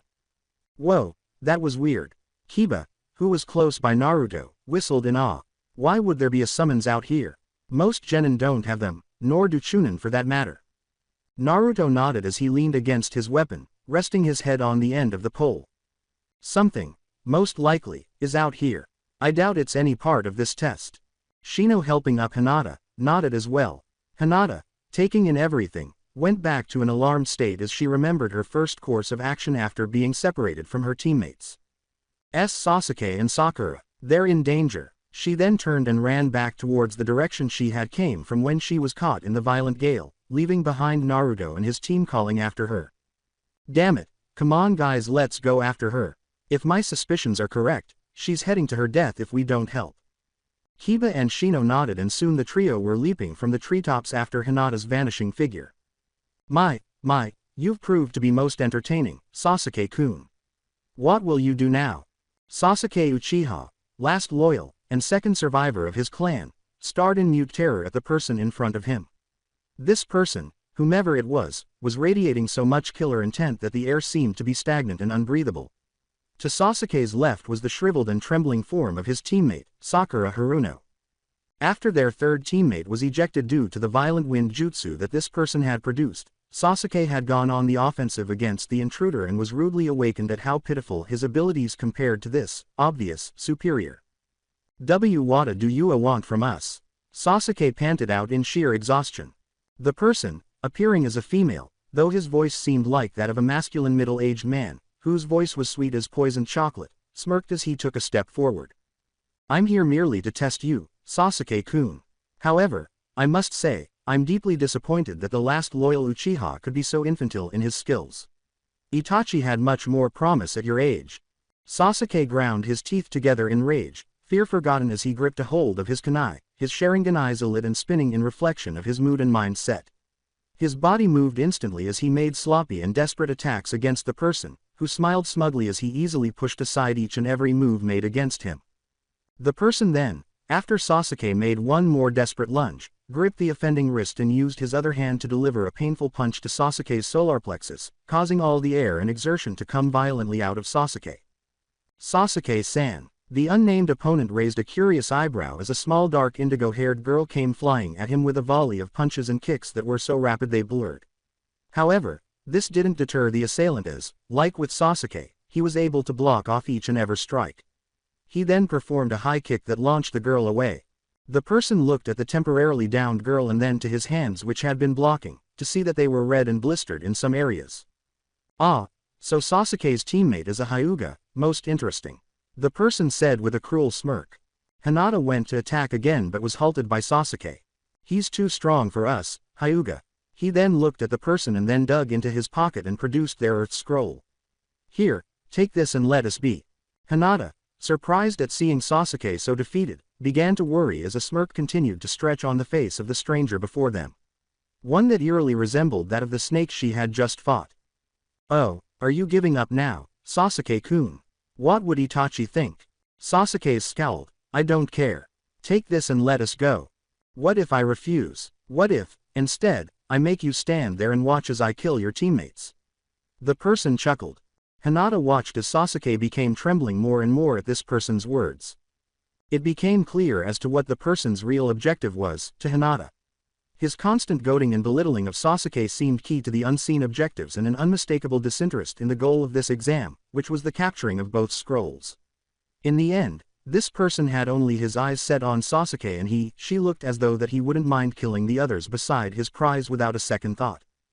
Hinata, making her decision, still in her rush that she experienced with the snake, got into her Gyuken stance. Sasuke-san, run. Get Sakura and Geto out of here. Sasuke looked at her as if she was mad and was about to voice his objection when Hinata darted ahead to take on the deadly opponent once more. The person sighed as he grabbed Hinata's arm in a fierce grip. You are boring me, girl. A malicious grin appeared on the androgynous face. I might as well kill Sasuke-kun's teammates one by one so that he's properly motivated. So, I thank you for volunteering first. Hinata soon was being gasping for air as the person grabbed her throat and began squeezing it, her fingernails digging into the skin and drawing blood. Her vision was beginning to darken around the sides and the rest of her continued to thrash around, though they were soon becoming more and more sluggish. However, luck was on her side as a yellow blur appeared between her and the attacker and she was relieved of her torment as the man was thrown back, crashing into a tree. Hinata hacked violently, but soon as enough air entered her system, she gazed up to see Naruto looking murderously at the person who soon melted into the ground. Another figure stepped out from behind a tree, the exact same person in appearance, his face equally as predatory. Well, now, what have we here? More little genin to come and play. Naruto twirled his halberd high above him before lashing out with the blade forward and was soon in an invisible bout of speed and, next thing Hinata saw, was attacking the unknown person. The unnamed shinobi scowled as he felt the blows being put upon him by this scarred genin whose abilities were becoming an increasing nuisance. What's more, everything seemed out of the norm of someone who was trained by the Leaf Village. However, age and experience still kept him pegs above this youth and he was quick to point that out as he countered several of the moves made by the blonde-haired genin. Naruto wasn't entirely surprised to see he was now losing his edge in the fight. Sure, he had gained an upper hand by surprising the shinobi, but, judging by how quick this person was to turn the table, he was still a child in this regard. Their fight lasted long and hard. Even after Naruto had released the separate blades from his weapon, it only continued to postpone the inevitable as, with one quick punch, he was sent hurtling backwards and ended up being embedded in the trunk of a tree.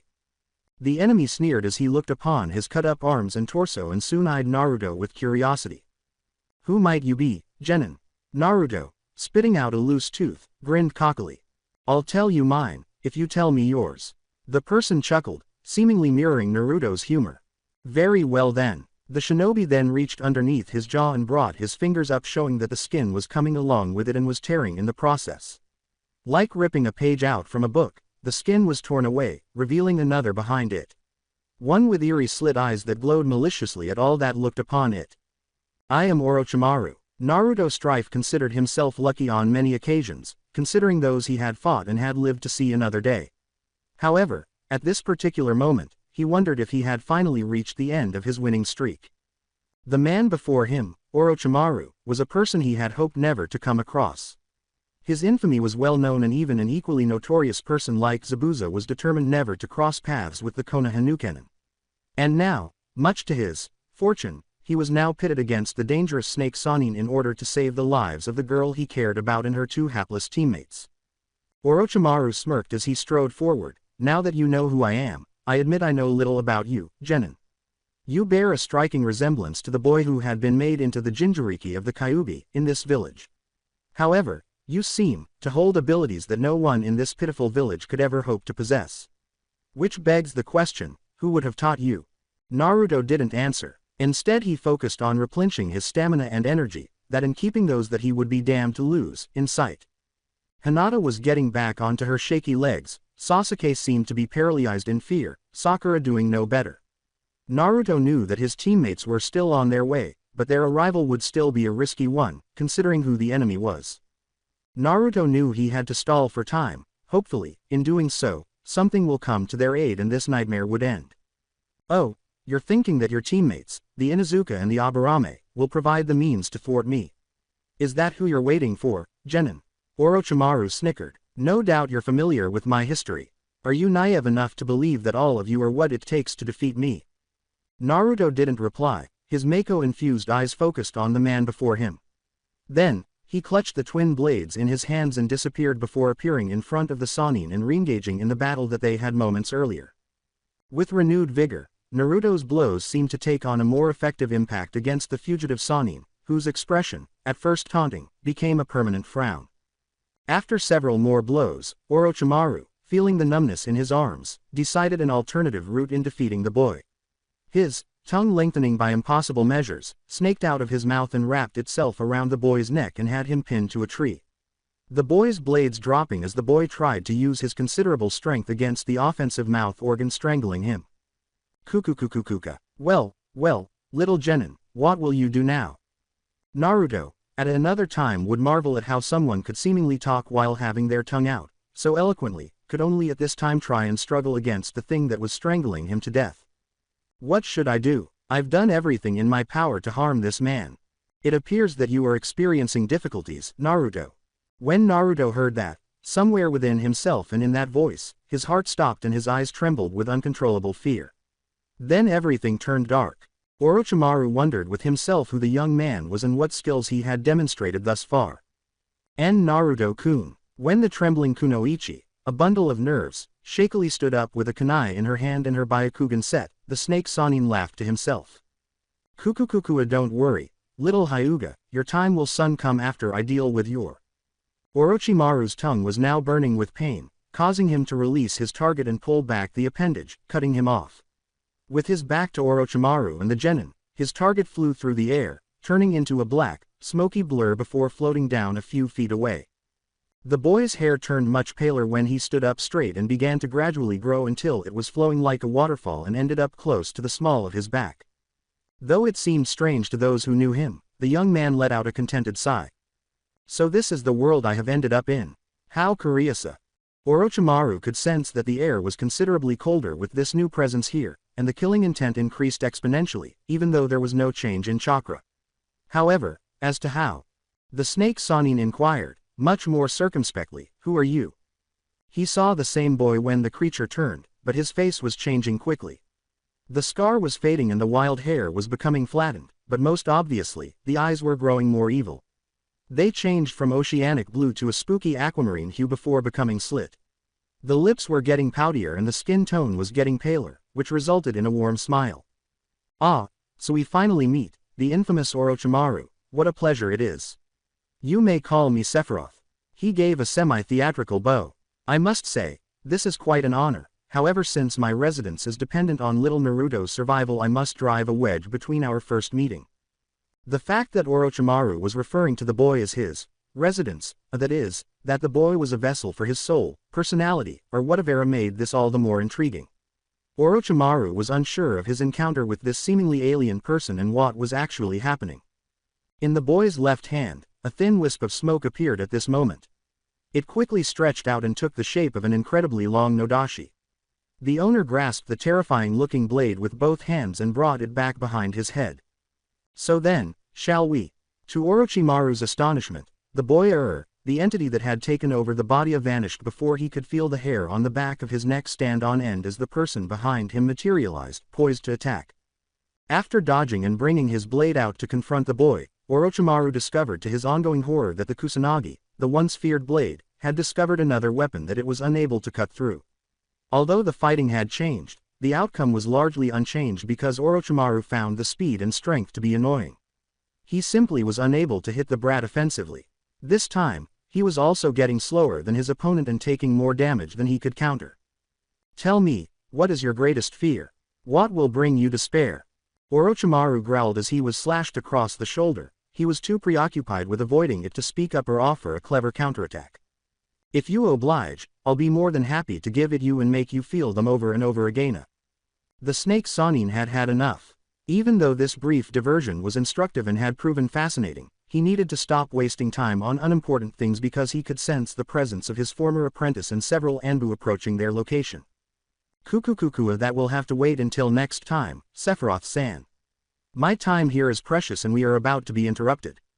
When Sephiroth's sword skewered it to an ornamental tree, Orochimaru replaced himself with a log. Sephiroth Naruto shook his head.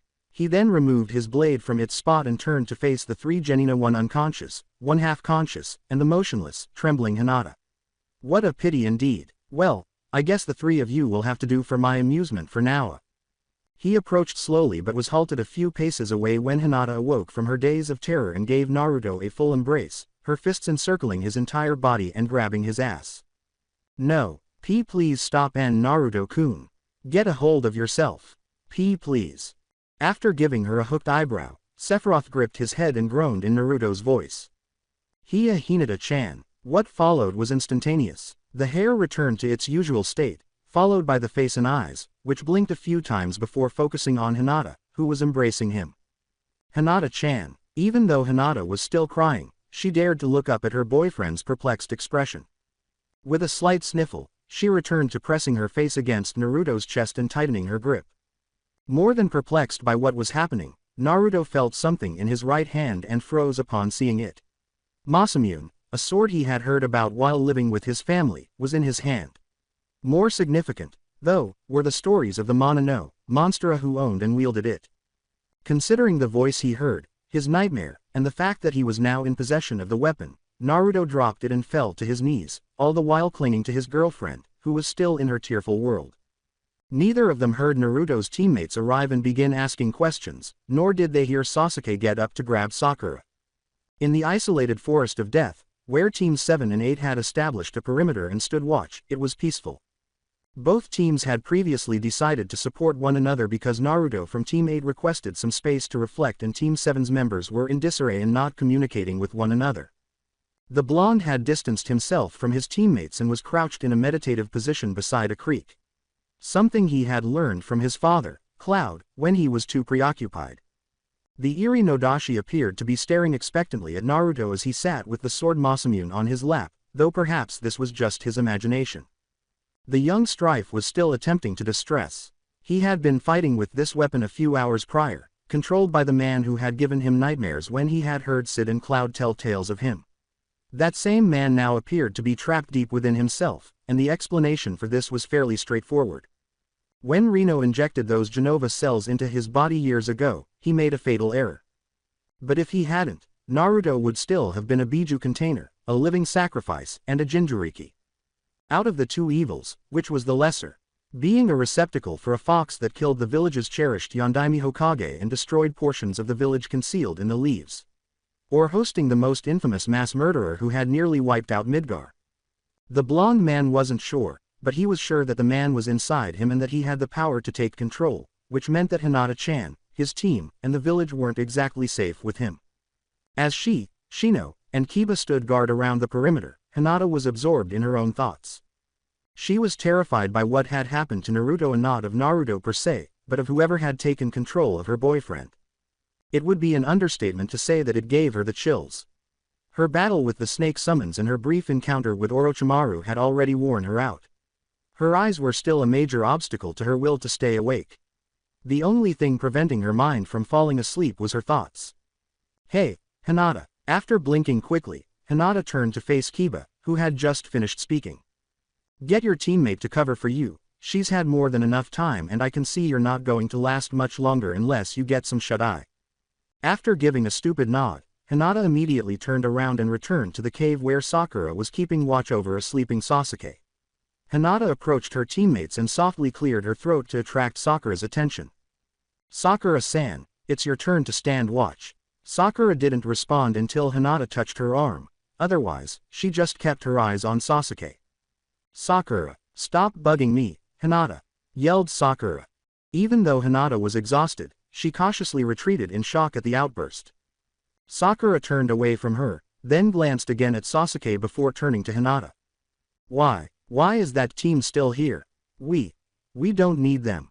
Sasuke-kun doesn't like it either, I'm sure of it. We need their help.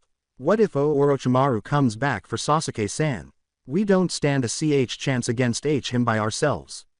Hinata argued. Sakura turned to Hinata and said, "I'm not sure if he's the real danger. Naruto seems more dangerous than him. What you see in that thing, I don't even want to." Slap. Sakura grimaced because the pain was so sharp that she had to hold a hand to her reddened cheek as tears started to form. Hinata withdrew her hand. Her Byakugan was active, giving the glare she was already giving her pink-haired teammate a more focused appearance. Sakura, wake up. Naruto's not the bad guy here. He's a ninja, trained to kill just like all of us. He didn't have to, but he came to our rescue against a missing nin who makes us look like complete infants against him. Sure, he lost control of himself, but he was quick to get back into control. Sakura kept massaging her aching cheek while looking down. Sakura-san, if you don't mind me asking, why did you decide to become an ninja? Sakura turned her head upward and away. I wanted to make my parents proud of me and to show that even a clan-less shinobi could go far as long as she put her mind to it. Well, that's what I originally wanted, but I also wanted to show Sasuke-kun that I would be worth something to him. Because she was currently so sleep-deprived, Hinata nodded and almost passed out as a result. She was almost completely exhausted from the conversation and the slap. The Hyuga heiress fell asleep immediately after saying, Sakura, I know he scares you, but he's not dangerous. Please try and give Naruto-kun a chance." The two teams had their scrolls, moved easily to the tower in the middle of the forest, finished the exam, and were then taken to separate rooms to rest before the final 2 days of the second part of the exam were due, with the exception of a team from Sound attempting to kill Sasuke, which was apparently handled with ease. By all means, Hinata had done her best to comfort Naruto and give him the impression that he was threatening her. But Naruto's thoughts continued to depress him, and he wished his family were present to discuss the implications of this. The final 2 days quickly came to an end, and everyone who had made it through the second part of the Chunin exams was placed in an open field in the center of the tower to wait for the Hokage to speak and explain the actual significance of the tests. Only Kabuto left after saying that we weren't feeling well enough to finish the exams, which caused Naruto and his team to stare at him strangely. The other groups now took to the stands above, while the remaining groups were called out one at a time to spar. The third exam proctor, Hayate Gecko, coughed after saying, "First match, Ino Yamanaka vs. Kiba Inuzuka. Contestants wait until I start." Naruto watched idly as Kiba faced off against Team 10's mind specialist.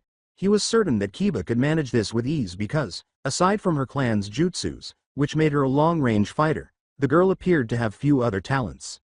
He has been mistaken before, though, so Kiba should easily win this round as long as he doesn't say anything foolish and isn't coerced into doing so. This should be an easy win, right boy? Akamaru agreed with a yip. Besides, Kiba said, puffing out his chest, all she knows how to do is work her mouth, she has nothing. Kurenai narrowed her eyes at her student's actions while standing in the stands with Naruto and Shino. Kiba, she thought cautiously. Even though Ino was the village gossip monger, she was astute enough to recognize the double meaning of what he was saying. She was obviously incensed by this. After glancing between the two competitors, Hayate held up his hand and said, Hajime. Kiba was sprinting toward the Yamanaka girl when she said something that almost caused him to trip. Shintenshin no Jutsu. Ino yelled as she touched the corresponding pairs on the other hand with her thumb, middle, and index fingers. Kiba, who had heard of Ino's mind-body switch technique several times through word of mouth from his mother and sister, was immediately regretting his stupid action in the few seconds that preceded his possession. Ino won the match by bringing one of Kiba's kunai to his throat, close to the jugular vein, while controlling his body. Winner, Ino Yamanaka, declared Hayate. As Shino adjusted his glasses, Naruto lowered his head and said, well, he had that coming. Naruto nodded as their sensei complained that if one of her students opposed him and they lost, she would have to keep the wager she had made to Asuma. Ino gave up control of his body and walked smugly back to the stands, while Kiba snarled and Akamaru whimpered as he returned to his teammates. When Naruto raised his head to speak, he said, "Not a word, I know." Sakura Haruno vs Shikamaru Nara was the next match in the tournament, as many competitors from the other villages fought for their place in the Chunin exam's final section. Down in the arena, both competitors were looking bored, but one was giving the other a suspicious look. Why did I allow my mother to persuade me to take this difficult test? Shikamaru believed that he was only here as a courtesy to assist his teammates and had no plans to advance in rank. He sighed as he looked at his opponent and saw the resolve beneath her anxious face. Sakura was one of the many people Shikamaru tended to avoid in the academy because they were all focused on getting engaged to Sasuke Uchiha. Her abilities in the academy were restricted to the coursework and had nothing to do with improving her physical appearance or going beyond the 3 jutsus taught there. He was therefore fairly certain that she had not expanded her repertoire beyond what she possessed upon leaving the academy. Actually, her current expression was the only thing that had caught him off guard. The pink-haired Kunoichi appeared to be greatly affected by whatever had happened to her recently. Shikamaru let out a sigh. He truly wanted to just give up, but he knew that if he did, Ino would never stop talking to him. "But when I look at Sakura," Hajime exclaimed Hayate. Sakura jumped back and separated herself from the notorious shadow user. She was more inclined to fight at a safe distance after learning how well his clan's jutsus operated. She demonstrated her ambidextrousness by grasping her kunai and shuriken and throwing them one after the other as she ran around her opponent on the circular arena's edge. While dodging the weapons and trying to come up with a plan to deal with the girl who was doing everything in her power to avoid being within range of Shikamaru's Kagemane no Jutsu, he complained in an annoying manner. He was aware, though, that she was almost out of weapons, which gave him the chance to seize her. Meanwhile, Sakura was grinning, which surprised Shikamaru. She pulled out 3 kunai with explosive notes attached after grabbing the pouch behind her. Troublesome. She threw one as she ran to where he was, waiting until it was pierced into the ground before setting it off, but Shika had already moved to the other side of the arena by then. Sakura created 2 clones using the Bunshin no Jutsu, charged Shikamaru, and threw the remaining kunai at Shikamaru while her clones mimicked her with their own, albeit phony, jutsu. As the explosion sent debris from the arena wall almost everywhere, Shikamaru swore and dove out of the way. Shikamaru's leg was pinned beneath a big concrete slab from the wall when the dust had settled. He signaled his defeat by turning to face the proctor. "Winner, Sakura Haruno," declared Hayate. As the field medics arrived on the field to transport the shadow user on the gurney, Naruto exclaimed, "Wow." Kiba shrugged, and Kurenai and Shino nodded. "Don't know what the big deal is, she got lucky, that's all." Naruto nodded his head. "You don't get it, even Zabuza was reluctant to go against Inara as they think 12 to 20 times ahead." Kiba snarled, "Like I said, she got lucky." Sighing, "You really are a baka." Haruno outwitted him, that's what's amazing here. Kiba sneered, but he didn't elaborate on what he had said. Soon, the digital board would announce the next match, Naruto Strife vs Sasuke Uchiha. "Do I even need to tell you good luck?" Kiba chuckled. "Most of the time, it seems you hardly even need it." After laughing, Naruto went to descend the stairs to the arena, just like Sasuke had done. Upon arriving at the bottom, they exchanged glances. While Naruto merely gave him a curious glance, Sasuke appeared to be both arrogant and resolute. Primarily aware that the boy had acquired his lineage during his battle with Haku, he was uncertain if his unique skills would be sufficient to trick the Dujutsu. But in his report to the Hokage about the entire situation in Wave, Kakashi did not minimize it, so maybe. Hayate said, "Are you two ready?" Sasuke and Naruto both nodded. "All right then, Hajime." In an attempt to find a solution to the Dujutsu dilemma, Naruto chose to use taijutsu against the boy first. The boy dashed to meet Naruto in the center of the field and, as expected, used his Sharingan. His question was completely answered when Naruto quickly turned into a blur and his punches and kicks collided with Sasuke's dreadful defenses. To the best of his ability, the Sharingan was blind. Satisfied, Naruto proceeded to treat the Uchiha in a manner akin to that of an Inuzuka hound's treatment of a rag doll, flinging Sasuke viciously everywhere. Flipping a page of his book, Kakashi remarked, "Kurenai, this is really a one-sided fight. Must your student be so domineering?" Kurenai just grinned triumphantly without responding. To his sensei, who looked like an adult clone, the green spandex-wearing genin with bushy eyebrows exclaimed, "Gai-sensei! I finally found a worthy rival. His speed is amazing and the taijutsu seems unreal." He was happy.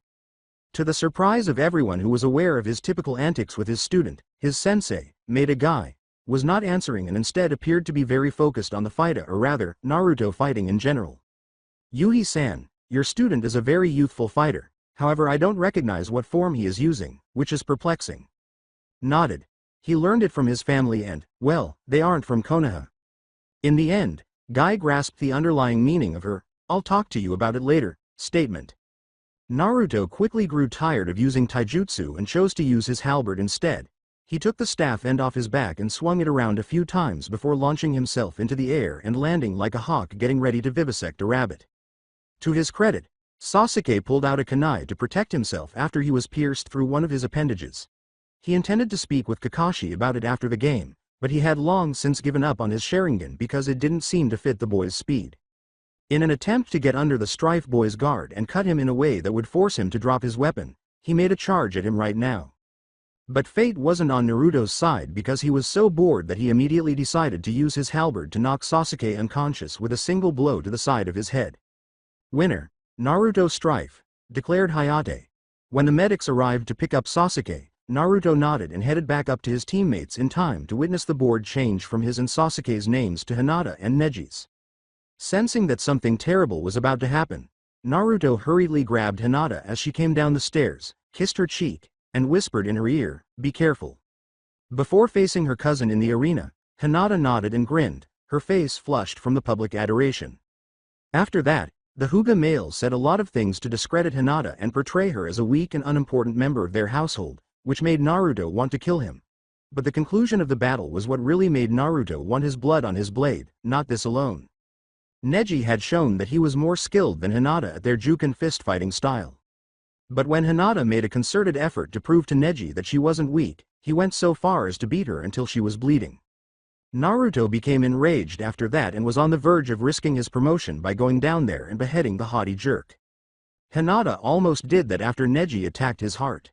Many shinobi, particularly the medics, were taken aback by Naruto's next display of power when he instantly cured her without the use of any chakra.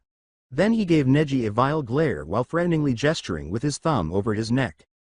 By the end of it all, the Chunin exam's second section was finally over. Those who had passed were now facing each other in a new one-on-one competition after numbers were drawn. When Naruto realized that he would be competing against Neji in the first round in just 1 month, he couldn't help but feel evil joy. Many people who came from clans or families with specialized fighting styles trained at their senseis or with their respective family members during the month-long preparation period for the final portion of the Chunin exams. Unfortunately, one person could do neither. At the conclusion of the preliminary steps, Naruto had waited patiently for his sensei, Kurenai, but she was unable to assist him because, in her honest assessment, Naruto didn't require any assistance. Fortunately, though, the Hokages soon came up to him and instructed him to look for a man in the village named Jiraiya who could assist him in training for the upcoming game. But it was hard to find him. After searching for the man for almost an hour, Naruto made the decision to put it on hold so he could spend some time training. He thought it would be a good place to practice his chakra exercise, so he picked a local area where the water in the pools reached boiling point. Zabuza repeatedly stated that Naruto had terrible chakra control, but on the plus side, since he never used chakra in combat, it didn't really matter. Nevertheless, Naruto seized every chance to improve himself in every way. Naruto removed his shoes and experimented by stepping out on top of the boiling water with one foot cushioned by chakra before gradually adding weight to it. He moved forward with the other foot, feeling nothing but warmth at the bottom of his feet and an unseen solid surface, and when everything was done, he nodded to himself. In order to test his agility and flexibility, he then removed his halberd and performed a few exercises before performing katas and a few acrobatic acts. He heard a loud voice yelling just as he was getting ready to practice with a water clone. "What the hell are you doing, you old pervert?" As soon as he heard the tone, heard the speech, and realized how familiar it was, Naruto immediately stopped what he was doing. He quickly vanished to the location of the voice he had heard. He ran through the woods and stopped where a long row of fences divided the wooded area from the location of a nearby hot spring. One of the two individuals in the fence line was a man with white hair that was spiky and had a big scroll on his back. He was lying on the ground with his family jewels, while a woman beat him.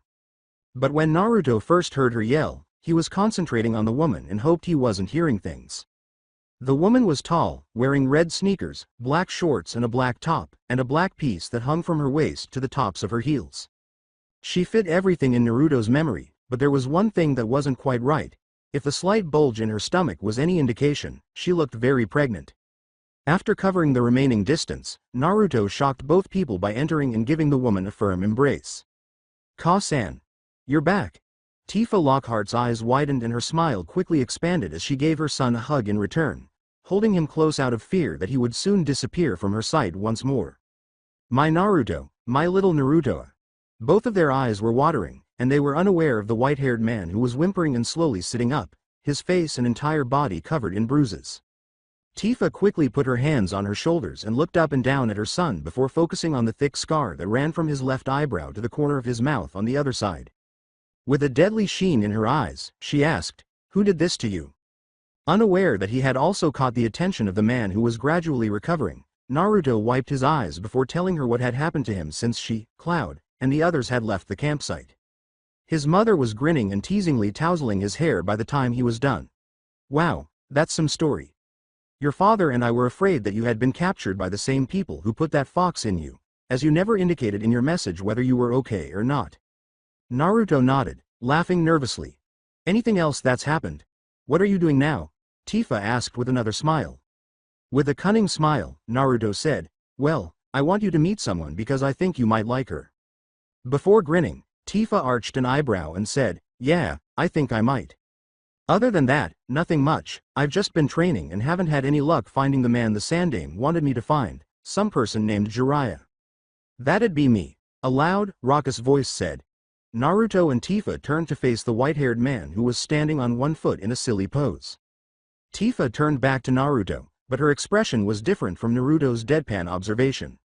"The ruler of this place wanted you to be taught by the same pervert I caught peeping on the women over there?" "Hey," said the offended Jiraiya, "I'm not a pervert, I'm a super pervert," he concluded with a wide smile. "I guess the point didn't get across the first time.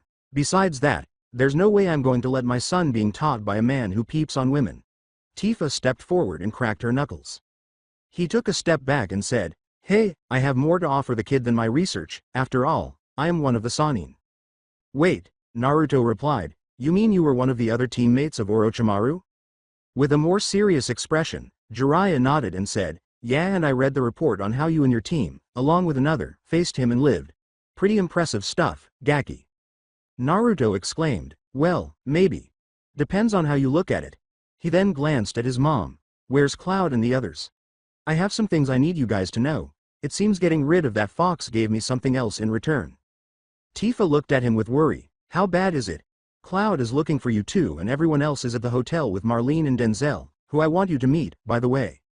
The mention of his fictitious brother and sister, whom he had never met, excited Naruto, whose eyes were wide. As he listened to these two, Jiraiya's interest in this new development grew. "Mind if I examine your seal to see what changes may have happened? After all, I taught the Yondaime who designed the seal, so I might see something you guys may not." After giving him a quick glance and shrugging, Naruto turned back to his mother, who was observing the Sannin with fatigue. Before deciding to head into the village to get some new arm and leg wraps at the shinobi supply store, Hinata was eating an early lunch next to her team's training field. As she walked, her thoughts were racing with various topics, the majority of which dealt with the preliminary proceedings. The memory of Naruto kissing her cheek and healing Hera, which she was informed shouldn't have happened so quickly, will always be stuck in her mind. A part of her that was lower in self-esteem wondered why he had gone to such lengths to make her happy and why she, of all people, was the one who deserved it so much more. Hinata hardly ever listened to that aspect of herself again after Naruto gave her that motivational speech in Wave, or she was able to push the thoughts away. However, despite her tense relationship with her father and sister, life at the Hyuga household remained unchanged.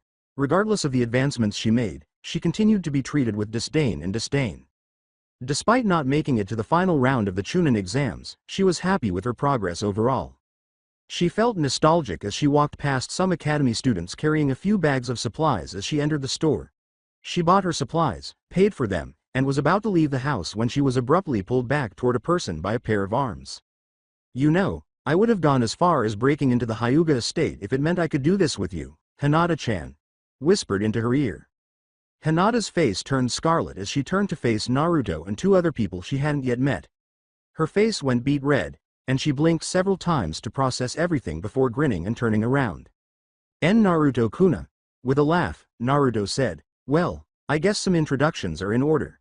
He gestured for her to approach the long-haired, dark-haired woman who appeared to be grinning. This is my mom, Tifa. With wide eyes, Hinata glanced at the woman before turning back to Naruto. Why your mom? She asked herself, cursing her own stutter. Tifa, who was still grinning, leaned forward with her hands on her knees and glanced between them before standing up and smiling again. Well, I approve. That comment almost caused Hinata to faint, and Naruto was no better, stuttering himself. Mom. Really? He uttered angrily. Tifa laughed as the white-haired man beside her closed one eye, gave a thumbs up, and smiled shit-eatingly. Got yourself a hot little girlfriend there you are, K. He exclaimed as he fell back to the ground, clutching his manhood while Tifa, who was standing next to him, extended her knee and brought it down. She faced Hinata once more. Pay no attention to the pervert. After blushing, Hinata bowed and introduced herself as Hinata Hyuga, Tifa-san. Tifa laughed. Well, Hinata, it's a pleasure to meet you. No need to be formal though. As Naruto took her hand in his and interlocked their fingers, Hinata nodded and almost eeped before he turned to face her with a cheery smile. We're going to see Dad and the others I told you about. Wanna tag along, Hinata-chan? After meeting the woman Naruto spoke so passionately about and learning that she would be meeting some of the others, Hinata became engrossed in her own world and was unsure of what she should say or do. She slowly nodded her head in the interim. Great, let's get going. Before long, the four individuals arrived at the Golden Leaf Hotel, where the other Midgar residents were reportedly staying. After passing through multiple floors, they arrived at the third floor and proceeded down the corridor until they came to door 303, where they heard some yelling. You mean he's here? Before long, the door was thrown open, revealing a short girl with a bandana around her forehead and knee-high boots. A red, lion-like creature with tribal markings on its body and the word and number red 13 on its leg accompanied her. The girl leapt down and gave Naruto a tight embrace. Naru-chan. It's great to see you, Ne-san. How many times I've told you not to call that? How many times has your big sis Yuffie called you that? Yuffie was grumbling. Naruto moaned, too many times. After hearing the new voice, Naruto turned to see Cloud standing directly behind Tifa. I see you found him. Waving, he said, hey kiddo. From Yuffie into Cloud's embrace, Naruto was a blur. Dad. Before Naruto moved away and punched the man in the stomach, he laughed and said, missed me that much, huh? Cloud grabbed Naruto and pulled him around, putting him in a half Nelson. A man with equally spiky blonde hair was superimposed over this man, showing the boy the same amount of love and attention, which made Jiraiya, who was watching the small reunion, a little sad. On the plus side, he could conclude that the boy was fortunate to have found a second family and that their relationship is so close. He could see that the Hyuga heiress, who was staring lovingly at Naruto, was likely thinking the same thing behind him. With his pervert senses tingling with inspiration, Jiraiya snatched out his notepad and started writing until the short girl in boots grabbed it from him. Ooh, what you writing, Gramps? Jiraiya moved and blinked, but he didn't hear her coming. As he ran after her, he yelled, hey, give that back, girlie. To his surprise, she seemed to avoid him while reading his notessa much like a certain Junin. Why? What are you trying to hide? Oh, looky here, he's got your measurements written down, Tifa. Yuffie said as she turned the page. Wow, he's not too far off. Jiraiya went pale when he heard the raven-haired fighter's deadly knuckle cracking. Then, he felt a shadow loom over him and turned to see the blond man holding the hilt of his sword. Jiraiya glanced over at the boy, who was shaking his head in shock. Gaki, please, help me out here. All the Sannin saw before everything went black was a shake of his head. Although their age difference made their first meeting a little awkward, Denzel and Marlene were 7 years Naruto's junior. They managed to find some common ground by talking about Cloud, Tifa, and, finally, Naruto's weapons and current career. The conversation was going well so far, but when he brought up Zabuza Momochi, both of them appeared a little disturbed. Marlene questioned incredulously, why would you stay with a man who does that to people? Perhaps discussing Zubaza's habits and the graphic details of his torture of his victims wasn't the best course of action. Given that she had met the man in person, Hinata appeared to be just as disturbed as the other two when they were at his apartment. Naruto-kun, do you really have to tell people about him? In the meantime, Denzel was largely captivated by Naruto's story, while Naruto shrugged off the wide-eyed outrage of his female audience. Wow. Did all of that really happen? It sounds a little far-fetched. I mean, having a sword that bigger than clouds. With a sly smile, Naruto left the area, came back with a storage scroll, and opened it to reveal Zabuza's happiness and pride. Denzel was obviously stunned, and Marlene's mouth fell open as well. They chatted for a little while longer before Tifa arrived to pick them up. Hinata then announced that she had to go, so Naruto read alone for a little while before turning out the lights and calling it a night. At the Hyuga compound, it was late at night. Since many members of the main household had gone to bed, the only people left were the branch members tasked with watching over the compound and the others performing various odd tasks that the main house had given them. The only sound in the area, aside from the entrance to one of the main houses where two members were sitting cloaked, was the cicada's melodic chirping at this late hour. The slightly open paper door closed completely, and the two figures disappeared. You have the order. We will not recognize you should you get caught. Good night. Soon after, the tasked individuals appeared on the roofs of the different complexes and silently leapt across the structures to one of the larger apartments. They then vanished behind a member of the Chunin branch who was watching over the tops and slid down the ivy-covered lattice of a nearby wall that led to the courtyard below. They raced from the courtyard to one of the building's walls and then to a pair of paper doors, their movements reduced to blurs. The tallest figure signaled his partner and then slowly opened the door after making a hand gesture and turning to face the building from left to right. Before long, the two were moving inside the building, blending in with the darkness and shadows of the hallway they had entered. At last, they arrived at their destination, a room with just one panel. After silently opening and shutting the door, the shortest member proceeded through a series of signs before pausing, then turned to the tallest member and whispered. It's done, Susumu-kun. By removing his cloak and displaying the curse seal on his forehead, the other person acknowledged that he was a branch member of the Hyuga clan. After making a series of hand gestures, Susumu Hyuga closed his eyes and said, "The sound barrier is set, Risa-chan." Another branch member, Risa Hyuga, removed her cloak, reached into its pockets, and produced a piece of cloth with a seal in the middle. As the two moved to the bed where their target was sleeping, she whispered, "Let's do this, then." Risa stretched the fabric cloth as they got closer, and Susumu pulled another cloth from his cloak, bundled it into a small ball, and stood beside his partner. The sealed cloth was quickly pushed onto the sleeping person's head, causing them to wake up and struggle against the cloth while opening their mouth to make a sound. Susumu quickly thrust the balled-up cloth into the victim's mouth before launching a barrage of finger strikes at the victim's arms and legs. Before stepping back beside Susumu, Risa wrapped the sealed cloth around the head. Susumu followed by saying, "Hinata Hyuga, by order, we are to give you the conditioning. Your acts have proven this necessary." Then Susumu and Risa Hyuga stood over Hinata, who was now motionless, with their hands covered in chakra. Naruto and his parents were waiting to be seen in front of the Hokage's office that morning. Naruto had been eating breakfast in his apartment an hour and a half prior when Jiraiya sent him a message stating that he and the Hokage wanted to talk about certain matters with him and his family. He and Yuffie came to the tower to meet with his parents, who he had met at their hotel. When he mentioned meeting the man, Yuffie's entire aura was gloomy, and he wasn't totally sure why she was so insistent about it. Glancing over at the aforementioned Kunoichi, she had a crossed expression on her face and was tapping her foot impatiently. Cloud sighed as the Chunin, who was acting as the Hokage's secretary, glared at the girl across the room and said, "Yuffie, stop that, you're annoying the secretary." With a sigh, Yuffie was about to respond when the Hokage emerged from his office. "Sorry for the wait, please come in. Riku-chan, please make we're undisturbed unless it's an emergency." Riku, the Chunin, nodded as the four entered the office. Naruto and Tifa took their seats inside, while Cloud and Yuffie leaned against one of the walls. "May I begin with a long overdue thank you to the three of you adopting and taking care of Naruto after finding him. Because of his burden that he had, at the time, I'm afraid that we might not have been able to give him the family he deserved, due to the unfortunate time. It was a discovery that blessed us, right Cloud?" asked Tifa, grinning and tousling the complaining blonde's hair. Cloud just nodded, but he took it seriously. Which brings the questions as to why he was taken out of your village and what was a monster fox doing inside of him. After arching an eyebrow, Sarutobi turned to face Naruto. You didn't tell them what we told you. Shaking his head, Naruto said, I did, but they still wanted to hear it from you.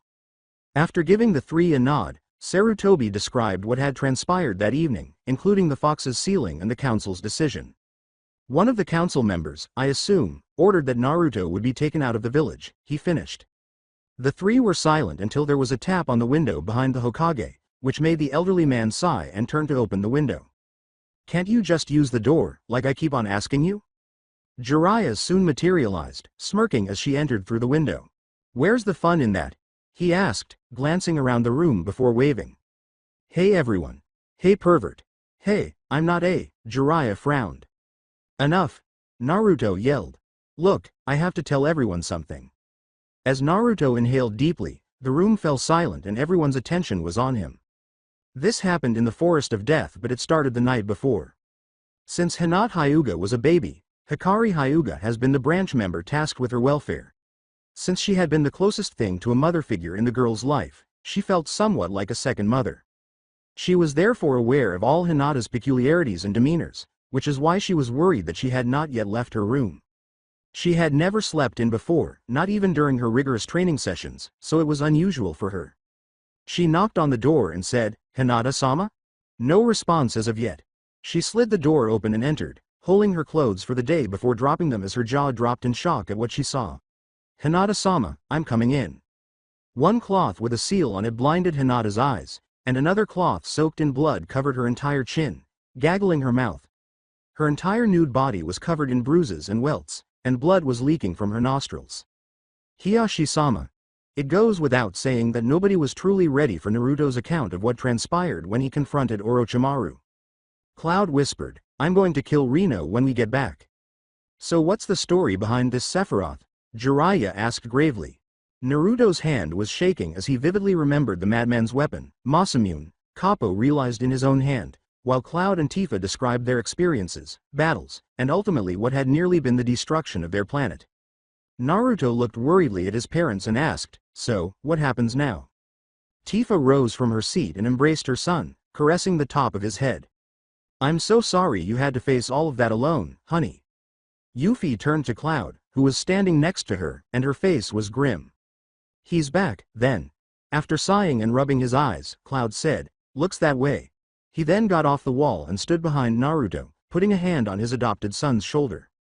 It's gonna be all right, kiddo. I'm not sure what we can do at this time, but we'll figure something out. Naruto grinned at his parents' assurance, feeling thankful once more for their return at this particular moment. Jiraiya, in the meantime, hummed and caressed his chin before snapping his fingers and saying, maybe, just maybe. Sarutobi gave his pupil a curious glance. What are you thinking, Jiraiya-kun? When Jiraiya looked up, he saw that everyone was focused on him. Well, it's a theory, but the Yondaime's seal might still be working and holding this, Sephiroth, back. Otherwise, the bozo here might have lost complete control. After giving a nod, Sarutobi turned to the four people who were ignorant and started to explain how the seal worked, enabling the wearer to extract the tenant's chakra and merge it with their own. Tifa remarked, that's quite impressive. With a proud puff of his chest, Jiraiya said, well, I did teach the man, after all. So what does that mean for Naruto? Cloud asked, glancing at the Hokage. With his hands folded, Sarutobi reclined in his chair and said, well, if I'm guessing my student's thinking on this, it means that Sephiroth will not be able to take over Naruto completely as long as Naruto has the willpower to overcome his attempts. Surprisingly, all four of them simultaneously sighed with relief. Jiraiya nevertheless appeared serious. That doesn't mean that he couldn't still try to influence your son. With all seals for those who become Jinchuriki, their tenants still have a way to communicate with them through the seal. The thought made Cloud and Tifa go pale. Sephiroth was a cruel, insane individual with a pessimistic outlook on life. Naruto was still thinking about the murderous madman stories that Cloud and Sid had told him, and he wasn't getting any better. Sitting in a chair at the hospital, Hiyashi Hyuga watched his oldest daughter, who was hooked up to numerous breathing machines and other devices, her eyes closed and showing no signs of healing from the night before. He had been horrified and mortified when he arrived with the frantic branch member who was responsible for watching his child. As a father, I was mortified that someone, clearly from the Hyuga Council, thought his daughter needed the conditioning, and horrified that someone had done this to his child. The Hyuga clan used conditioning as a long-standing method to Educate someone they believed was out of their grasp.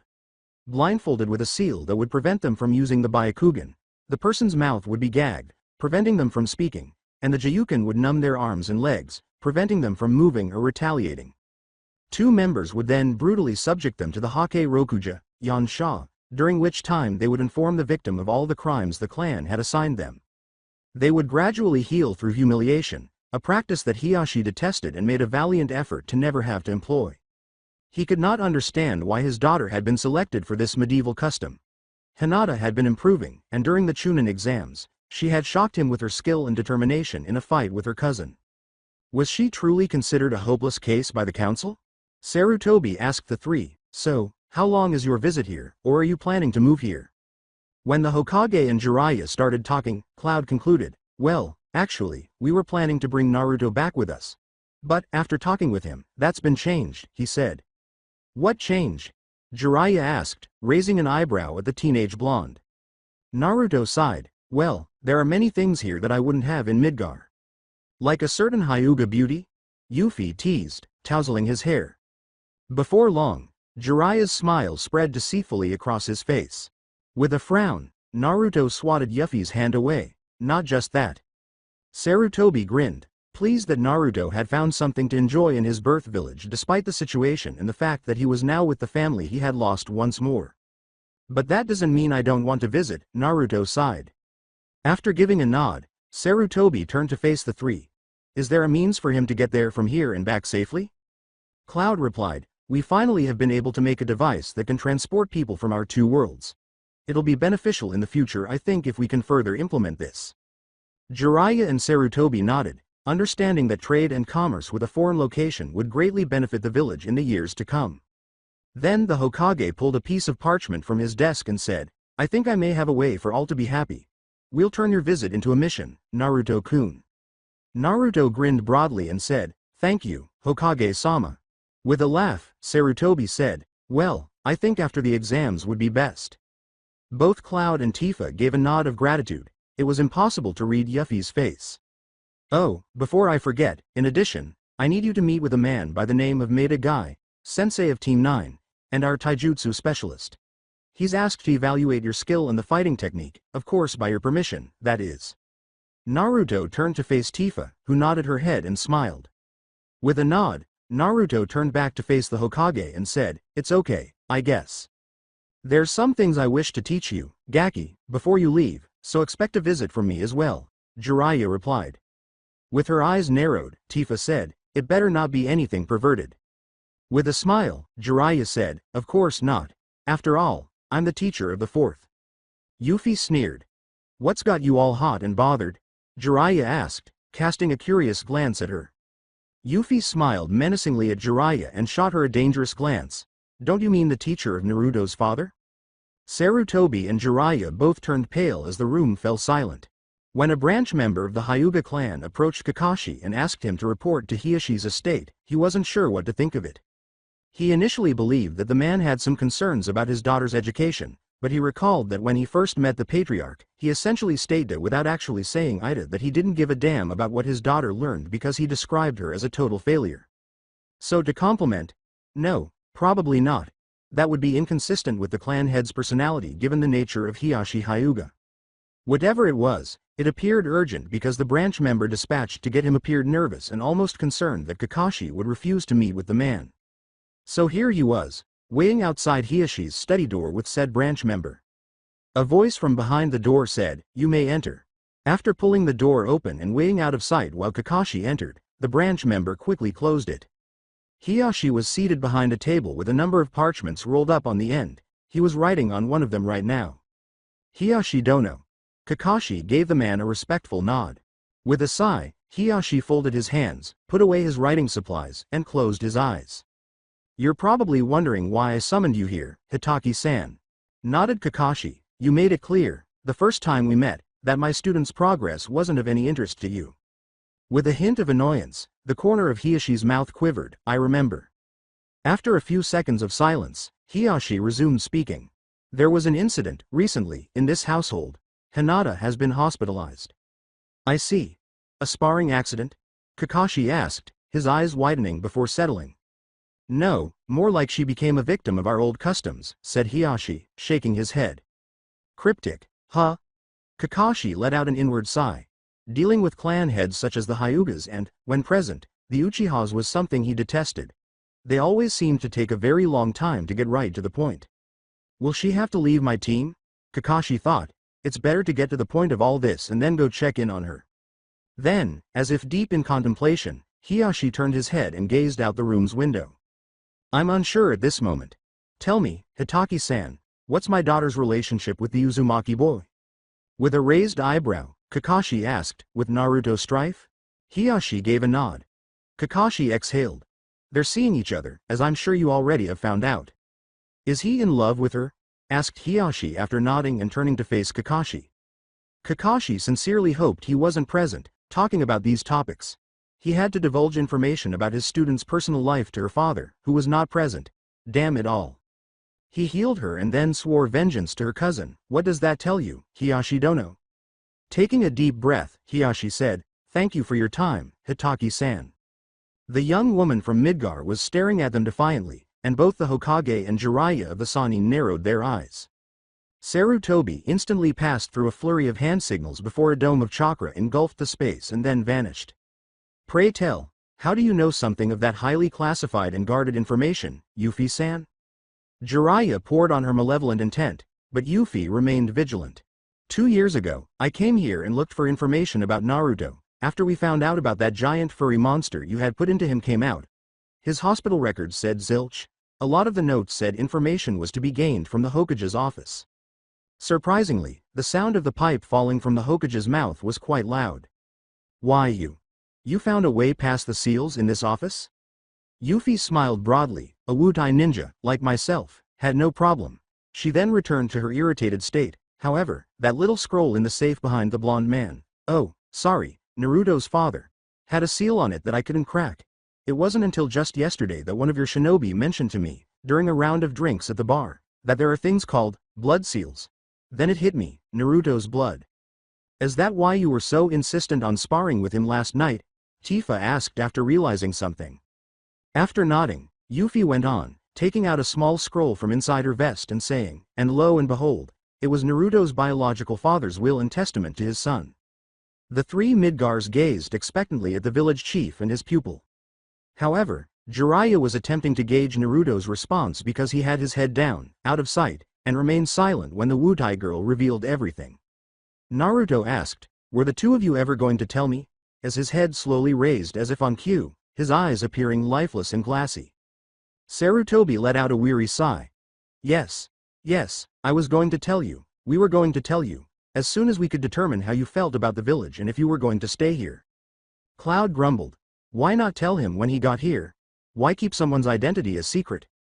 Sarutobi closed his hands, sat back, and then appeared determined. We are ninja, Strife-san. Keeping secrets is one of our trades that we value almost above all else.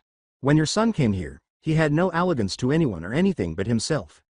Unfortunately, his father made enemies of a lot of people, other villages. In fact, should the information that he had a living relative within these walls, the village would be put at risk.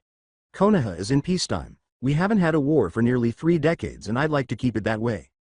So you were afraid that I'd let the knowledge of who my father was become public knowledge? Scowled Naruto. Are you really that blind?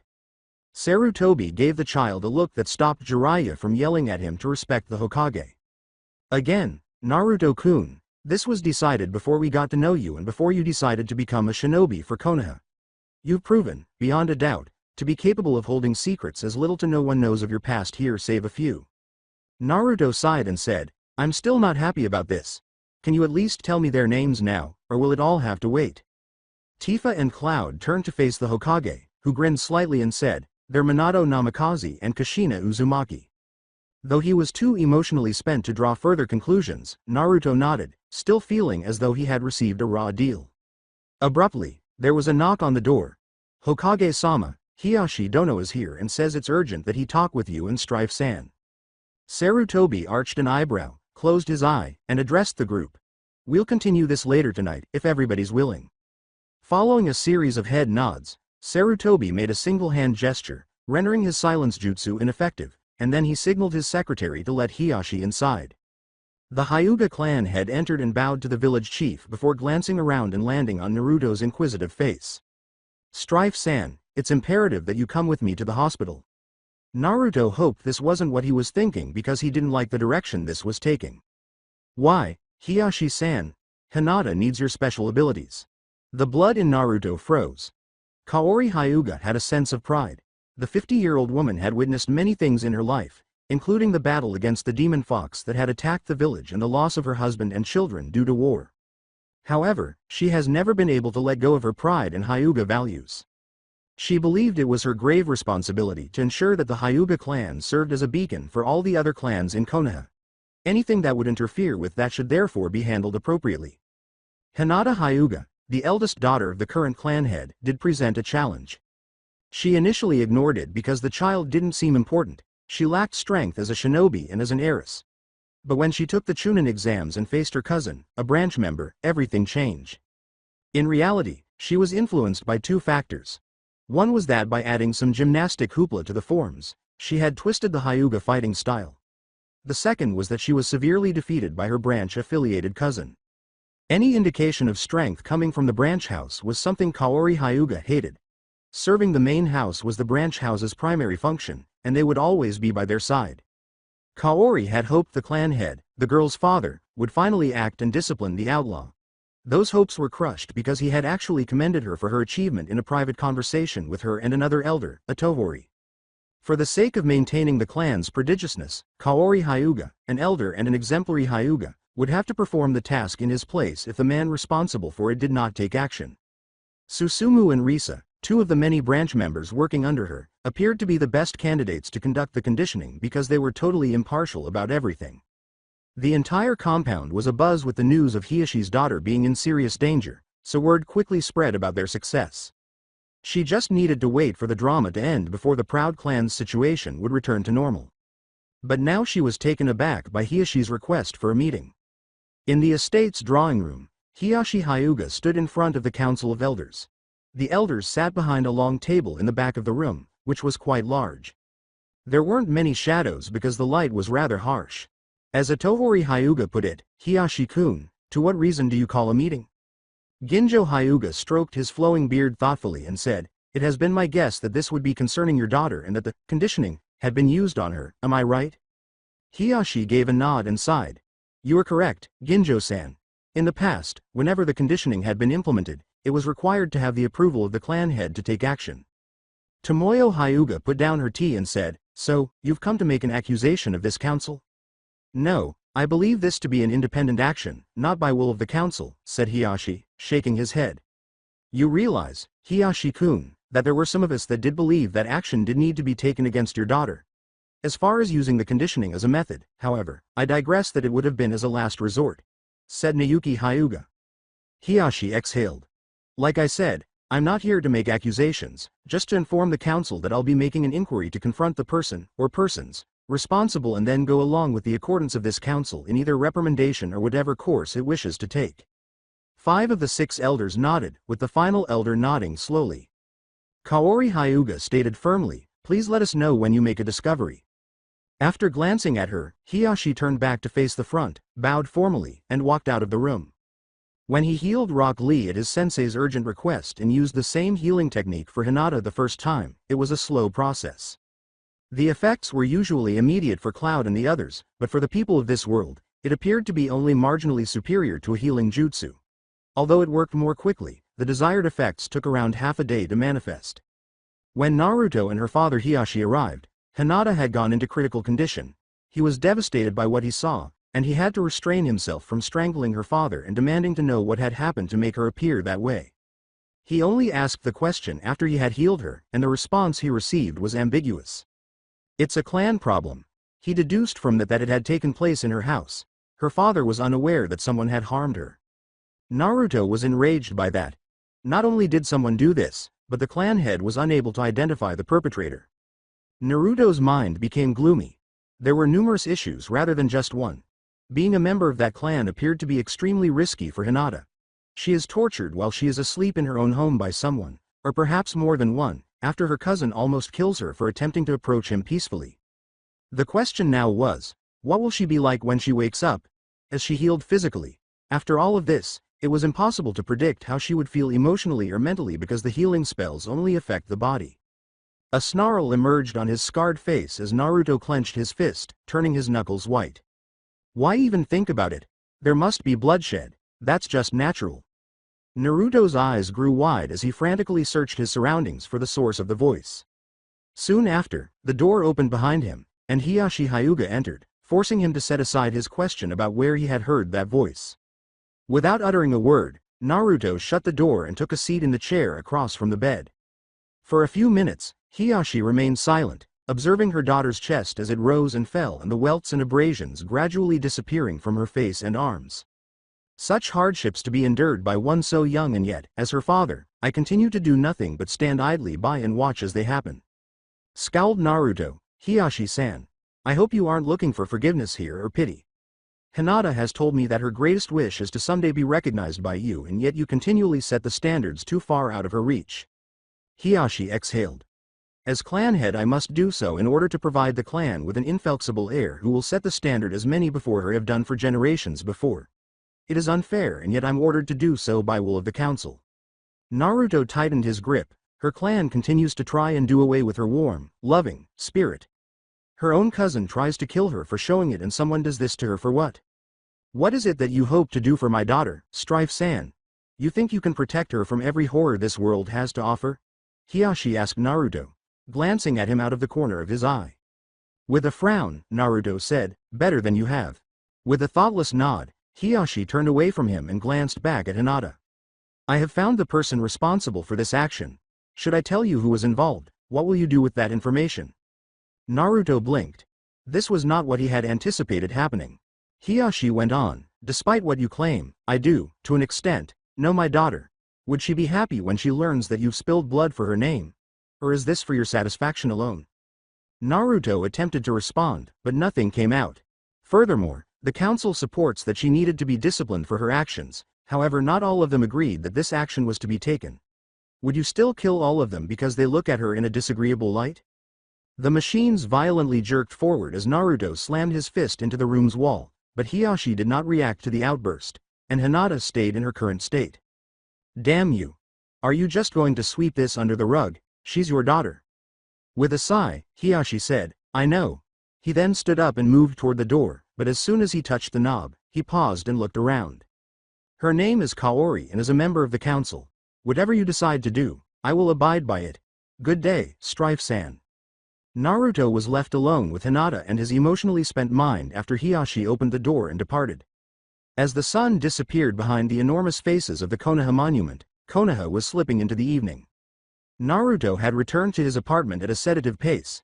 He had considered discussing his issues with his family, but he was unable to find the right person to do so.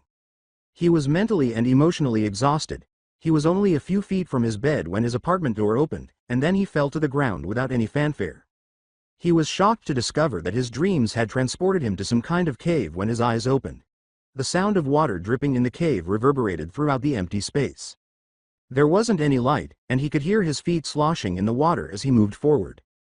He moved forward out of curiosity and soon discovered a gap that led to a large area. Nothing particularly caught his attention, but he could see something in the far left. This something turned out to be an iron gate with a paper seal on it when it was approached. What the hell? As he moved forward to examine the seal, he thought, but halted when he noticed movement on the opposite side. Well, it seems you are finally here. Naruto stiffened, hoping he would never have to hear that voice again because he had heard it before. A tall, black and silver figure emerged from the shadows, and there was something sinister about his approach. He leaned against the side of the gate, a sly grin spreading across his face. With caution, Naruto said, Sephiroth, then this place would be. The man laughed and said, your mind. I found it to be most interesting of places to inhabit. Don't get too comfortable. I plan to be rid of you, said Naruto with a frown. Indeed, hummed Sephiroth to himself, but here we are. As Sephiroth's eyes slowly scanned him up and down, they turned playful, and Naruto swallowed. You are troubled. Yes, I remember now. That girl, Hinata was it? Gritting his teeth, Naruto said, don't say her name. I see what you see and I've seen all that you remember. Ah, she is a delicate flower, isn't she? Her petals have been marred by those of her kind and you stand here indecisive on what to do. How to go about it.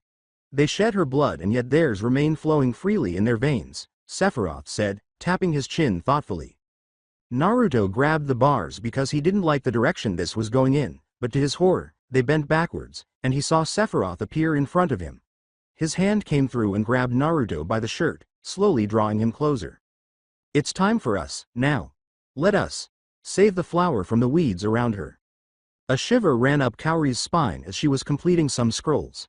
A sudden feeling of fear overcame her as she peered out the window.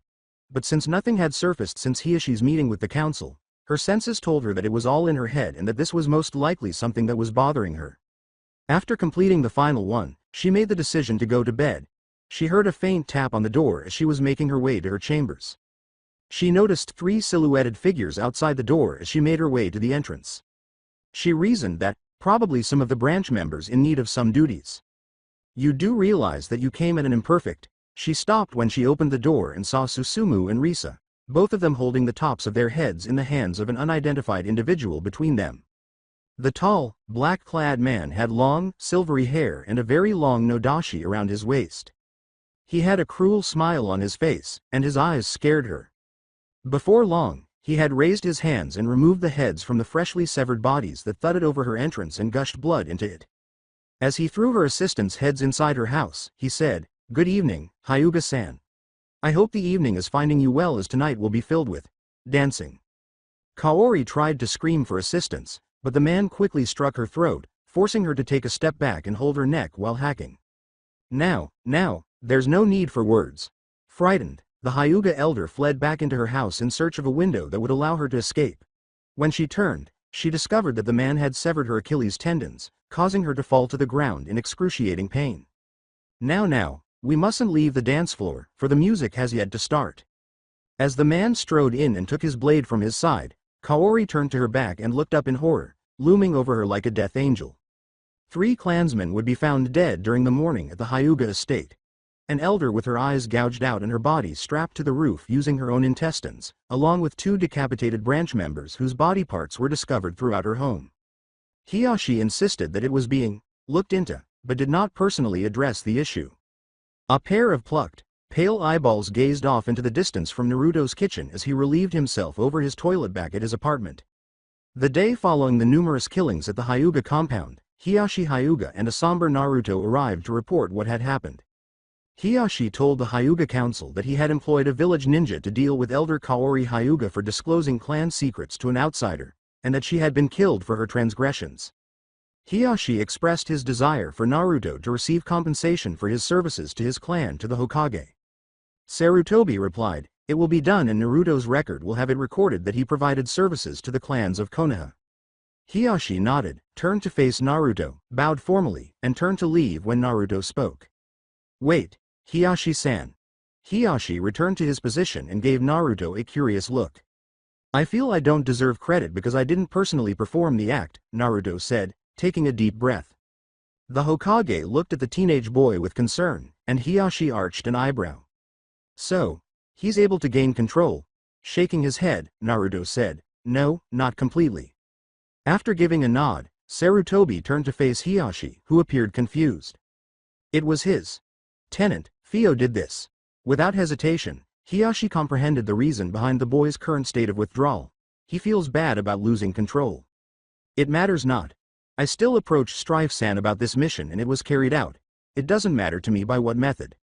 Naruto just nodded in acquiescence without answering. Sarutobi questioned, "Was that all, Naruto-kun?" Naruto nodded. "With Hiashi-san's permission, I'd like for Hinata to come with me on the mission after the exams, if she's recovered, that is, and if she wants to." After gaining an understanding, Sarutobi informed Hiashi that Naruto would be returning to Midgar with his parents and spending a short time there in order to create documents about the city and world he would be in. After taking everything in, Hiashi concluded that the boy was still concerned about the clan pursuing her and that she should get some time away to decompress. With his eyes closed, Hiashi nodded his head and said, "You have my permission, Strife-san." In the middle of the afternoon, Hinata Hyuga had woken up. Her mind was initially cloudy as she attempted to regain consciousness, but after her memories returned, she started frantically looking everywhere for the people who had tormented her. but her eyes soothed her as she realized that she was in a hospital room, not her room where the nightmare had occurred, based on the equipment, the room, and the bed she was lying on. She pressed the button to summon the nurse to her room after taking deep breaths to lower her heart rate. A little redhead showed up in her room within minutes, shocked to see her awake. In a hurry, she said, "Hyuga-san. You're up, I'll go get the doctor," and departed. As she waited for the doctor to arrive, Hinata took a seat and gazed out her window.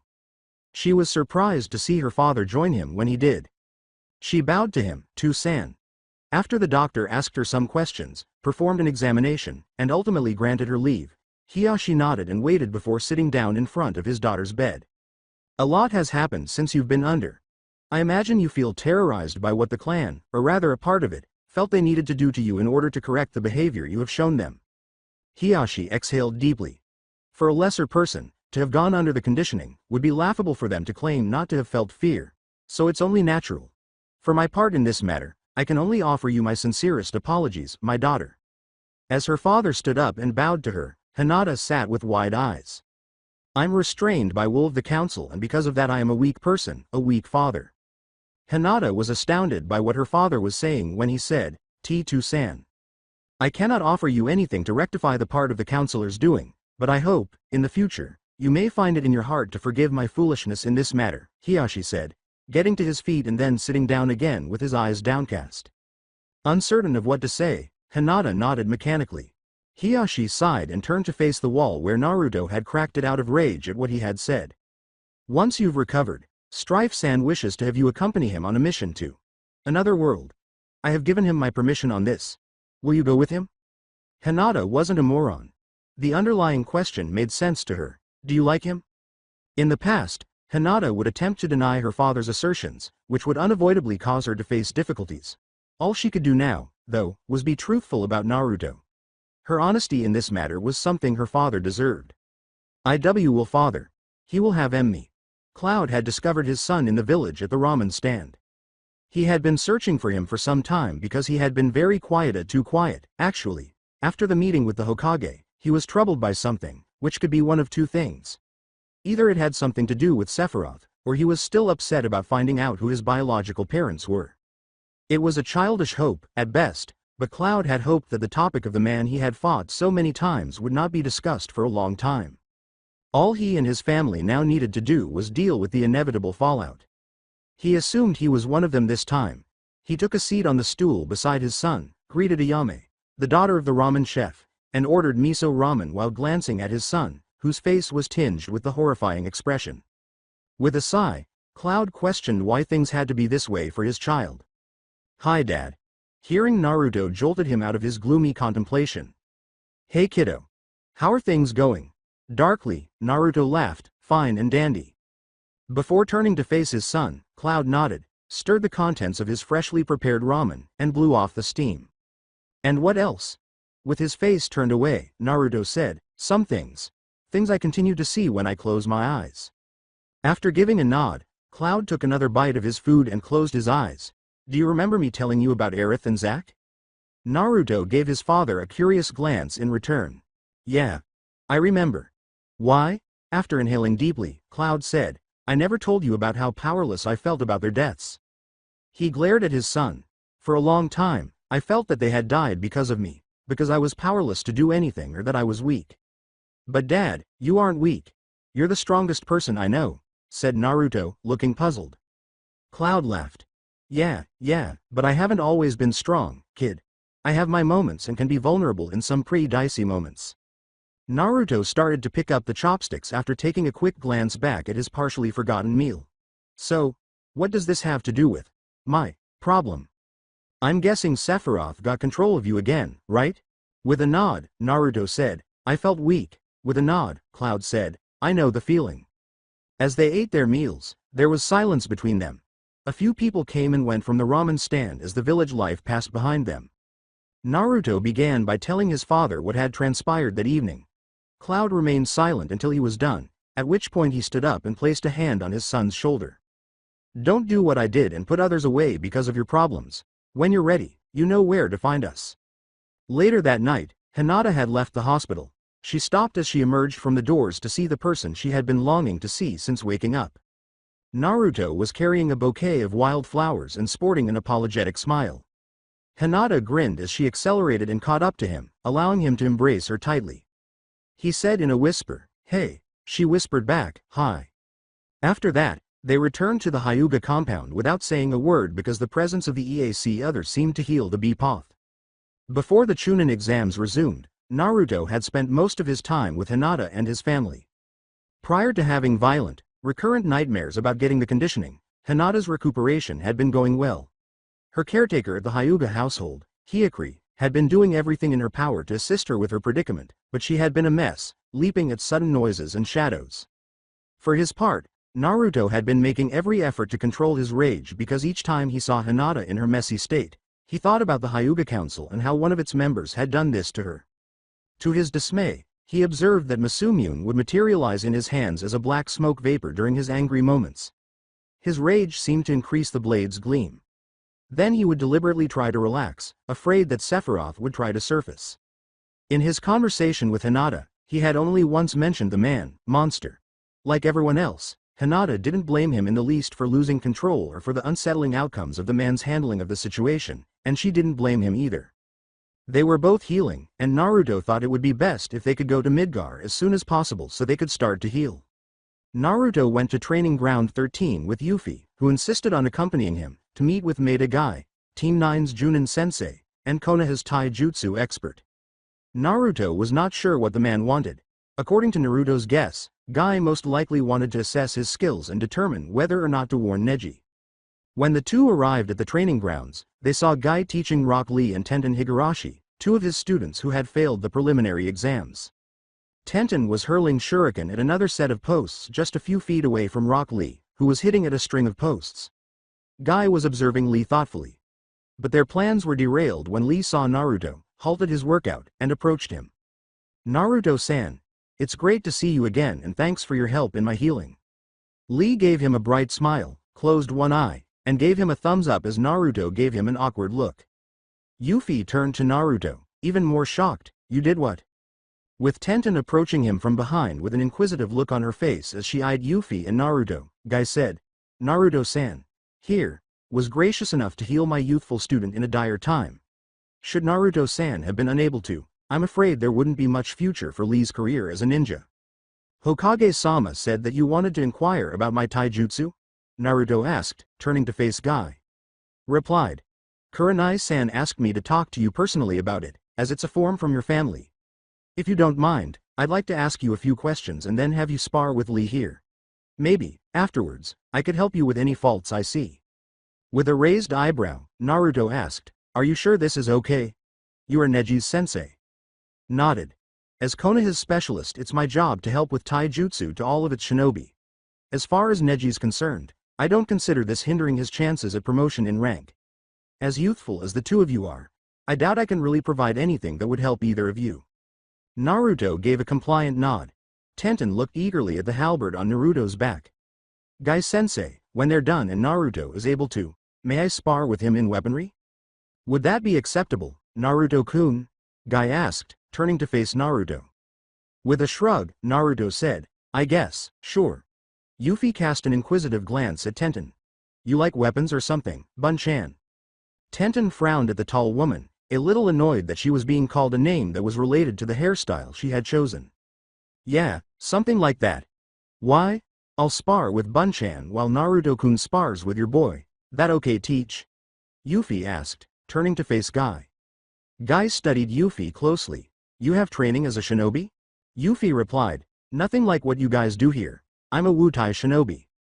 Guy nodded, even though he didn't know who the Wutai were, but he could tell that the small spar would only serve to assess his student's abilities. Maybe it would benefit his student in the long run. "Tenten, is this all right with you?" Tenten murmured, "I wanted to spar with Naruto-san, but I'll do this as a warm-up, I guess."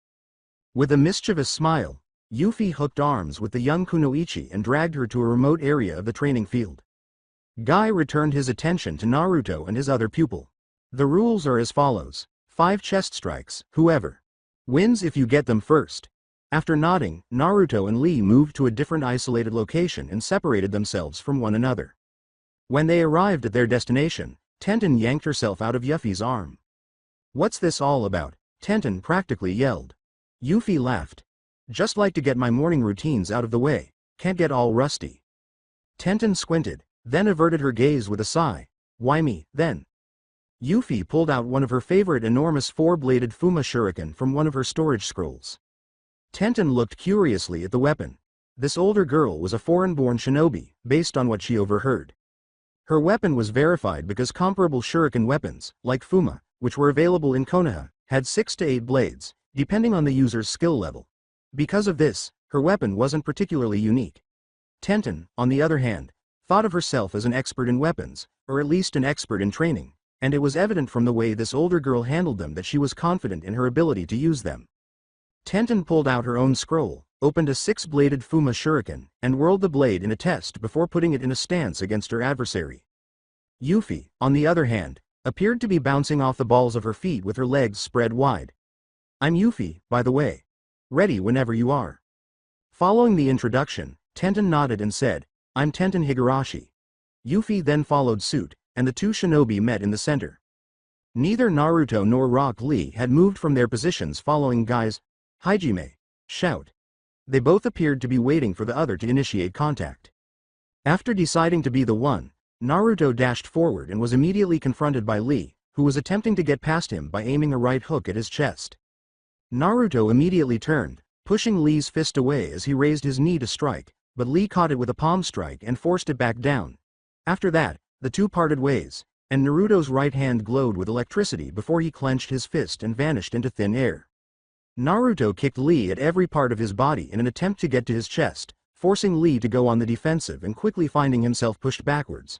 The first blow was delivered by Naruto, who swept Lee's legs out from under him before striking Lee's chest with his palm, causing him to cough loudly. From the sidelines, Guy yelled, Naruto-kun has the first hit, be more careful Lee. With a grateful nod, Lee's coughing stopped, but the mild discomfort persisted. Yosh! This time. Lee then accelerated, appearing to nearly equal Naruto's speed. Lee raised his fist and managed to strike Naruto's chest while feigning a left-hand blow. The blonde boy went skidding against the ground, holding his chest in place. Guy exclaimed, Lee has a hit, before momentarily averting his gaze to observe his other pupil and her mysterious companion. Tenten's first encounter with Yuffie taught her a valuable lesson. Yuffie's Fuma shuriken didn't leave her, but Tenten's did. Tenten had to dodge Yuffie's specialized four-bladed Fuma shuriken, which acted like a boomerang and kept returning to its owner, leaving her arms and legs partially covered in scrapes and nicks. Tenten decided to change her goal from beating the girl to trying to get her weapon away from her so that it wouldn't return. She was proud to be skilled at catching the notch in the middle of the Fuma, so she tried everything from using other shuriken to try and lead it away to using swords and sai. Sadly, she was unsuccessful. The declared weapons specialist of Genin Team 9 hasn't been happy with this change in approach thus far, and it appears that the Wutai Kunoichi are aware of Tenten's goal. Come on, Bun-chan. No one's ever managed to separate me from my weapon. Don't feel bad that you aren't going to be the first. Tenten let out a sigh. She didn't think this fight would go as planned. She had envisioned the girl as gifted but simple enough to defeat in order to take on Naruto. In addition to being gifted and possessing such a special weapon, Yuffie was anything but simple. She used her Fuma to either dodge or pelt away everything Tenten threw at her. She inhaled and exhaled while wiping her brow and holding her pair of sai in both hands. She refused to give. Don't underestimate me. Drawing his legs back and kicking at his arms, Naruto managed to knock them off his chest and perform a one-handed handstand. Then Naruto stood up again and swung a punch forward. Lee tried to cover his area once more, but his arms were sluggish, and when Naruto struck them again, he heard a crack and felt a searing pain. His arm then hung limply at his side. Guy yelled, "Can you continue, Lee?" Lee glanced at his arm, where Naruto had paused to catch his breath and started to gently rub his own bruises. "May I take them off, Guy-sensei?" Lee asked, turning his gaze from his arm to his sensei. Naruto appeared perplexed until he recalled Lee's battle with Gaara, at which point he instantly got ready for the arduous battle that was about to begin. Guy gave a positive response, and Lee grinned while using his only functional hand to remove the leg weights he was wearing. A pile of grass and dirt flew out of the ground as the weights crashed into the ground after being thrown aside.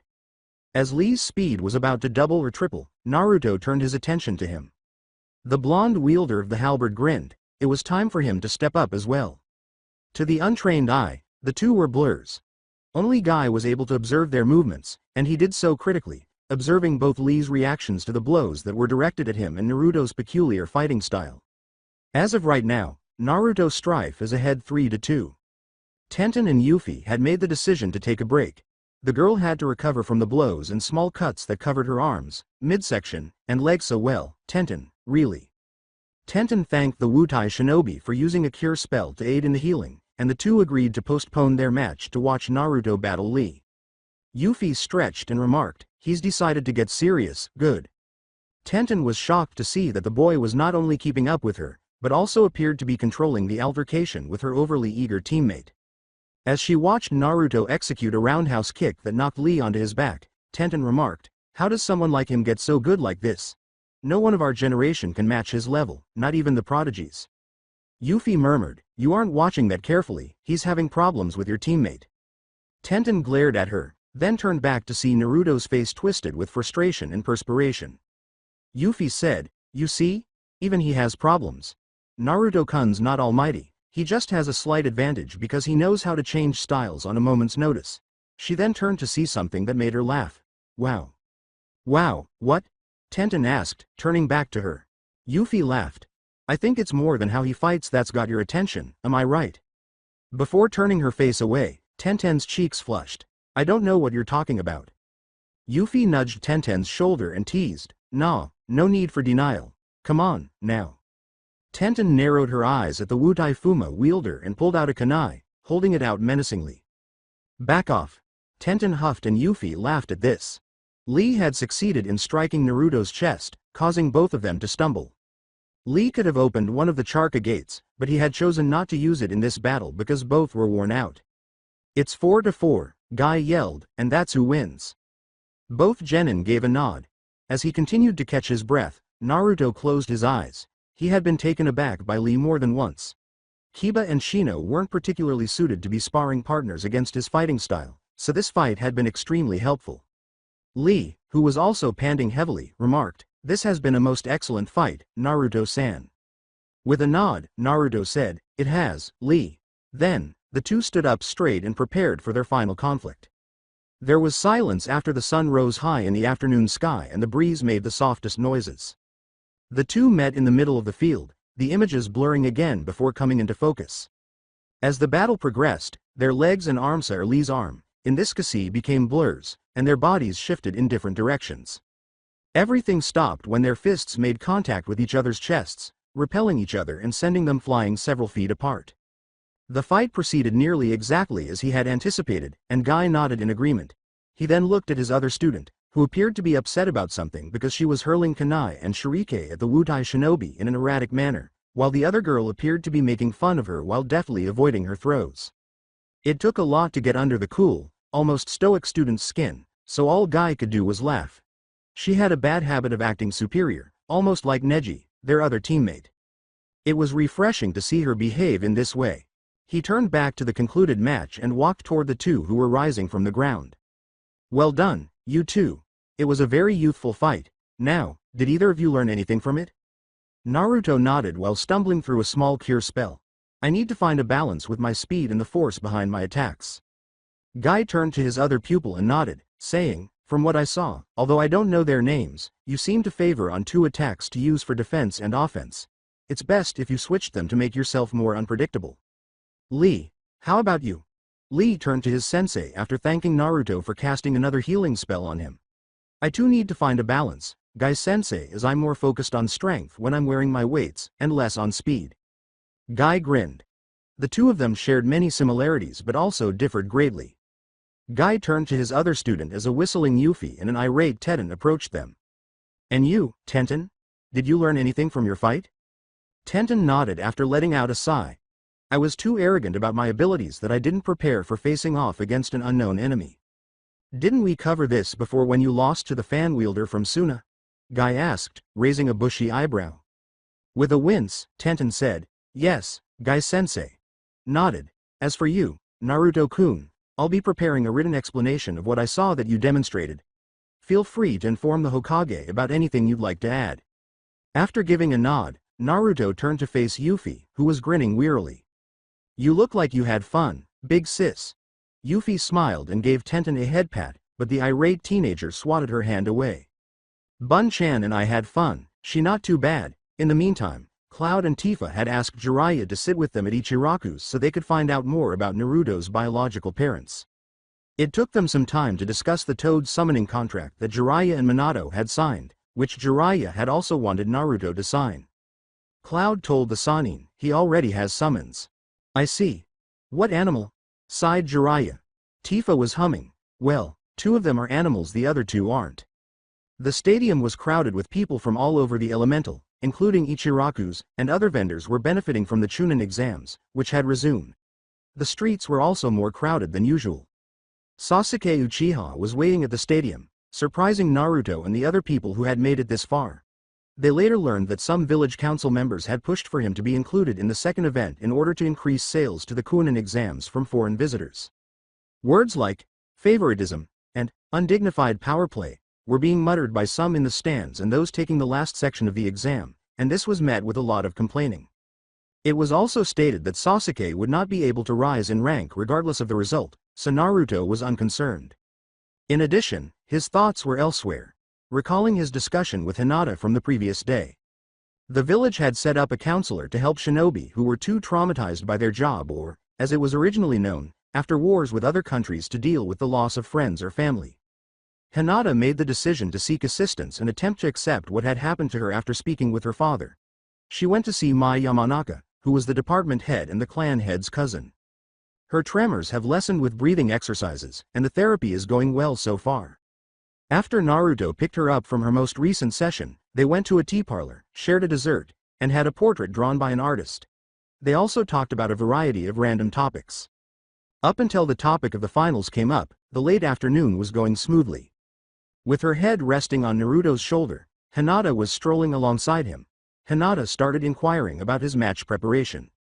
It's going all right. Dad's been putting me through hell with the training regime he's come up with and Mom's isn't any better. So far that pervert Sannin hasn't shown up, so I don't know whether or not to be insulted or glad that he hasn't. Hinata exhaled. I see. En Naruto-kun. What will you be doing about En Neji ni? Hinata took her head off Naruto's shoulder and looked up at him expectantly as he halted their journey. Initially silent, Naruto closed his eyes, inhaled deeply, and ran a hand through his spiky hair. Hinata-chan. I can't forgive what he did to you. You're his cousin, his blood, it's not right. Hinata said, I know, but, as she turned to face the ground. Sighing, look Hinata. I know you have a good heart but a lot of your family doesn't, or they just don't want to use it. Hinata then told Naruto about her uncle, Hiashi's brother, and what transpired when she was 3 years old. En Neji ni has had a bad life his father. Naruto remained silent when she was done.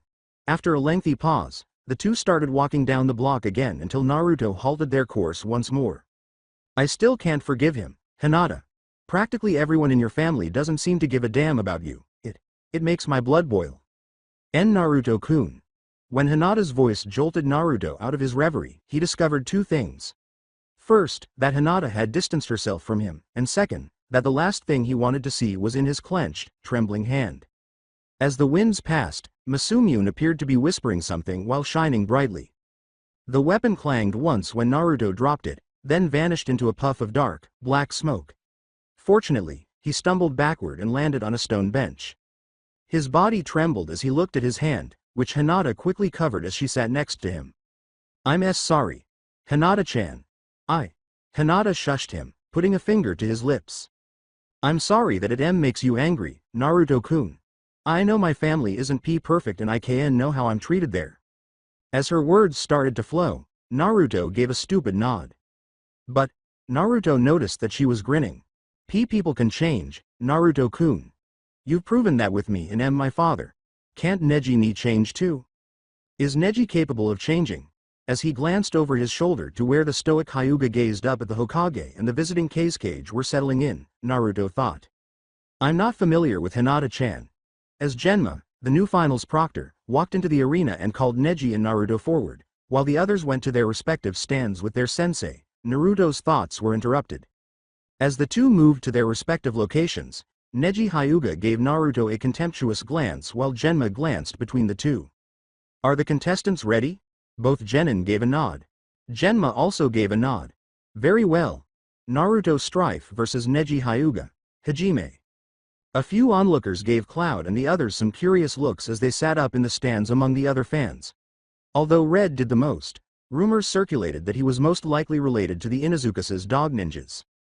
As Tifa sat down next to Cloud, the father of her first child, he put a hand on her expanding belly and assisted her in settling in. She inquired, "How do you think he'll do?" Yuffie snorted, holding a video recorder that Sid and the others would see when they got back. With him? Are you kidding? When is not prepared? Cloud nodded. This is a little different as the kid tells me that it's been a conflict of interests. Red looked up at Cloud, who was positioned between Cloud and Tifa's feet but could still see the arena below. A conflict of interests, you say? Denzel asked. Whose interests? Cloud. And Marlene, who was standing next to him, nodded. His and his girlfriend's. Naruto and Neji exchanged intense glances, but neither appeared to move. You look like you have something you want to say to me, Neji replied. Naruto gave a nod.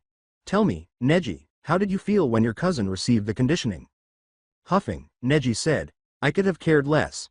Naruto frowned and reached for his halberd's handle, but Neji's subsequent remarks prevented him from doing so. However, I dislike it when the main house resorts to using their medieval practices.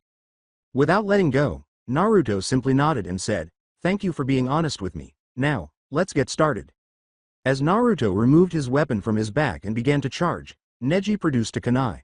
Metal collided with metal as they met in the center, but Neji's struggle against Naruto's strength quickly revealed his strength. As he removed one hand from his kunai and tried a Jiyuken strike against one of Naruto's arms, Neji's brow was dripping with sweat. He was successful, but he didn't realize it. Naruto was able to use both hands.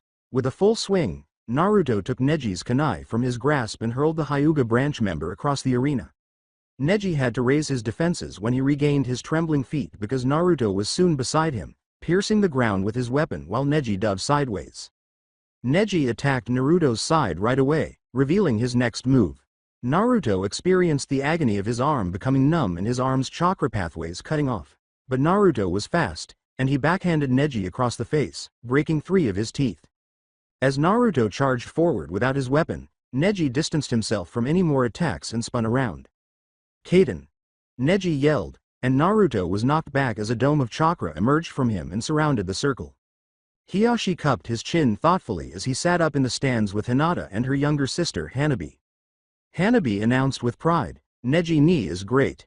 Like her father, Hinata remained silent while recalling her conversation with Naruto from the previous day. Hanabi arched an eyebrow at her sister's diversion. Aren't you watching? I thought you'd be concerned for that boyfriend of yours? Hinata smiled sorrowfully as she turned back to her younger sister. He's not the one I'm concerned over. Guy was in the stands, wondering what this would end up doing. He supported his student, as any sensei would, but he also approved of Naruto and was worried about Neji's resentment of the main house and how unyouthful he had been to his cousin. Tenten and Lee were on the edge of their seats, having been allowed to sit with him. Lee smiled and held on to the railing, saying, This is exciting. Tenten nodded, but she was also reminding herself that while Neji was incredibly talented, Naruto was in a class by himself. While he was giving an example. Upon rising from the ground, Naruto was immediately reminded of his injured arm. His face was scraped against the ground during his landing, causing a rash that left the side of his face slightly bloody. As Neji charged forward, he stood watch, wiping the dirt from his eye. After waiting until Neji was within range, he lunged forward, catching Neji's gut with his extended knee and causing the boy to lose consciousness. Neji hacked and coughed before launching a series of Jiyuken blows at Naruto's other arm. However, he was stopped when Naruto delivered a roundhouse kick to the side of Neji's head, causing him to spin in midair and fall to the ground. Naruto's other arm now mirrored the struck one, and he gritted his teeth. Then Neji gave him a small uppercut, causing his jaw to sear painfully. Then the boy's bloodline activated and he uttered a single phrase, looking deadly. You are within my field of divination. Hanabi grinned and said, It's all over. But Hiyashi was staring at Naruto. Hinata put her hands together in a clasp. Yuffie leaned on her knees and remarked, This doesn't look good. Cloud was staring at his son with his head resting on one of his fists, while Tifa appeared reflective. Marlene worriedly said, Naruto-kun. Neji yelled, 64 palm technique, and began slamming blows into Naruto's body, pushing him back with each blow. Naruto was launched backward after the last blow struck him in the middle of the chest. As the body crashed to the ground and then burst into smoke, everyone watched as time seemed to slow down. Neji's eyes grew wide as he looked everywhere. He finally chose to look down just in time to see two hands leap up, grab his ankles, and drag him beneath the surface. As Neji struggled against the ground, he heard Naruto say something, and before long, a mist covered the whole area. Up in the stands, Kakashi laughed to himself while turning a page in his book. He is his student. Sasuke and Sakura, who were seated beside him, nodded in agreement. Neji activated the Byakugan and searched for his elusive opponent through the mist intensified by chakra. Tell me, Neji Hyuga, how far are you going to blame Hinata for everything that happens to you in the branch house? Neji grumbled, I see no reason to give you an answer, after all you're an outsider. Naruto let out a deep sigh into the fog. I know what happened to your father, Neji. You know nothing, Neji said, clenching his jaw. After that, he encountered 3 of Naruto's clones, which he swiftly eliminated with Jiyuken blows to the chest. Hinata-chan has told me everything about what happened that night. She was only 3 years old and yet you seem to hold her in contempt of what happened. Without responding, Neji kept looking for Naruto or his clones in the haze. He didn't have to wait any longer because Naruto suddenly appeared, swinging horizontally while holding his weapon in his healed arms. In order to avoid the body-cleaving cut, Neji leaned back and fell onto his backside. He then rolled away and stood up again, only to jump as Naruto hit the ground, causing 3 vertical cuts to extend in his direction. Neji leapt to the side and then darted directly at Naruto after he threw his weapon at him. With his fist drawn back, the boy with the blonde hair ran towards him. After the two collided, there was a flurry of punches and kicks until Naruto struck Neji in the throat, forcing him to stop attacking and instead clutch his neck. After turning around, Naruto placed the kunai in front of Neji's jugular vein. The two remained motionless, and Naruto didn't start to move until Genma declared him the victor. You know, I wanted to take your life in this match. You nearly killed Hinata for something foolish as blaming her in the main house for the death of your father. Something Hinata had no control over. So what that mark, controls your life as a Hyuga. Many in your family have risen despite it and have made their accomplishments. Your clan is terrible, Neji. You wanted to be better? Change it with Hinata. But before that, change yourself to be better, Naruto said, lowering his weapon. Then Naruto turned and left, leaving a bruised and battered Neji to follow him. Hinata smiled and kept her eyes on her cousin and her boyfriend while crying up in the stands. Thank you, Naruto-kun. Both Naruto and Neji received a round of applause for their performance during the match as they climbed the staircases to meet their senseis or teams. As he sat down beside Shino, Kurenai said, Nice show of holding yourself back. Shino simply nodded his head in agreement. It wasn't easy. Naruto sighed. Kurenai nodded and turned to face Neji, who remained silent despite Guy's joyous gestures and his teammates' questions. Whatever you said to him, he seemed to take to heart or is at least thinking heavily about it. Before returning his attention to the board, which was generating the next 2 opponents, Naruto glanced in Neji's direction. Sakura and Shino's names quickly emerged. Naruto remarked, Looks like you're up. Shino gave a nod. With how she handled her match with Shikamaru-san, it'll be most interesting to see what she'll come up with. It means she's unpredictable and that she's had a month to prepare. Use caution, Shino, said Kurenai. When have I not, sensei? Shino asked, glaring at her. Kakashi closed his book and put it in his pocket, asking, Sakura, are you prepared? The pink-haired Kunoichi nodded and said, As best as I can be, sensei. Seeking words of support, she turned to her teammate, the only other competitor. Unfortunately, he was focused on the red-haired boy of Suna and Naruto, so she was not going to get any.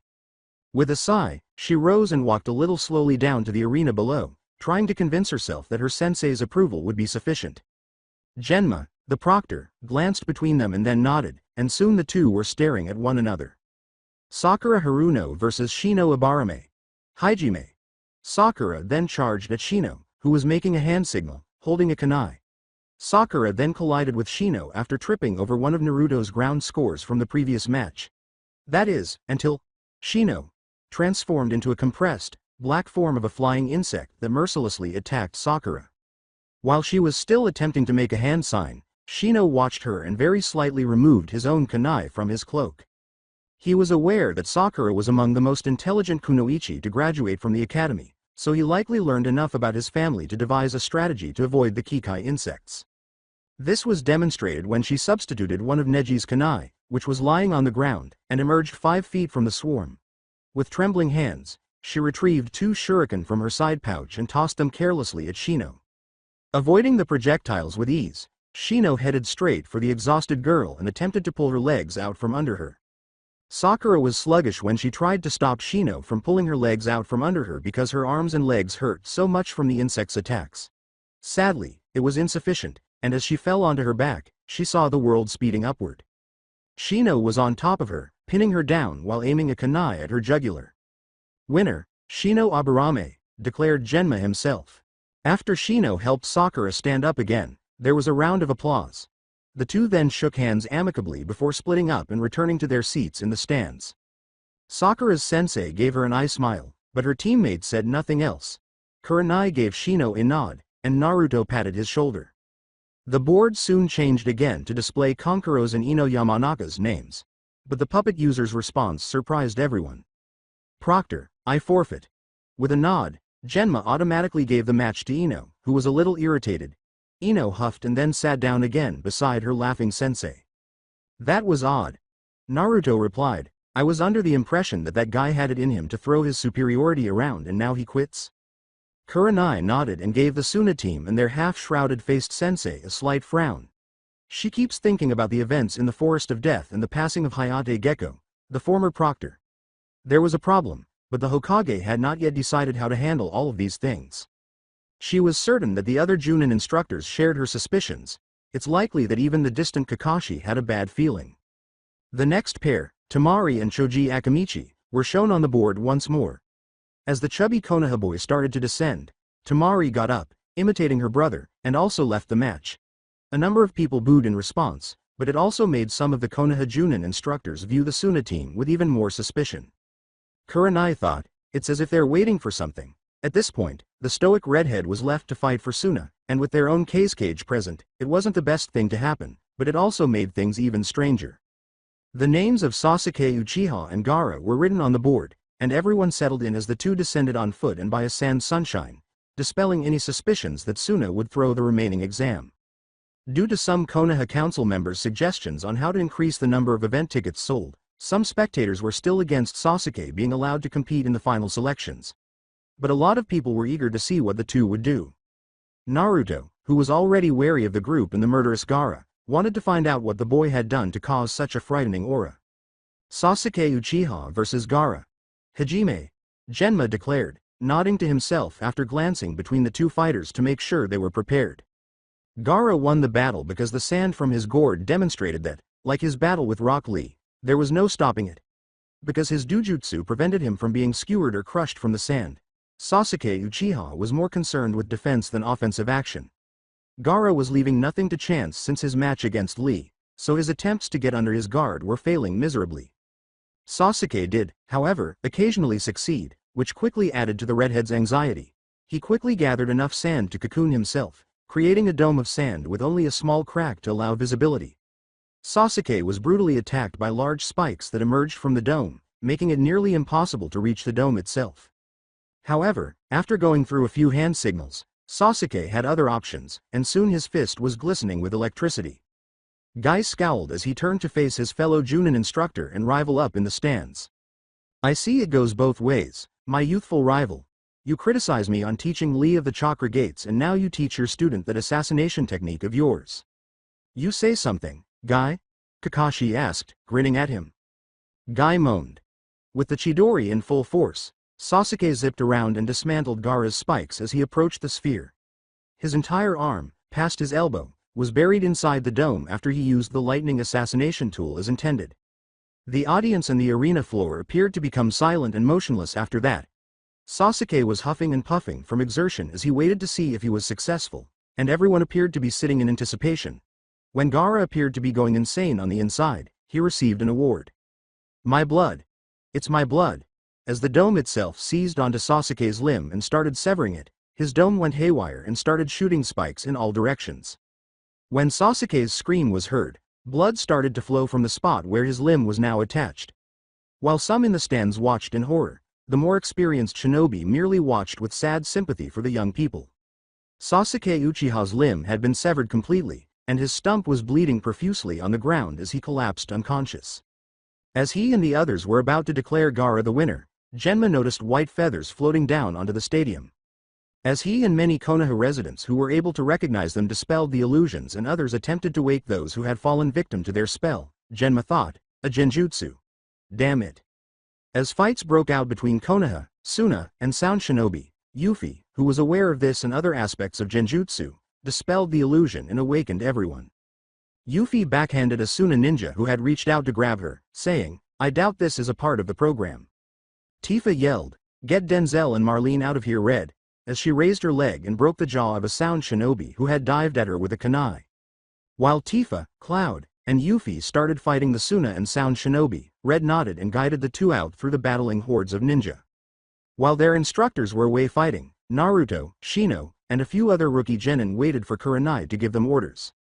"Haruno, Yamanaka, and Akamichi, I want you three to secure a safe passage for some of the civilians here to the shelters.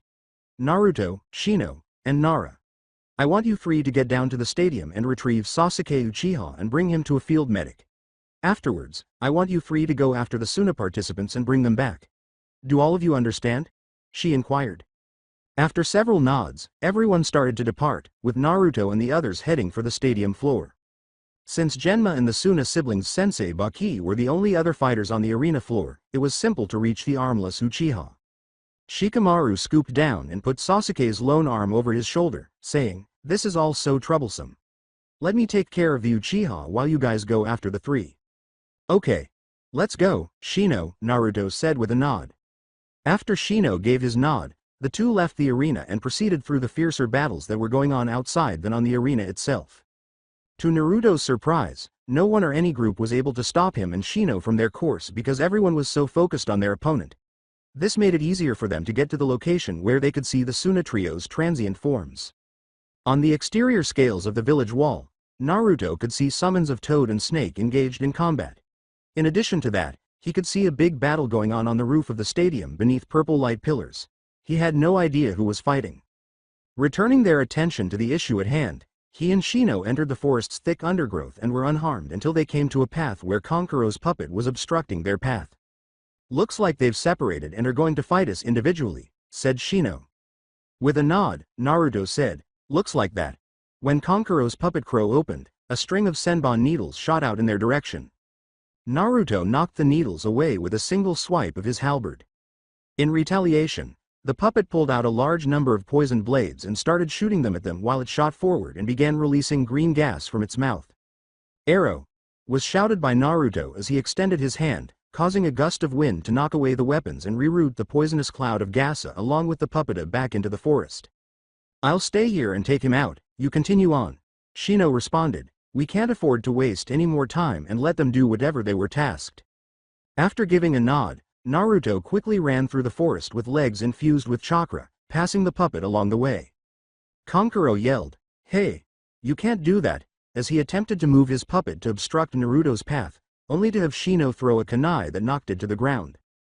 Shino pulled out 2 shurikens and declared, "Your opponent is me now." As Naruto saw the redhead's form, he was struck hard by a gust of wind and crashed into the tree he had leapt from. He stood up, shaking his dazed thoughts, and turned to see Temari, the girl, standing in front of him with her big fan open, revealing 3 moons on the fan's paper. "I'm sorry, but I can't let you near my little brother." Sighing, "It's sad when we all have to play a role in the scheme of others." Temari replied, "It is, but it's our task, whether we like it or not." She then spreads a coy grin, "However, I'm glad that I get the opportunity to fight you. Unlike the rest in your village, you seem to be the only one who has more skills and talents than the rest of your village." With a shrug, Naruto said, "I'm not really that special." With a snort, Temari said, "I doubt that." Before assuming a stance, Naruto removed his halberd and gave it a few skillful swings. "Let's do this." With a nod, Temari said, "Let's." In order to protect the Hyuga compound from the foreign invaders, Hinata fought alongside her father and Neji. In order to protect the compound and its secrets from the Suna and Sound Shinobi who had come from everywhere, The three had left the stadium when the fighting started. In this nightmare that had arrived in their village, her thoughts shifted from the battle she was in to Naruto, praying that he was okay. When two Suna genin attacked her at the same time and threw kunai together, she was startled out of her reverie. Hinata skillfully dodged and maneuvered around them, showcasing her athleticism and flexibility. Neji quickly materialized and used two palm strikes to the backs of their heads to render both of them unconscious. Hinata-sama, be careful.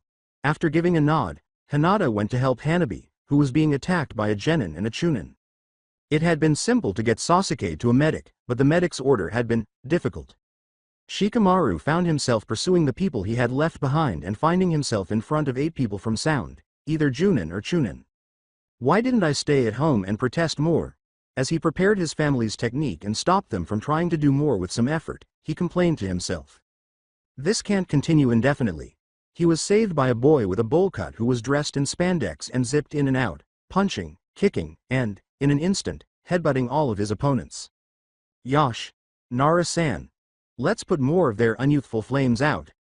Once more, Shikamaru Nara regretted his decision. Shino was struggling because he had run out of supplies and was now pinned to the ground by a string of wires that had sprung from Konkuro's chest. His Kikai insects could take care of the puppet master because he was too far away to locate. Konkuro questioned, "Are you going to give up yet, Konoha nin?" As Shino was weighing his options, a Fuma shuriken suddenly appeared, completely slicing the puppet in two, sending it flying, and freeing Shino from the wire's grip. Konkuro leapt from his hiding place when Tenten materialized and hurled multiple shuriken into a location in the forest. As she lifted him off the ground, she inquired, "You okay, Aburame-san?" Shino nodded, and the two were now confronted by a puppetless Konkuro who produced 2 poison-dripping kunai. A gust of wind from Temari's fan caused Naruto to roll to the side. He then leapt off the ground and charged at her. Temari closed her fan right away, used it as a bludgeon, and attempted to strike Naruto across the face.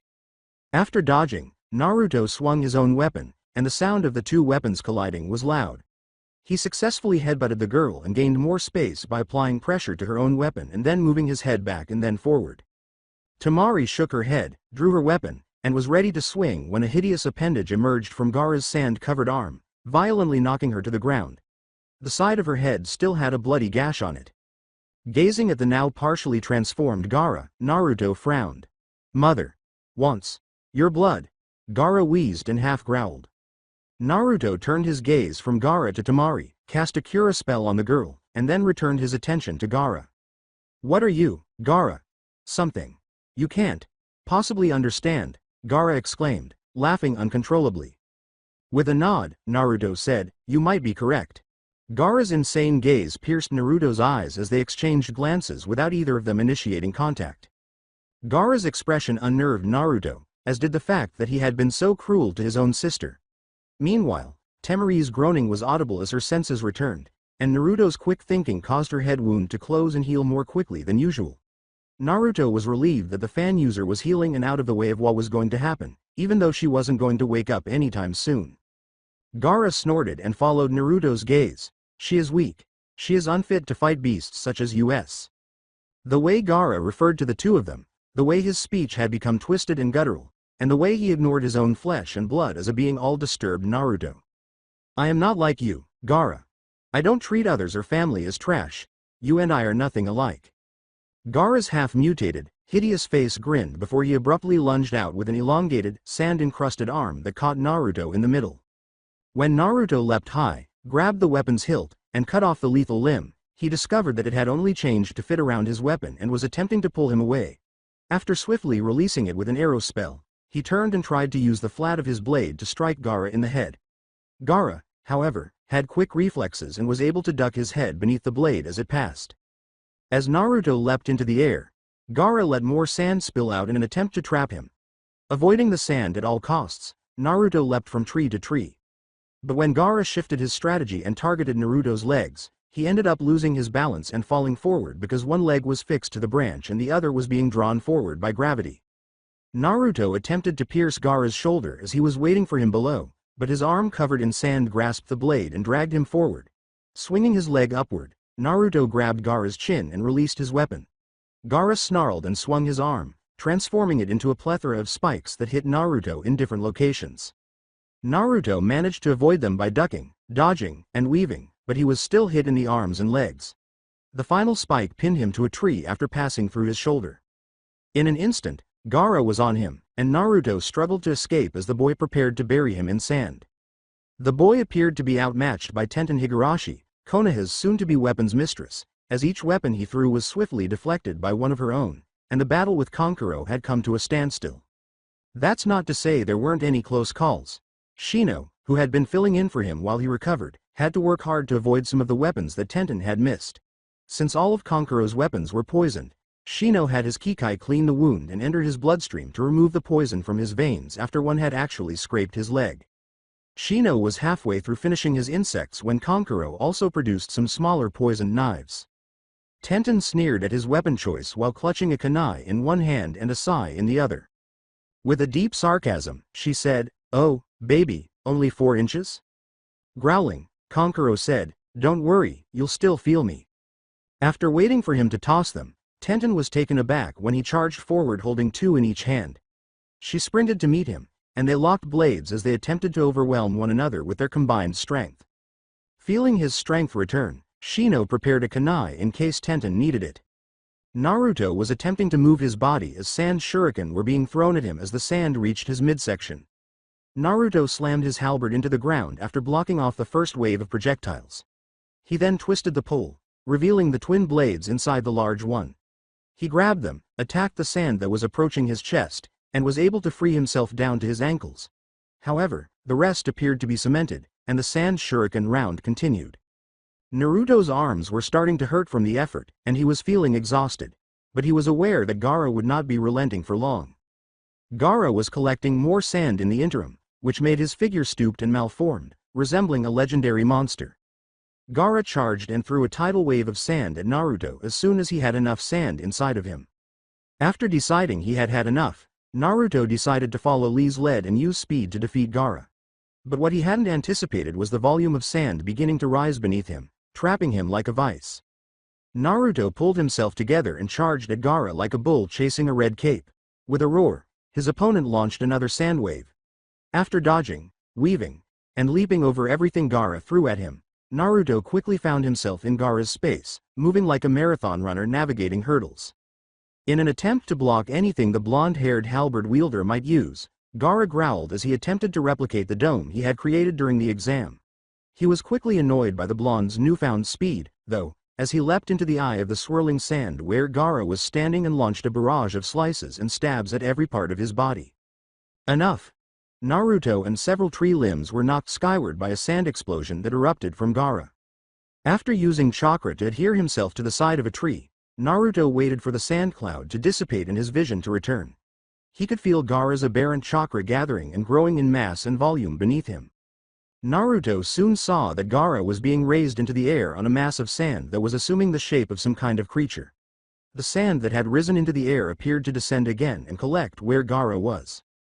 Given how strikingly similar the circumstances were to those surrounding the Kyuubi's release years prior, Naruto was able to identify what Gaara was. Gaara's half on top of the monster made a hand gesture and then uttered a word that caused his form to collapse like a puppet with its strings severed. At that moment, the sand appeared to come to life as the beast's mouth moved and a deep, dark laughter filled the air. Finally, freedom, now. There's a village that needs to be unearthed. The monster started in that direction but was stopped when a lightning strike slashed its cheek, converting part of the surface to glass that broke instantly. The creature scanned its surroundings until it noticed Naruto standing on a tree limb with his hand still outstretched. "A flea wishes to take a piece of me?" snorted the monster. With his gaze fixed on the monster tanuki, Naruto reached into one of his pockets and extracted a blue light orb. After that, he pressed it against his skin, and it started to sink inside his arm, leaving behind thin smoke vapors. "The bigger they are, the harder they fall. I've got just the thing to fight you with." After slamming a man's head into the stadium's pillars and kicking another man in the sternum, Tifa's focus was drawn away when numerous people started yelling and gesturing toward the battleground, where a massive beast had emerged and was making its slow way toward the village.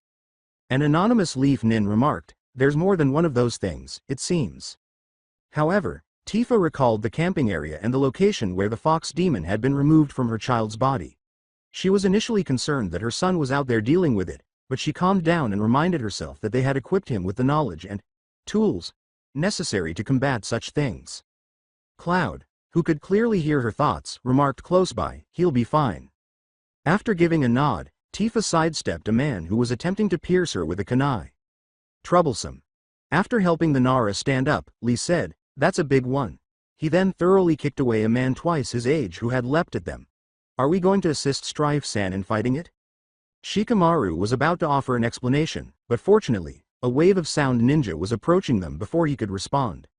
Raising his palm to the sky, Naruto blasted energy into the clouds above them.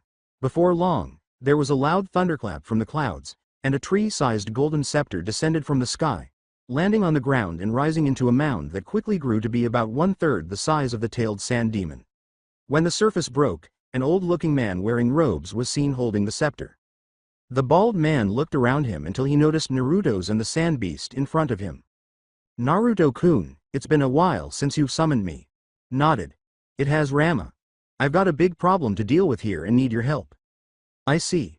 A mere formality, it will require not much effort." Then, as Rama raised his scepter high, lightning gathered at the tip of his weapon, causing the end to spark. He then brought his scepter forward, and all of the lightning he had stored charged out at the sand demon like a herd of stampeding animals. To protect itself, the Ichibi held its ground and gathered a cloud of sand in front of it. It was shocked to see that the lightning not only passed through the shield but also appeared to be circling him until it all rose into the air and then struck every part of him. The sand demon's body turned into glass as it roared in agony and frustration, shattering until only its head fell to the ground. After dismissing Rama, Naruto was heading straight for the location where the large portion in Gaara had descended. The massive mass was already attempting to revive itself by drawing more sand into itself. In order to defeat it and prevent its reformation, Naruto cast Thundaga spells at it. Someone leapt between Naruto, the mass, and Gaara as soon as he got close and saw that she was still in form. It was Temari, with her arms spread wide, still not fully healed and struggling to stand. "And no. I won't let you hurt Gaara." She fell to the ground like a house of cards after Naruto simply shoved her aside. After giving her a quick glance, Naruto moved forward and approached Gaara's sleeping form, which was gradually rising as the sand attempted to take control. Gaara was struck roughly across the face by Naruto's forceful punch. Gaara's eyes opened instantly, and the sand around him dropped to the ground in a lifeless heap. The red-haired boy fell to the ground, but he quickly stumbled back up and grasped one of the fallen trees for support while he stumbled backwards, holding his face. "Why?" Naruto questioned. "Why what?" Gaara then attempted to punch, but Naruto easily caught it, backhanded the redhead, and then sent a knee into his abdomen. "Why are you denying me of my existence?" Gaara exclaimed. Gaara collapsed back to the ground, clutching his stomach and gasping for air. After retrieving his weapon earlier, Naruto brought it out and positioned its edge next to Gaara's neck. "Do you yield?" With a somber laugh, Gaara said, "I'd rather fight to the death." Naruto turned to see Temari struggling to control her fan, then he looked back at Gaara. "You know, I could have easily ended up like you, given the right circumstances, but I didn't, and do you know why? I fight for something other than myself. I fight to protect those that I love, and that's why you were defeated, Sabuku no Gaara." "Love?" Gaara asked, half lidding her eyes as she coughed. Nodded. "Yeah, love. If I didn't have that to fight for, I'd be just like you, a beast clawing at everything and anything." Gaara fell silent, and he turned to face Temari, who was still having difficulty but had stopped pursuing her fan, behind Naruto. Then he looked back at Naruto. "You make it sound so easy. Too many think of me as a monster." He grumbled, then changed that. "Your sister, I believe, will be the first, and then probably your brother, depending on how you approach them." With a sigh, Gaara closed his eyes and said, "All right then, I yield." Soon after, Naruto, Temari, and Gaara arrived at the location where Tenten and Shino were protecting a restrained Kankuro. Kankuro whispered, "Damn it. You got Gaara." Tenten kicked Kankuro in the side and said, "Shut it." Then she looked at Naruto, who was giving Shino a nod. "You look like hell." Naruto gave a weary nod. Soon after, the group and their prisoners returned to learn the tragic news that Sandaime had lost his life in the battle against Orochimaru. As if to reflect the village's mood, it was pouring heavily in the village hidden in the leaves. There was a procession for the Sandaime Hokage Hiruzen Sarutobi's funeral. While the village's civilians held their own tributes, the shinobi all wore black armbands to represent their grief for their fallen leader. Naruto stood with Hinata, her father, and the other genin gathered around the Sandaime's closed coffin. Each person had the chance to put a flower on the coffin and take a moment to speak to their leader. When Naruto returned to his birth village, he had little to say to the man he had warmed up to. However, he made every effort to communicate his feelings as honestly as possible. He fell back to Hinata, who had gone before him, as soon as he was replaced by someone else. People started to depart as soon as the proceedings started, and the funeral was soon over. For a while, Naruto followed Hinata, but Jiraiya soon discovered him and dragged him away from his girlfriend. By one of the training grounds, the two stopped. "Well, Gaki, guess what? Looks like you and I are going on a little trip tomorrow." "Why?" scowled Naruto. Jiraiya lowered his arms. "Well, to be short, we're going to retrieve an old teammate of mine to take up the position of Hokage. Since you are, more or less, my student, you'll be coming with me." Since they haven't spent enough time together to be regarded as students and teachers, Naruto would have to argue with him about that. Finally, he just shrugged. "Whatever you say. Ero-sensei," the frowning Jiraiya said. "Don't call me that, Gaki." With a deadpan expression, Naruto said, "Why? It's what you are, after all." "Just make sure you're at the front gate by 9 tomorrow, the Toad Sannin said to himself as he sighed and started to leave. After giving him a nod, Naruto watched him go and then went in search of Hinata. Upon locating her, he led them to his parents' hotel room, where Tifa and Cloud were present but the others were absent. Tifa said, "Hey, you two, how was the funeral?" Sitting on the foot of one of the beds beside Naruto, Hinata uttered the words, "Sad." Cloud gave a nod. "Seemed like a nice guy. It's a shame. What's going to happen around here now? Who's going to replace him?" After that, Naruto informed them of his mission with Jiraiya and his planned departure for tomorrow. Then Tifa told Hinata and Naruto that they would also be departing in a few weeks. "We'll stick around here to make sure the plans can get drawn up for the trade between Midgar and here. We'll also make sure 2 of the transportation devices will be left with you for when you and Hinata can make it to Midgar." Nodded. "Actually, I have a favor to ask, while you and Dad are still here, while I'm gone." Cloud and Tifa gazed expectantly at their son. Then, after inhaling deeply, Naruto said, "I want you guys to watch over Hinata." "Oh?" Tifa asked, arching an eyebrow. "Are you thinking someone will get her?" Cloud asked, his eyes straying from his stoic demeanor to Naruto. Pricking Naruto's side, Hinata sighed and said, "Naruto-kun, you really don't have to worry about me. I'll be fine, really." After meeting her gaze, Naruto squeezed her hand and said, "Hinata-chan, there are still members of your family that might still hold a grudge like that person. Kaori Hyuga." After a brief outburst of rage, he inhaled deeply and closed his eyes before saying, "Please do this for me, Hinata-chan, just until I get back." In the end, Hinata decided against continuing the argument and reluctantly nodded. Before returning his focus to his adoptive parents, Naruto gave her hand another gentle squeeze. "Is it okay with you guys?" With a smile, Tifa said, "I don't foresee any problems." Cloud gave a nod. "Don't worry about it, kid. Just focus on whatever you are doing with that strangle old pervert." After frowning, Tifa sighed and turned to Hinata, saying, "I heard of your fight with that cousin of yours. You know what my opinion that is." Despite flinching at the recollection, Hinata nodded her head in agreement. Tifa smiled lopsidedly. "Maybe that didn't come out right. What I meant was that I was impressed from what I heard what Naruto told me. Ergo, if you like, I can help you train and maybe offer to polish up your style." Cloud and Naruto both gave Tifa a startled look. "Mom, are you really going to?" "Tifa, are you sure?" Tifa looked to Hinata for her answer and waved them away. Hinata was offered some assistance with her taijutsu, which surprised and pleased her. Her family was adamant that there was nothing they could do to assist her. Due to other commitments or other circumstances, Kakashi-sensei and Kurenai-san were unable to assist her. Hinata was aware that Kurenai had her own team to instruct and oversee, and that her sensei had a duty to instruct Sasuke-san. She tried to make the katas of the Hyuga clan's signature fighting style flow smoothly by using her flexible and deft form, which set her style apart from her family's.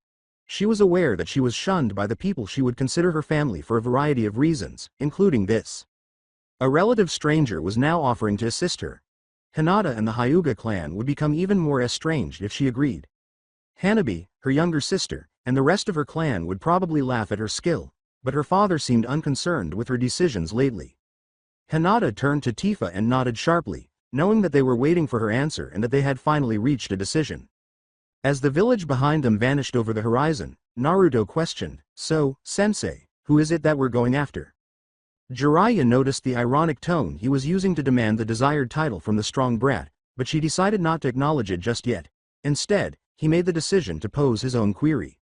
"I'm surprised, Narubozu. I thought I told you everything. Seeing as you are familiar with me and Orochimaru, then surely you would know about the last member of the Sannin?"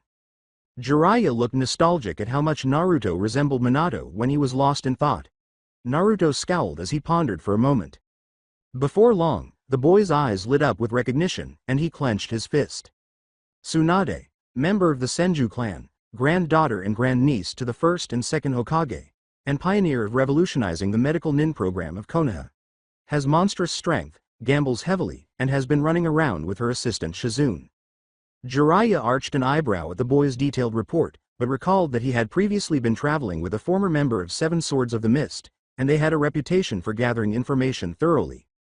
"Well, you got most of it right, Gaki, with just a few details out, but that's the general idea concerning my former teammate. One thing that may surprise you is how incredibly vain she is and how bad her gambling and drinking habits are. Okay. So, I'm guessing she looks nothing like her age and we'll find her either at a bar or in a casino," Naruto said, nodding his head slowly. Jiraiya nodded in agreement, still taken aback by the boy's line of reasoning. They traveled in silence until they reached a city that was hosting a carnival. Jiraiya stopped their journey right here. But when he turned around, he saw a lucky cat sculpture with a note attached. "Say, Naruto, I'm a little tight on cash right now and, I don't suppose." After taking out the note and reading it, Jiraiya smirked before tearing it up and throwing it over his shoulder.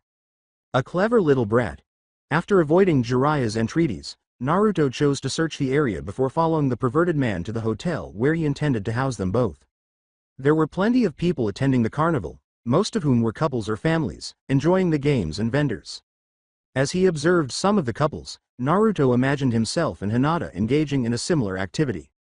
He started to worry as his thoughts strayed to his girlfriend. He trusted his parents more than anyone else, so it's not that she wasn't in good hands. He was just worried about his girlfriend's fighting, though. A part of him realized that he was scared that she would do something that would leave him alone once more. Even though his parents had returned, the impact of their absence seemed to follow him. With a sigh and tears in his eyes, Naruto made the decision to pursue his missing sensei rather than enjoy the carnival. He was quickly located, and the seedy motel where he was staying was filled with his annoying laughter. He appeared to be having a great time with a bottle of sake in one hand and two skimpily dressed women dripping over him. Naruto grinned and said, "Perving it up, sensei?" Jiraiya complained and fumbled in his pocket for a key, which he then threw at the halberd wielder. "Oh, it's you." He then resumed drinking and laughing with the dim-witted women he was with, saying, "Get yourself settled in. I'll see you in the morning." With a sigh, Naruto pulled himself up to his room and settled in. He unsealed his halberd and some sharpening stones, and he took out some scrolls. A knock on the door stopped him as he started cleaning it. Naruto complained as he made his way to the door, but he stopped in the middle. "Damn leech, if he forgot his key then he can sleep outside for all I care." The overpowering sake that Jiraiya had been consuming with those two floozies was invisible to him. This meant that he wasn't behind the door unless he had cleaned up quickly, which he doubted, and that something or someone unwelcome was behind that door given that this hotel probably didn't have room service.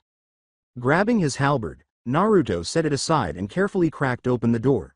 A hand, however, swung the door wide open, exposing two men outside. Both wore black cloaks with red clouds, and one was taller than the other. Naruto knew them both right away. How was he unable to? He and Haku were instructed by Zabuza to keep an eye out for every person listed in the bingo book. Zabuza had been acquainted with Kisame Hoshigaki, the tallest man in front of him, back when he was still a swordsman of the mist. His notorious sword, which Naruto was hesitant to use, was strapped to his back. Beside Kisame was another character from the book who Konoha wanted for killing his entire clan, with the exception of his younger brother Sasuke Itachi Uchiha. Itachi was the first to speak.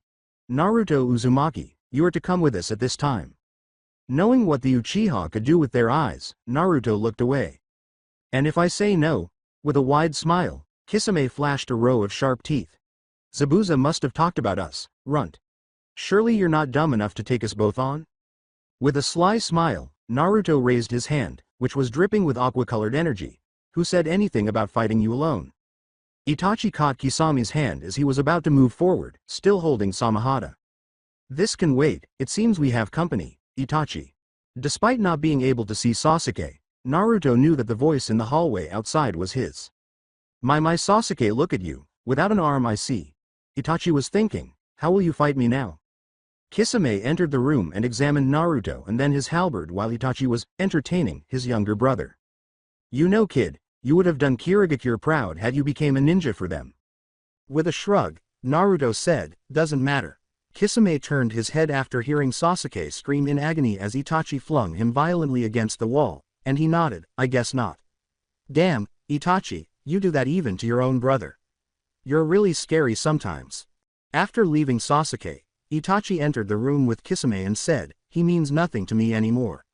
Now then, back to where we started. However, a loud voice in the hallway interrupted him. Itachi Uchiha and Kisame Hoshigaki, whatever are you two doing here? Naruto grinned. The pervert had finally realized his mistake and was in control. Jiraiya of Sannin, I see that women I set off for you wasn't enough for your lewd cravings. Itachi murmured. I guess you get the old man while I test out the new blood. Kisame grinned. As Kisame charged forward, swinging down Samahata onto the young strife, Itachi sighed and scattered into a cloud of crows that swarmed over Jiraiya. As Naruto confronted Kisami's strength, his arms trembled and he grunted. After stepping on his foot twice, he produced a concealed blade and pushed his foot out until it struck Kisami's midsection. The missing nin broke away from Naruto without missing anything, avoiding the blade. You're just full of tricks, aren't you, brat? He said with a sly smile. Instead of responding, Naruto pointed his hand at Kisame. Faraga. Kisame ducked out of the way as a torrent of flame erupted from Naruto's palm.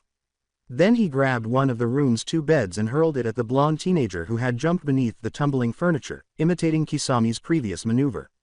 As Samahata crashed down on him once more, he pulled out his halberd and held the back end of the blade with one hand. I'm actually having a little bit of fun, brat. However, you can't keep up, can you? You're even more arrogant than Zabuza, grunted Naruto. Kisame grumbled, don't compare me to little Zabu. He's just a minnow in a pond while I'm the shark of the sea. With a sigh, Naruto said, you both don't know when to shut up. He then unlocked the two blades from the larger halberd and rotated the pole clockwise. While Samahata lowered his halberd to the ground, he snatched one of them and dove underneath. Then he slashed at Kisami's midsection once more, rewarding himself this time by piercing the cloak and entering the missing nin's stomach.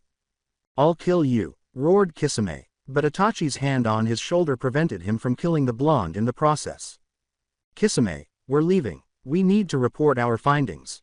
As their surroundings filled with flesh and the window they were running toward the former hallway grew smaller, Kisame swore but bowed his head. They quickly vanished after Itachi used a Maritsu to burn their way out. As things returned to normal, Naruto observed his surroundings with curiosity before going outside to meet his sensei in the hallway. Itachi and Kisame waited until they were out of town before stopping, at which point Itachi called their leader and Kisame bandaged his wounds. Itachi and Kisame both knelt as a holographic image of a man covered in shadows, only his rippling eyes visible, came into focus. Report. The mother of the boy Hinata Hyuga loved waited patiently as she stumbled to her feet, panting. After going over the difficult exercises and instructions for learning Tifa Strife's fighting style, the two of them have been sparring for almost 2 hours. Tifa gave the teenager a bottle of water and said, shall we take a break, Hinata? The girl wiped blood from her broken lip and opened the bottle quickly while nodding.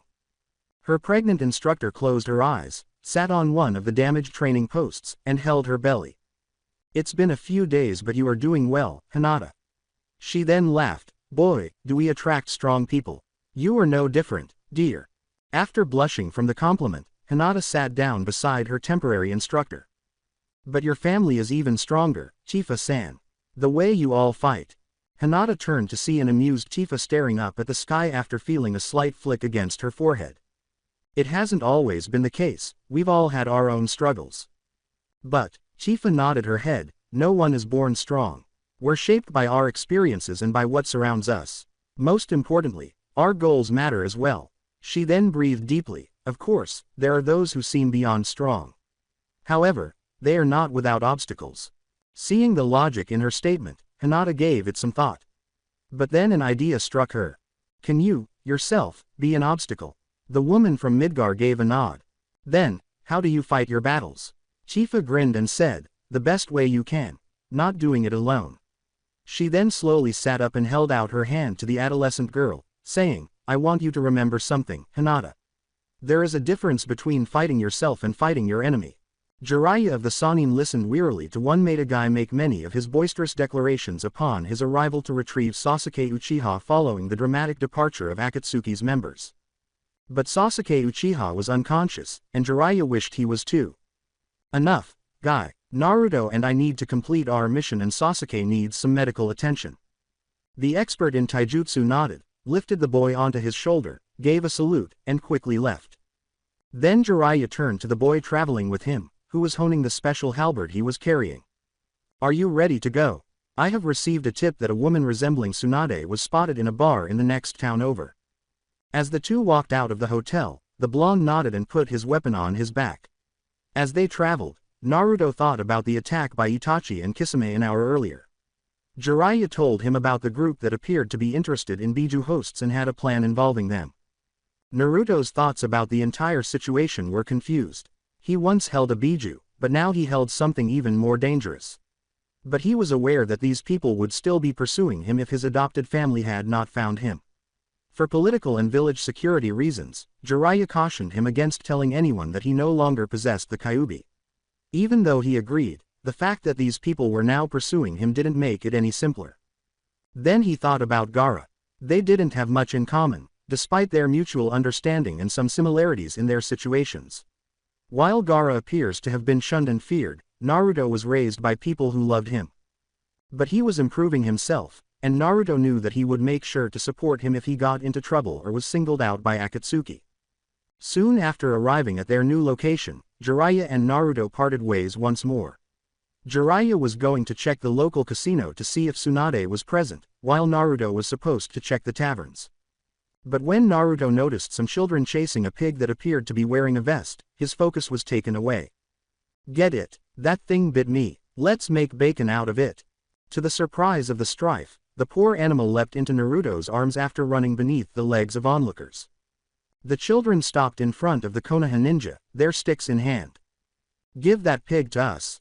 Naruto sighed as he glanced down at the shivering animal in front of the children. Sorry, but, not happening. I'm sure the owner of this animal would be upset if I let you guys hurt it. One of the boys moved forward to argue, but another pointed to Naruto's back's unconcealed weapon and whispered in his ear. The boys complained and quickly scattered back into the throng. When Naruto looked down at the pig after they had left, he was shocked to see that it was staring up at him. I don't suppose you can get back to your master on your own. Naruto sighed in resignation as the pig blinked and then rubbed its head against his hand. Fine, shouldn't be hard, considering how many people own pigs for pets these days. He ventured out into the crowd while keeping an eye on the number of taverns nearby. By the time he reached the third tavern, the pig was struggling in his arms before running inside. Since it was clear that the animal had found its owner and he still needed to look before he reconnected with the legendary pervert of Konoha, Naruto initially thought about simply leaving. But he might as well check while he was here. As soon as he entered the establishment, he saw that there were not many people there. Instead, they appeared to be dispersed, leaving the tables in the center of the space empty save for the two people who were seated at them. Everyone stared at them anxiously while attempting to be casual, as if they had been assigned that space. A young woman and an older woman were the two individuals. The older one is blonde with pigtails, and the younger one is brunette with short hair. The pig that had entered appeared to be being petted by the brunette. But Naruto was staring at the blonde, who had a purple diamond on her forehead and was sipping from a sake bottle. He suspected this was Tsunade, recalling what Jiraiya had said about her. Naruto initially wanted to capture Jiraiya, but he changed his mind since she had already shown enough shadiness and he couldn't predict when she would disappear again. The younger of the two was instantly drawn to the blonde adolescent as she approached their table. Hello there. The girl looked at Naruto in shock as the pig in her arms squealed. Taunton, here, says you rescued him. She asked. Naruto nodded, scratching the back of his head. What do you want? The woman next to her put down her bottle and gave their guest a half-lidded look as Naruto and the girl turned to face her. Pulling out the chair in front of them, Naruto took a seat. "I'm here with someone who wants you to come back to Konoha, Tsunade-sama." As she looked at her companion, who had opened a new bottle and was drinking from it, the young woman next to the woman in question appeared surprised, but that quickly turned into nervousness. She only paused to snort. "Did they tell you that I would say, yes, brat?" With a shrug, Naruto said, "Not really. Looks like you beat me here." Jiraiya entered and sat down beside the blonde boy as Naruto and the others turned to face the entrance. "How've you been, Haim?" With a sigh, Tsunade put down her bottle and glared at him, saying, "Today's been one familiar face after the other." "Do you mean to say our other teammate has come by?" Jiraiya asked, leaning forward and furrowing his brow. Tsunade continued to drink without responding. With a sigh, the woman beside her turned to face the Toad Sanin. "It's nice to see you again, Jiraiya-sama." And with a smile, Jiraiya said, "Bakacha, Shizune." The girl grinned, but when Tsunade got to her feet, she jumped. "Shizune, we're out of here. Jiraiya, tell sensei I am within my rights to refuse and not come back." Sighing, Jiraiya said, "Hard to do that, Haim, he's no longer with us." Silently, Tsunade picked up the final bottle from the table before turning to face her old teammate. "I see, so why are you here, exactly?" "To ask you to become the next Hokage." After a spooky silence, the well-known Sanin woman laughed. After taking a drink, she turned to face the blonde man at the table and said, "I hope you are not this pervert student. They don't last long, either. I wonder who was dumb enough to think of me or of anybody who would want that job. No one lives long in it. I know you're drunk, but watch what you say, Haim," Jiraiya said, her eyes narrowing. After finishing the bottle and shrugging, Tsunade grabbed her traveling companion's shoulder. "Let's go, Shizune, we're done here." But the young male, who had been silent, burst out laughing, diverting the attention of the two females. Jiraiya questioned, "What's so funny, Gaki?" Turning to face him, Naruto said, "Nothing, just that an old has-been, like this, isn't suited to be Hokage." Shizune recoiled as she sensed her master inhaling deeply before he turned around and leaned across the table. "Want to repeat that again?" Then he leaned forward and said, "They say things better with age." "You, not so much." Naruto grinned and said, "So, not only are you old, you're losing your hearing as well."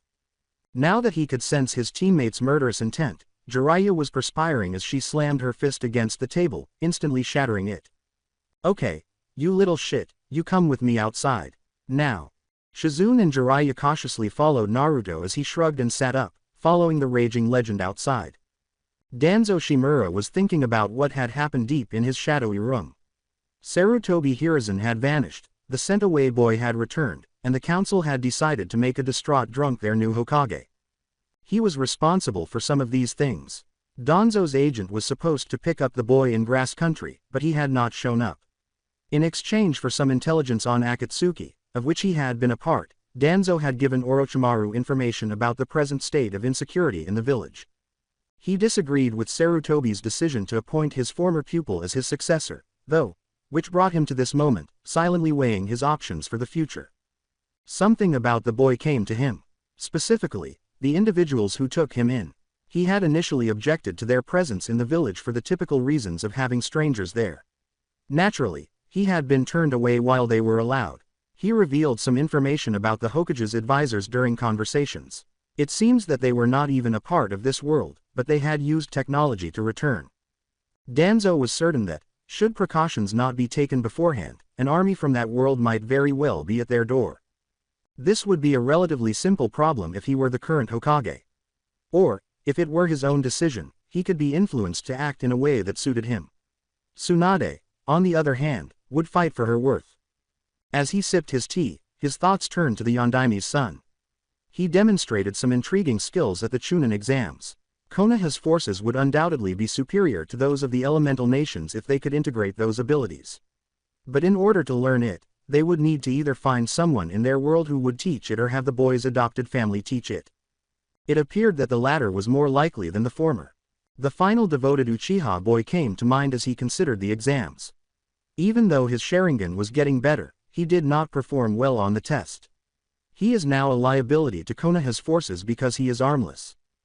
Danzo scowled as he thought about it. The Uchiha boy's disability would be made up for if he possessed the skills of the Yondaime's son. He should also receive the best medical care available in their world, not this one. Danzo realized that Hiruzen and the inhabitants of that world had reached an agreement to allow the Hyuga heiress and the son of the Yondaime to travel there for intelligence gathering and training. More could be gained if the Uchiha boy accompanied them, along with a carefully chosen agent. The war hawk put down his tea, stood up, and left his room. Not much had been said, at least not by the two blondes, when they had emerged into an empty space. Jiraiya had been attempting to dissuade his student from fighting with his teammate, and Shizune had been pleading with her master to change his mind. To no avail, Tsunade was determined to make the young boy stop smirking. "One finger, brat, I'll beat you, using only one finger. If I win, the two of you will leave and that will be that. If I win, though." The teenager shrugged. Tsunade laughed. "Should that happen, I'll come and give you a little prize. You in?" Jiraiya was frantically shaking his head and making the "stop" motion when Naruto turned to face him. After rolling his eyes, the blonde turned back to the renowned healer and gave a nod. After giving a nod in return, Tsunade spread her feet and cracked her hand joints. She watched as her opponent produced his absurdly large weapon and delivered a series of skillful blows. "Fair warning, kid, I don't hold back. If you want to have your little toy snapped like a toothpick, then go ahead and try to use it." After grinning, the boy said, "Thanks for the warning, but it's not needed." Even though Tsunade was self-assured, her gut told her to move when the boy leapt into the air. He began tossing out orange glowing spheres as she was moving, and when they hit the ground where she was, they exploded, leaving deep craters and a shower of debris in their wake. She saw him approaching her with such speed, poised to pierce her, that she had to move again. "I did warn him," she thought smugly as she retracted her fist to shatter his weapon. But then he abruptly vanished and reappeared behind her, making her turn around. Tsunade skidded a few feet back and momentarily lost her balance as he swung his weapon with such force. Exploiting the situation, the boy punched the ground, spun up the handle, and kicked her in the stomach. Tsunade extended her finger to fulfill her promise, but the teenager batted her wrist up and away from him, surprising and frustrating her once more. However, he squatted down, narrowly avoiding it, as she stepped on his foot and extended the other hand. Then, surprising her by lifting the bottom of her kimono, he laughed. "Look at how shriveled your legs are, you old hag." Tsunade became enraged, retrieved her fist, and struck the boy in the chest, sending him flying backwards and crashing into a building. There was still no movement after the dust and debris had settled. Tsunade gasped for air as she attempted to relax. She believed that the brat might have been unlucky and that she had killed him, but then she heard a weak voice croak, "Kira." The alleyway then filled with green light before it disappeared, and she heard the boy slowly emerge from the wall and make his way to the blade he had left close by. "Think you should be moving. I put enough, in that punch, to probably fracture some of your bones." The boy stretched his arms and popped the joints in his neck after rotating his shoulder socket. "I think we should call this a draw. After all, you never hit me with your finger." Tsunade frowned, closed her eyes, and let out a weary sigh. "All right, I promise not to go anywhere until we've reached a conclusion with this bet. Shizune, I'll meet you in the hotel." Her pupil gave a stupid nod, clearly troubled by what she had witnessed. Meanwhile, Jiraiya was relieved and wiping his brow. Cloud was at the Hokage's tower completing the last details of the agreement he had made with the late Sandame, while Tifa and Hinata were still sparring. Cloud explained the majority of the terms by describing what their world actually produced. They appear uninterested in the majority of what he said. The council, however, appeared to be particularly interested in the science and medical science of their world. It was a little ambiguous as to what Midgar would desire. Although their world was more developed, some of the items that Cloud and the others brought back to Midgar appeared to pique the interest of some of the locals. Of course, one of them was Rufus Shinra.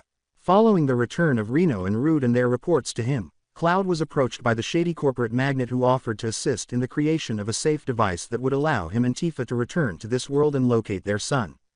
Knowing who he was dealing with, Cloud cautiously accepted the offer. Cloud had been concerned that this deal would be dragged through numerous meetings since the Sandame's passing. It went pretty well, actually. There appeared to be optimism and no one objected to the terms. Even though things were going smoothly, there was someone in the room who had Cloud on guard. He was a man with one eye exposed, a bandaged body, and a cane-limping gait. He remained silent the entire time, speaking only at the conclusion of the meeting. "I'd like to make a condition to the contract." Although no one had raised an objection, the other Konoha members gave him a startled look. "It must be someone significant," Cloud noted. The man pulled out 2 folders and set them down on the table. "I'd like to accompany the 2 genin going on the mission to the designated place."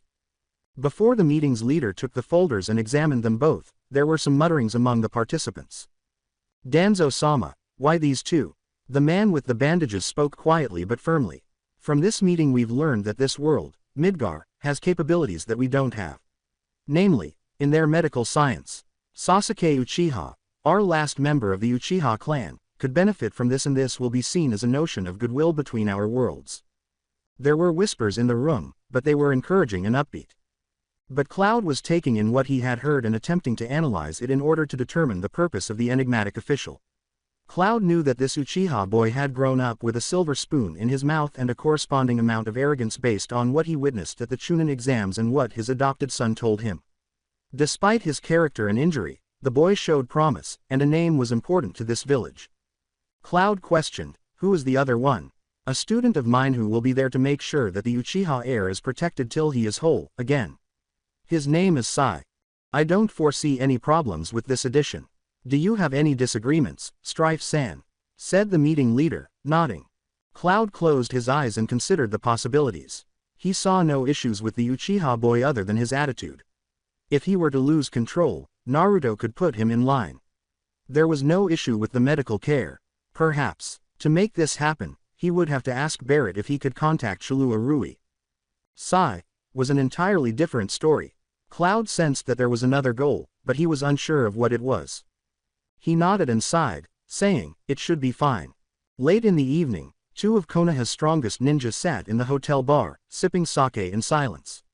Jiraiya had previously arrived and sat down next to a former teammate without saying anything. It was Tsunade who broke the 10-minute silence. "Is that kid really your student? I thought, after Minato died, you'd be against having another." Jiraiya exhaled. "Truth be told, I'm not sure what to teach Naruto. I hope to be his sensei, but he's impressive as it is. I can't remember anyone holding strong that long against you, Haim." The woman shifted the subject without responding. "To answer your earlier question, Orochimaru did come to see me. And, after taking a sip of her drink, Tsunade said, he wants me to help him." "Your answer to him?" sighed Jiraiya. "In all honesty," she answered, "I'm still thinking." After finishing his sake bottle, Jiraiya got up and started to walk away, but not before saying, "I have an idea on what he offered you in return. Tsunade, my advice to you is not to do anything stupid. If you take a path that could hurt the village, I will destroy you." As his figure moved back, Tsunade nodded. Jiraiya realized something wasn't right the following morning. He felt very sick and lethargic when he woke up.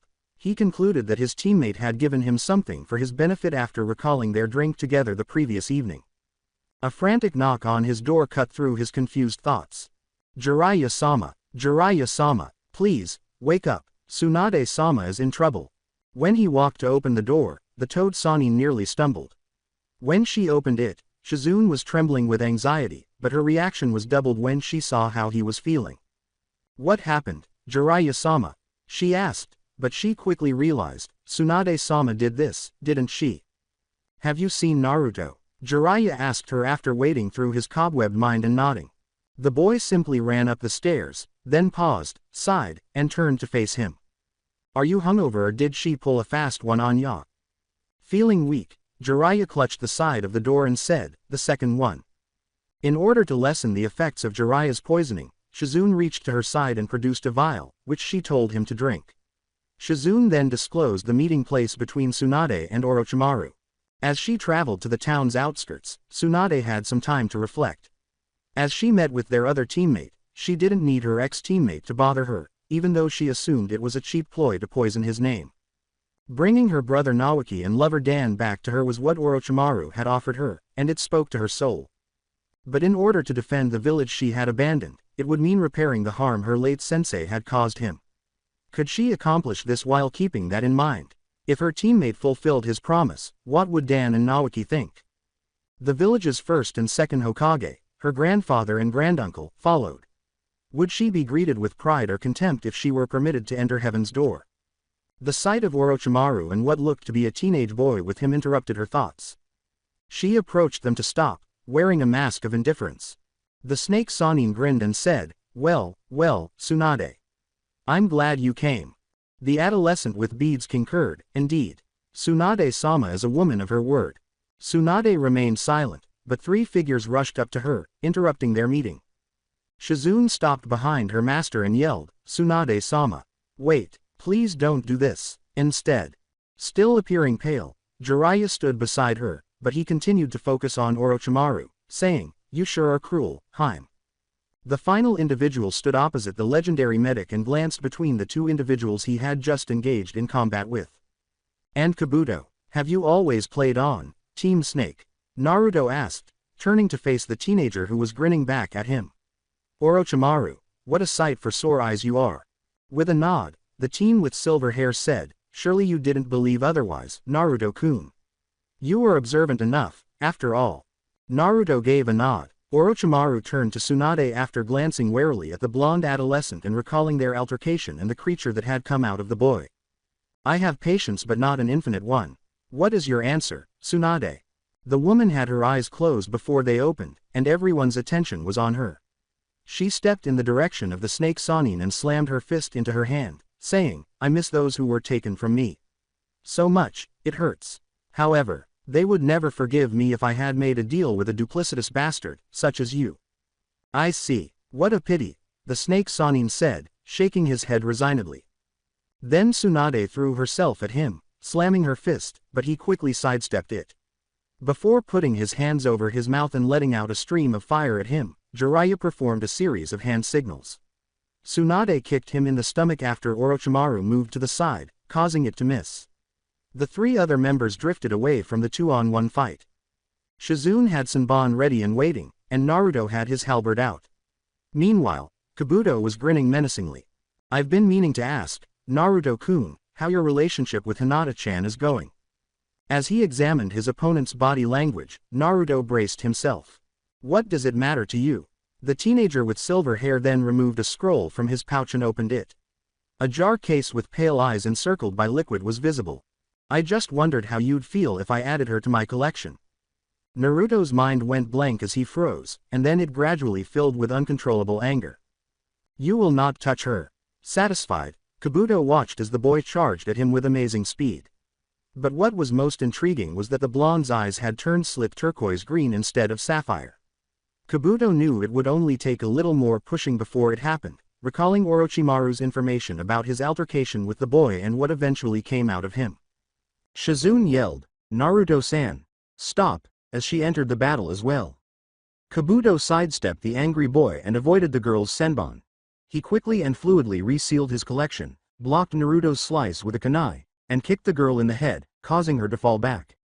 In the meantime, Naruto's body, mind, and soul sensed that he was losing emotional control and that Sephiroth's sleeping form was ready to awaken and seize him. But the eyes Kabuto showed him made him visualize Hinata's eyes, and the memory stayed with him. Tell me, Naruto-kun, what should I do with the rest of her body? Naruto fell off the edge of the symbolic knife after Kabuto said those words. Kabuto slashed at the blonde's chest with glowing hands before erupting in black smoke. As the three Sannin had halted their fight, the silver-haired teen saw his desired outcome and delivered one final blow to Shizune before he vanished and approached his master, observing the blonde teen's metamorphosis. Jiraiya thought, shit, as she saw the black smoke begin to resemble a tall person. Orochimaru heard Kabuto emerge from behind him. We're leaving, Kabuto. After the teen gave a nod, they both fell to the ground. Tsunade's eyes watched in morbid fascination as the boy transformed into a tall man with pale skin and long silvery hair, holding an incredibly long nodashi. Her heart stopped when she saw the eyes because the air felt so cold now. Then she became aware that someone she cared about was now in danger. Shizune, get out of there. The man's mouth curled into a playful smile, and the girl, who was about to act, was terrified when she saw him. He then walked slowly toward the now trembling girl and said, here at last. But where are the other two? Who am I to thank for opening the door? The man jumped back a step when Tsunade emerged in a sunshine and struck the ground with her fist, creating a crater along a fissure. Tsunade saw him swing his sword forcefully against the ground, sending pieces of the earth flying in her direction and her student's direction. She moved swiftly through the crowds, and the harbinger of fear approached her with his sword ready to impale her in their wake. The Toad Sanin used a spinning blue orb against the man's side, but Jiraiya intervened and stopped him. Rasengan. After being shoved aside, Sephiroth swung his blade, but Jiraiya's hair, which turned into a spiked shield, stopped him. But he used his strength to throw the Sanin at his teammate, who stumbled backward. He closed his eyes and took a deep breath, saying, "No need to be impatient. Everyone gets their turn. This world is fascinating, such rich life, ready to meet its end." After that, he vanished and approached Tsunade from behind, swinging down on her shoulder before she was able to block it, and it struck her open palm. A trickle of blood trickled down from Masumun's cut. Tsunade felt her hemophobia take over and froze in place. Thinking of what could possibly put this man down and bring Naruto back, Jiraiya was in a panic. His thoughts turned to the seal and the typical functions of a Jinchuriki. He chose to give it a shot even though it would be risky. Tsunade. Don't let him go. Sephiroth frowned as Tsunade's mind snapped out of its fear-induced daze and she reached out and grabbed his arm. Jiraiya slammed his purple glowing fingers into the murderer's stomach, precisely where the seal would be. Naruto's face shimmered on the surface, and Sephiroth grimaced. Smoke then encircled the body once more before it fell again, revealing the blonde teenager who was out like a light. "See you again, soon." Jiraiya, Tsunade, and little Shizune. Shizune went to check if the Strife boy needed any serious medical attention because both of them were having trouble breathing. Jiraiya, what or who was that? Before he gave her a streamlined account of what had happened around the boy, Jiraiya calmed her breathing. Tsunade was silent after he was done, then she sighed and approached the sleeping boy. "As insane as that sounds, I have to believe it, don't I?" There was a sigh from Jiraiya. "I wish it were simpler." After completing her diagnostic on the boy, Shizune turned to face her master. "Tsunade-sama, are you still?" She picked herself up and turned to Jiraiya, saying, "If Orochimaru is going to be stopped, Konoha needs better leadership. I'll take that risk and be its Hokage. No, I'm going to forfeit the bet." While Cloud and Tifa were meeting with Kakashi-sensei to discuss something, Hinata walked from her most recent counseling appointment to the hotel to meet up with Marlene and Denzel for dinner. She wondered idly if Naruto was succeeding in his mission. He was to take her away into another world as soon as he returned. She began to recall what Tifa had said to her during their sparring session. The distinction between battling an adversary and battling oneself. She was timid because she was aware that she was constantly at odds with herself. She has changed, though, since she met Naruto and entered his world. Together, they were determined to defeat their adversaries and make amends with one another. What will it bring, Midgar? As the early morning hours arrived, the group was bathed in daylight. Shizune and Jiraiya were sleeping soundly, and Taunton was grunting softly as he dreamed. Before the haze cleared, Naruto's eyes opened a few times, and he quickly found his bearings. "Glad to see you're finally awake, kid." The teenager turned to face Tsunade, who was sipping sake by the fireplace. He inquired, "How long was I out?" 2 days, replied the doctor, "although, considering what happened, I might, for once, count myself lucky that things ended up the way they did." The teenager understood her words and naturally concluded that they had survived their encounter with Orochimaru and Kabuto. Naruto recalled what had transpired and how he had once more lost control when he thought about the snake's underling. "By the way," Tsunade remarked, putting down her cup, "I've been meaning to ask about those eyes of yours. Are they some sort of bloodline?" With a shake of his head, Naruto said, "No, they're not. Funny, I thought the pervert would have talked all about me to you. Despite what he is, he has some tact about him."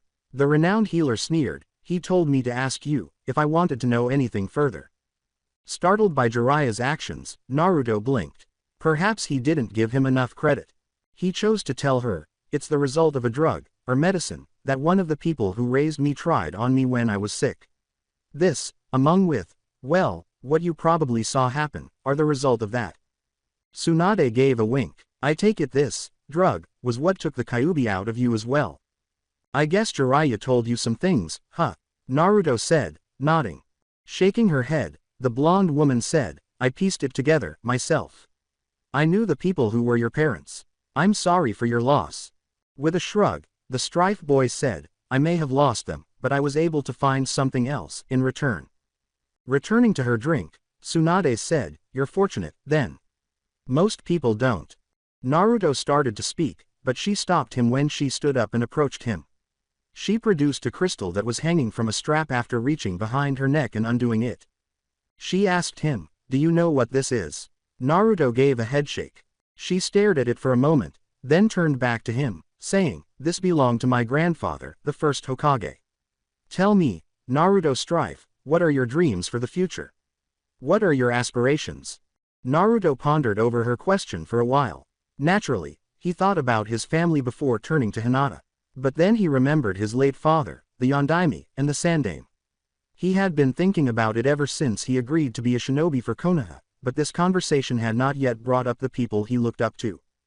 I want for there to be peace in Konoha, the village of my birth. How would you go about doing that? Tsunade asked, nodding. Strength is not enough. I want to work with the people of the village to become its guide, its champion, and to bring it peace. Naruto closed his eyes and said, I want to be its Hokage. He then opened them and fixed his determined gaze on the woman. After letting out a sigh, Tsunade smiled subtly. She placed the sacred crystal around the boy's neck and tied it up for him, saying, Then I, Tsunade Senju, recognize your dream and will support you to the best of my abilities. Jiraiya, who had just woken up, was thinking deeply about what he had heard. On his way to the hospital where his student was recovering, Kakashi Hatake walked at a sedative pace. He felt conflicted when the council called him to tell him that Naruto Strife was taking his students, Sasuke and Hinata, on a journey to a place called Midgar. Sasuke needed a serious wake-up call, and losing his arm didn't seem to stop him from pursuing the man who killed his clan with unwavering determination. He didn't appear to be humbled by losing to that man either, as he demanded to be released in order to face him again after waking up in the hospital. Kakashi felt a little more at ease after discussing the dire circumstances with Naruto's adopted father.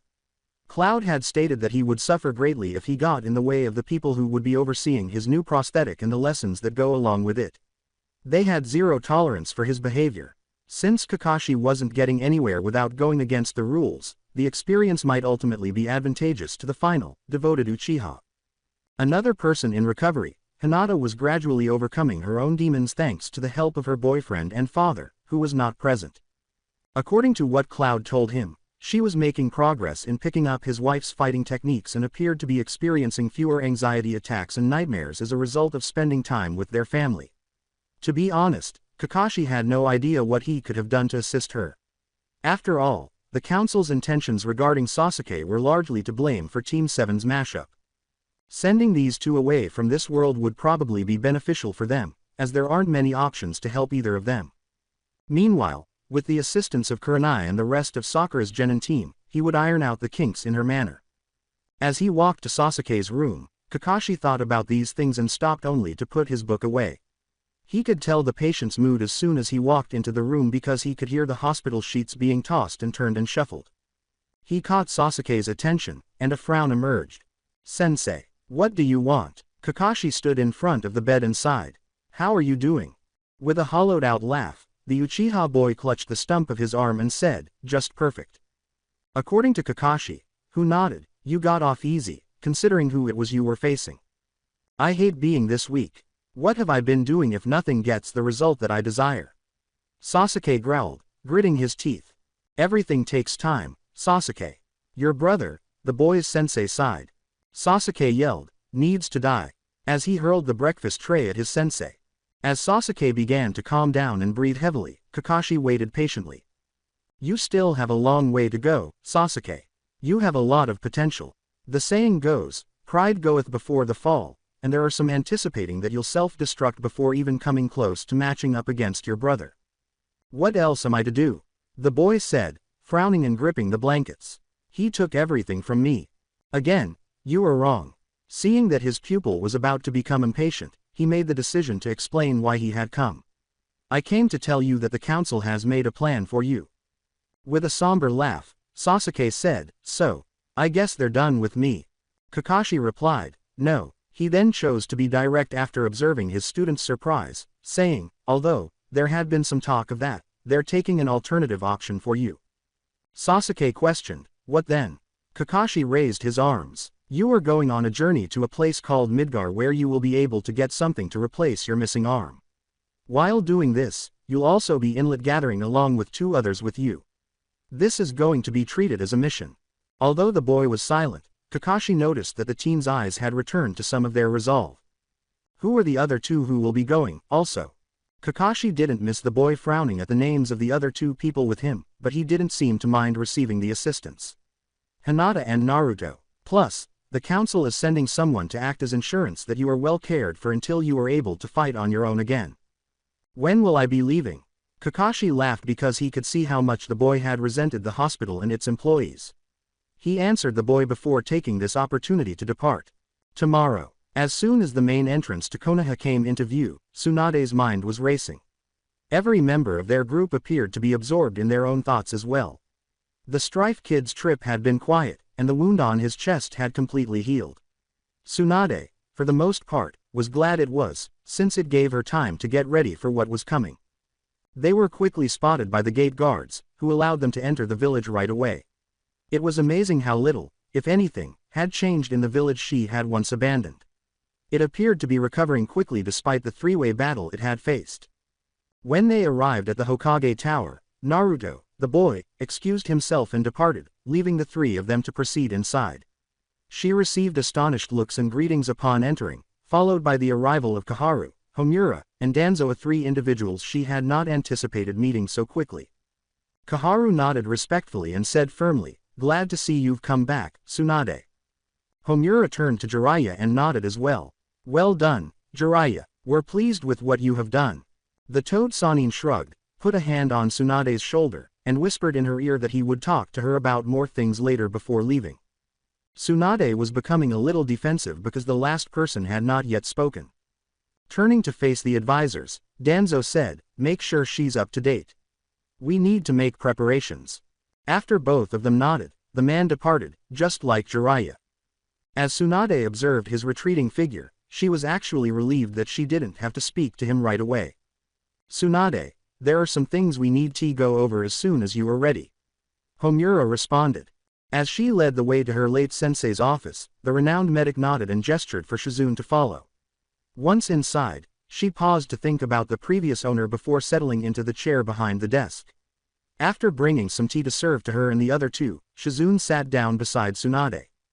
What came next was essentially what Jiraiya had told her about beforehand.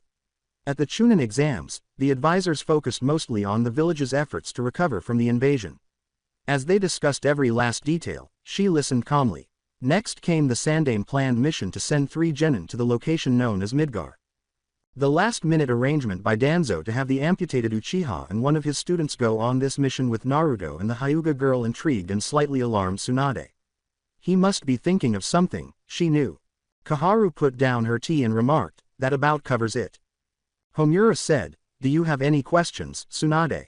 Tsunade replied, "How long will the expedition to Midgar take? I imagine it will do little to hurt Team 7 and Team 8, but will there be a significant impact?" The time being spent there will be roughly a month, if not a week. All depending on Sasuke Uchiha's recovery and rehabilitation, Homura stated. Their teams will focus on training and doing D-ranked missions around the village with maybe 1 or 2 joint team missions outside of the village, said Koharu. Tsunade gave a nod. Then all seems fine, in the time being. As the 2 left the office, leaving Tsunade and her student behind, Shizune picked up their cups. Wearily, Tsunade rubbed the temples of her forehead and leaned back in her chair, letting out a sigh. Shizune, looking up, the small brunette said, "Yes, Tsunade-sama. Can you arrange for Naruto's father to come in, today? I need to understand what happened at that meeting." With a nod, Shizune said, "Of course, Tsunade-sama. I'll notify him right away." Tsunade gave a nod before starting what she had been afraid of all along, paperwork. When Naruto arrived at his parents' hotel room and saw Hinata grinning while speaking to Marlene, he felt as though a burden had been lifted. They were alerted by a knock on the door, so Hinata got up, hurried over to her boyfriend, and they embraced. He held her close and said, "Hey." She cheerfully said, "Hi." After a charming reunion, the 2 went back to the other people in the room. Hinata told Naruto about her training with Tifa, and Naruto told everyone about his mission. They congratulated him on his girlfriend's success in his mother's fighting style and reassured him that he had lost control once more. Naruto proposed that the four of them go to Ichiraku's for lunch. Cloud was relieved that he would be returning to Midgar tomorrow and would not be returning to the Hokage Tower anytime soon. But he would be there again until then because Cloud had been practicing his swings when a Chunin approached him and Denzel. He had to meet the new Hokage by himself because Denzel had gone to rejoin Tifa and the others. The building's shinobi appear more impressive than before. They appeared to be in a better mood, and he would assume that they were once again in charge. The new Hokage behind the desk was rummaging through the drawers for something, and he heard some mild grunts and cursing as he entered the Hokage's office. Damn it, where did Sensei hide his sake? Cloud laughed nostalgically as he heard this because he could imagine his friend Sid in the same predicament. The woman sighed as she stopped her frantic search for alcohol and turned to face the man after realizing he had arrived. Sorry for that, Strife-san, as you can see I'm just trying to get settled here. After giving him a closer look, she paused and sighed. Seeing your eyes, like that of your adopted sons, I take it that more than one person in your world has had their eyes looking like yours, am I right? She said. Cloud replied, unfortunately, however it's a long story, which I guess you really don't have the time for. Tsunade replied, you're right. The reason why I had you come in was I wanted to know a little more about the meetings you've had in regard to sending your son and 3 others to your world. I had assumed your people would have given you every detail. Or have they not yet? Asked Cloud, raising an eyebrow in surprise. Tsunade nodded. They have, but they've given me a condensed version of it. I'd like to hear from you in particular, seeing as how it has been arranged by you. After giving her a nod, Cloud started telling her about the meeting with Hiruzen and Jiraiya, as well as the subsequent meetings that were dispersed until the last one, in which Danzo added 2 more people to the mission. When he was done, Tsunade averted her gaze in contemplation. She let out a sigh and returned her focus to her guest. That man, I, myself, have a guess as to his motivations, but nothing really substantial to put forth. Nothing he might be planning can be considered dangerous at this point, but I can never tell with him, most of the time.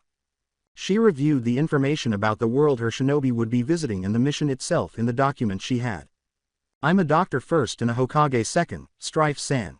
Can you tell me if there's anything that can make it dangerous for this team to go to your world? Cloud paused for a moment and then nodded. No, there shouldn't be anything that would hurt them or make them ill. We do have some wildlife outside of the city that might hurt them, but I know that they're more than likely strong enough to handle them. Even Sasuke Uchiha, as he is? Tsunade asked, nodding. With a sigh, Cloud said, I think so. A young boy was kneeling on one knee in front of Danzo, head down, while he sat in his seat deep within Root's chamber. Danzo questioned, do you understand the purpose of your mission? With a nod, the boy said, yes, Danzo-sama. I am to observe and protect Sasuke Uchiha. Remember what we discussed. Do not hesitate to act when an opportunity presents itself, Danzo said, closing his visible eye and nodding. The boy gave a nod. Yo guys, it's RyugaXD. You already know YouTube has its limit size, so if you want to see the spicier, uncensored, and exclusive stuff I can't post here, check out my Patreon. That's where I drop all my 18+ lemon content, early uploads, and more. Links in the description. Come join the fun.